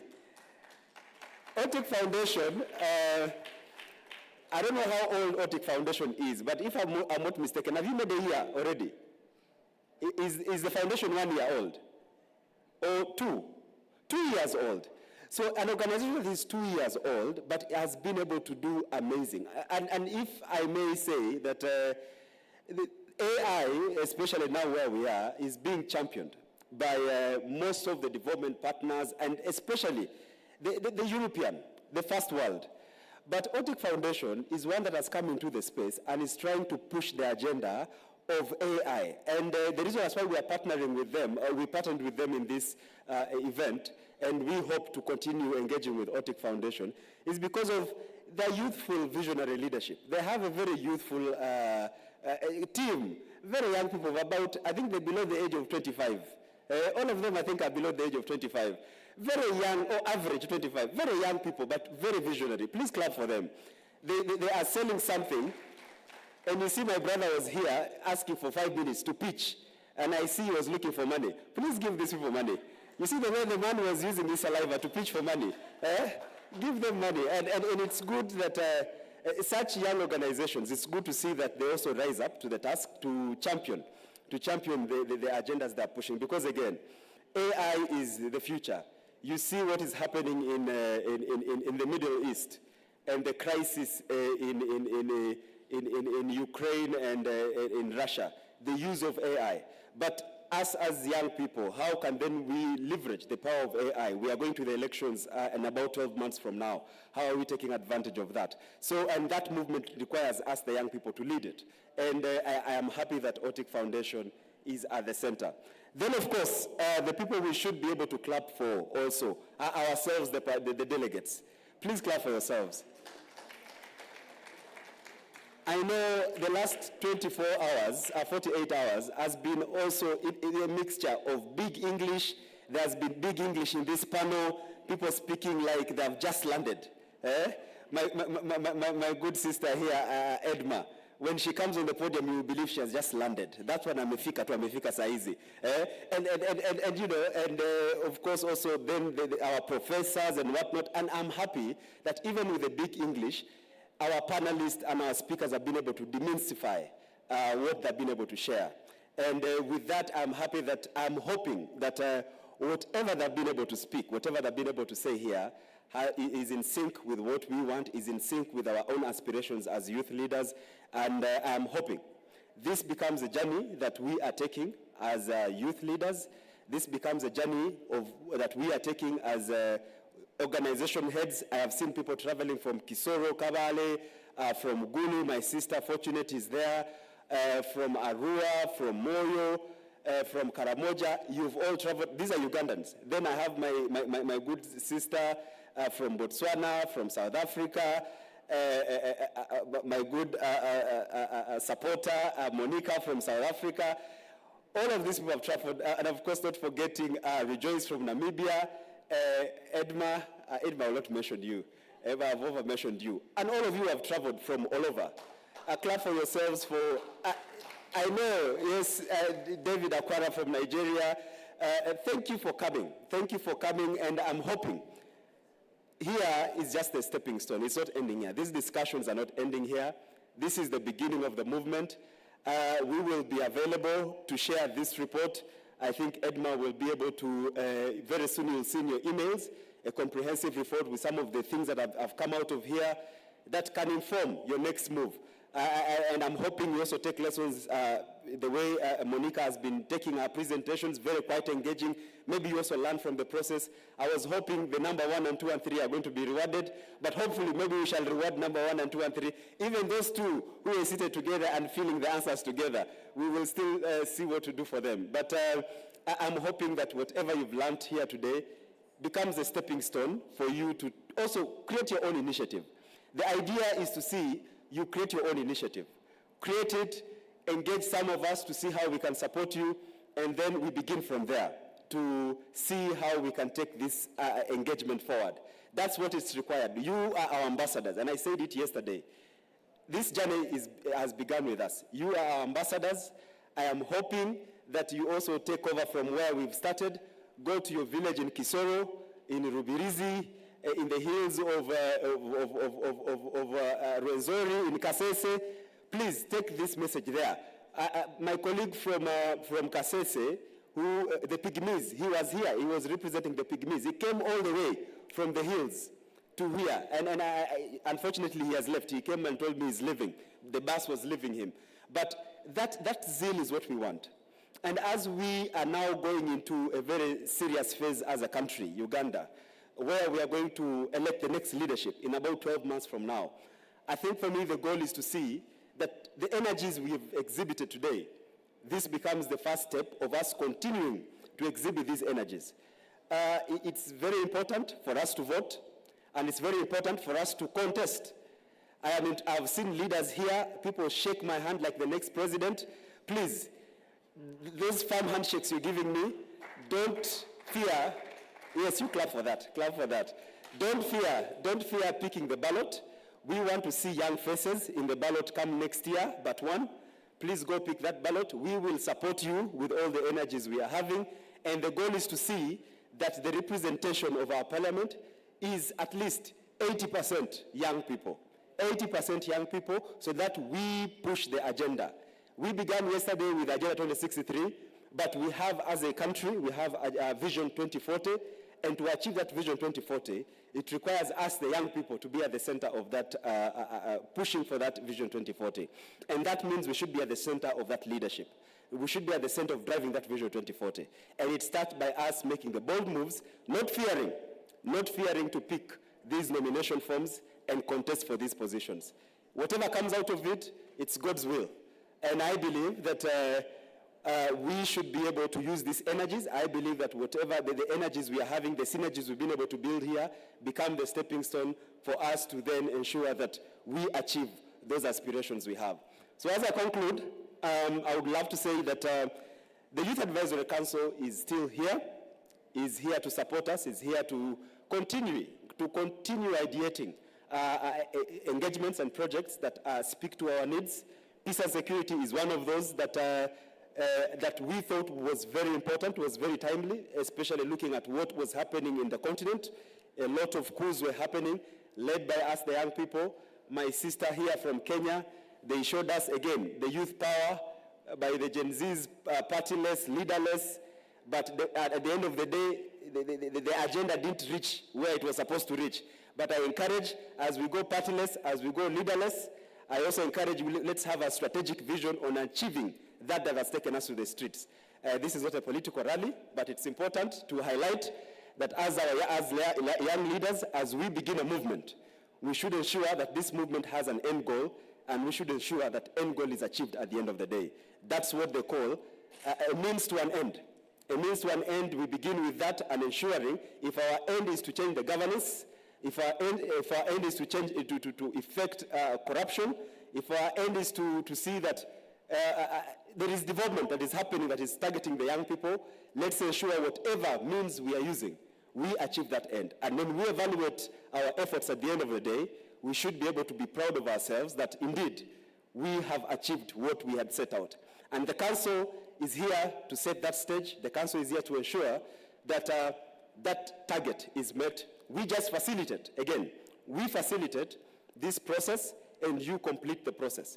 We initiate it, you complete it. We can't do it alone, but we do it with the efforts, all of your efforts, our development partners' efforts, to ensure that this is achieved. So yes, and one other thing is that next week we are going to take this discussion to Johannesburg, South Africa. We are having a broader discussion of a panel that we had this afternoon. I think about Tuesday 8th next week. Wednesday 8th next week. We will be with Monica from the UNODC. We will be having the same engagement with our young people from Southern Africa. About 16 countries from Southern Africa are coming together in 16?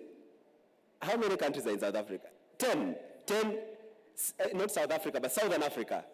Southern Africa, about 10 countries in Southern Africa. We are, again, broadening these discussions of peace and security and the AFCFTA in Joburg. So if you are going to happen to be in Joburg, or you can find yourself there, please don't hesitate to reach out to us. We can see how to give you a back seat already to listen in. But yes, we are going to take up this to South Africa. Then after that, we are going to go to the Youth Connect Africa Summit that is coming up also on the 10th of November next month. We are having the same engagements, but focusing on trade this time. So we are going to be up and about. The Biashara is also happening a few days from now. And we're also going to be in the Biashara just a few days from now in Rwanda. Then, of course, Johannesburg. Then we're going back again to Kigali, Rwanda for the Youth Connect.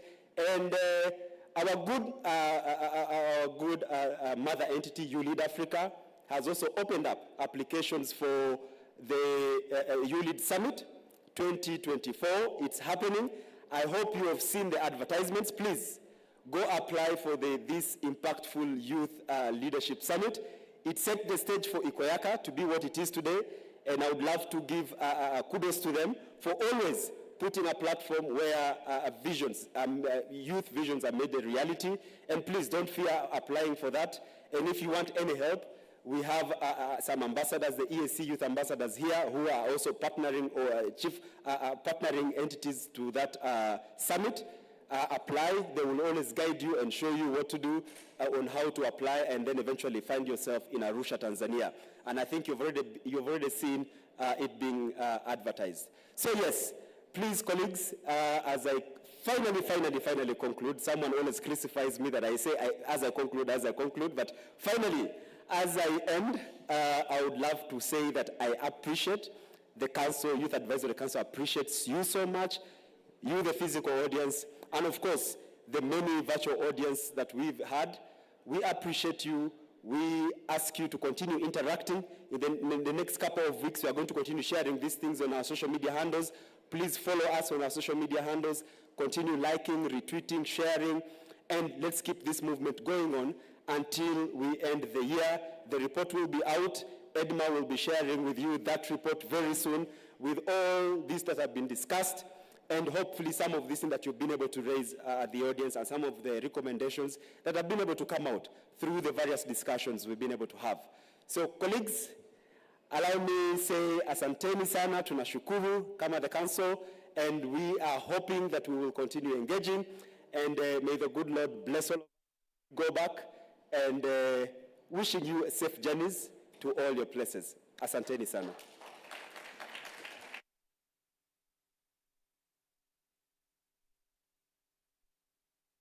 A picture, please. A group picture. Let's come. Let's have at least one picture. I don't know, tufanyie wapi? Inje. Let's, I think, out. Or where the banners are. Then we can come for tea. By the way, sorry, we have a lot of tea. A lot of tea for you. Sorry. But yes, let's have it.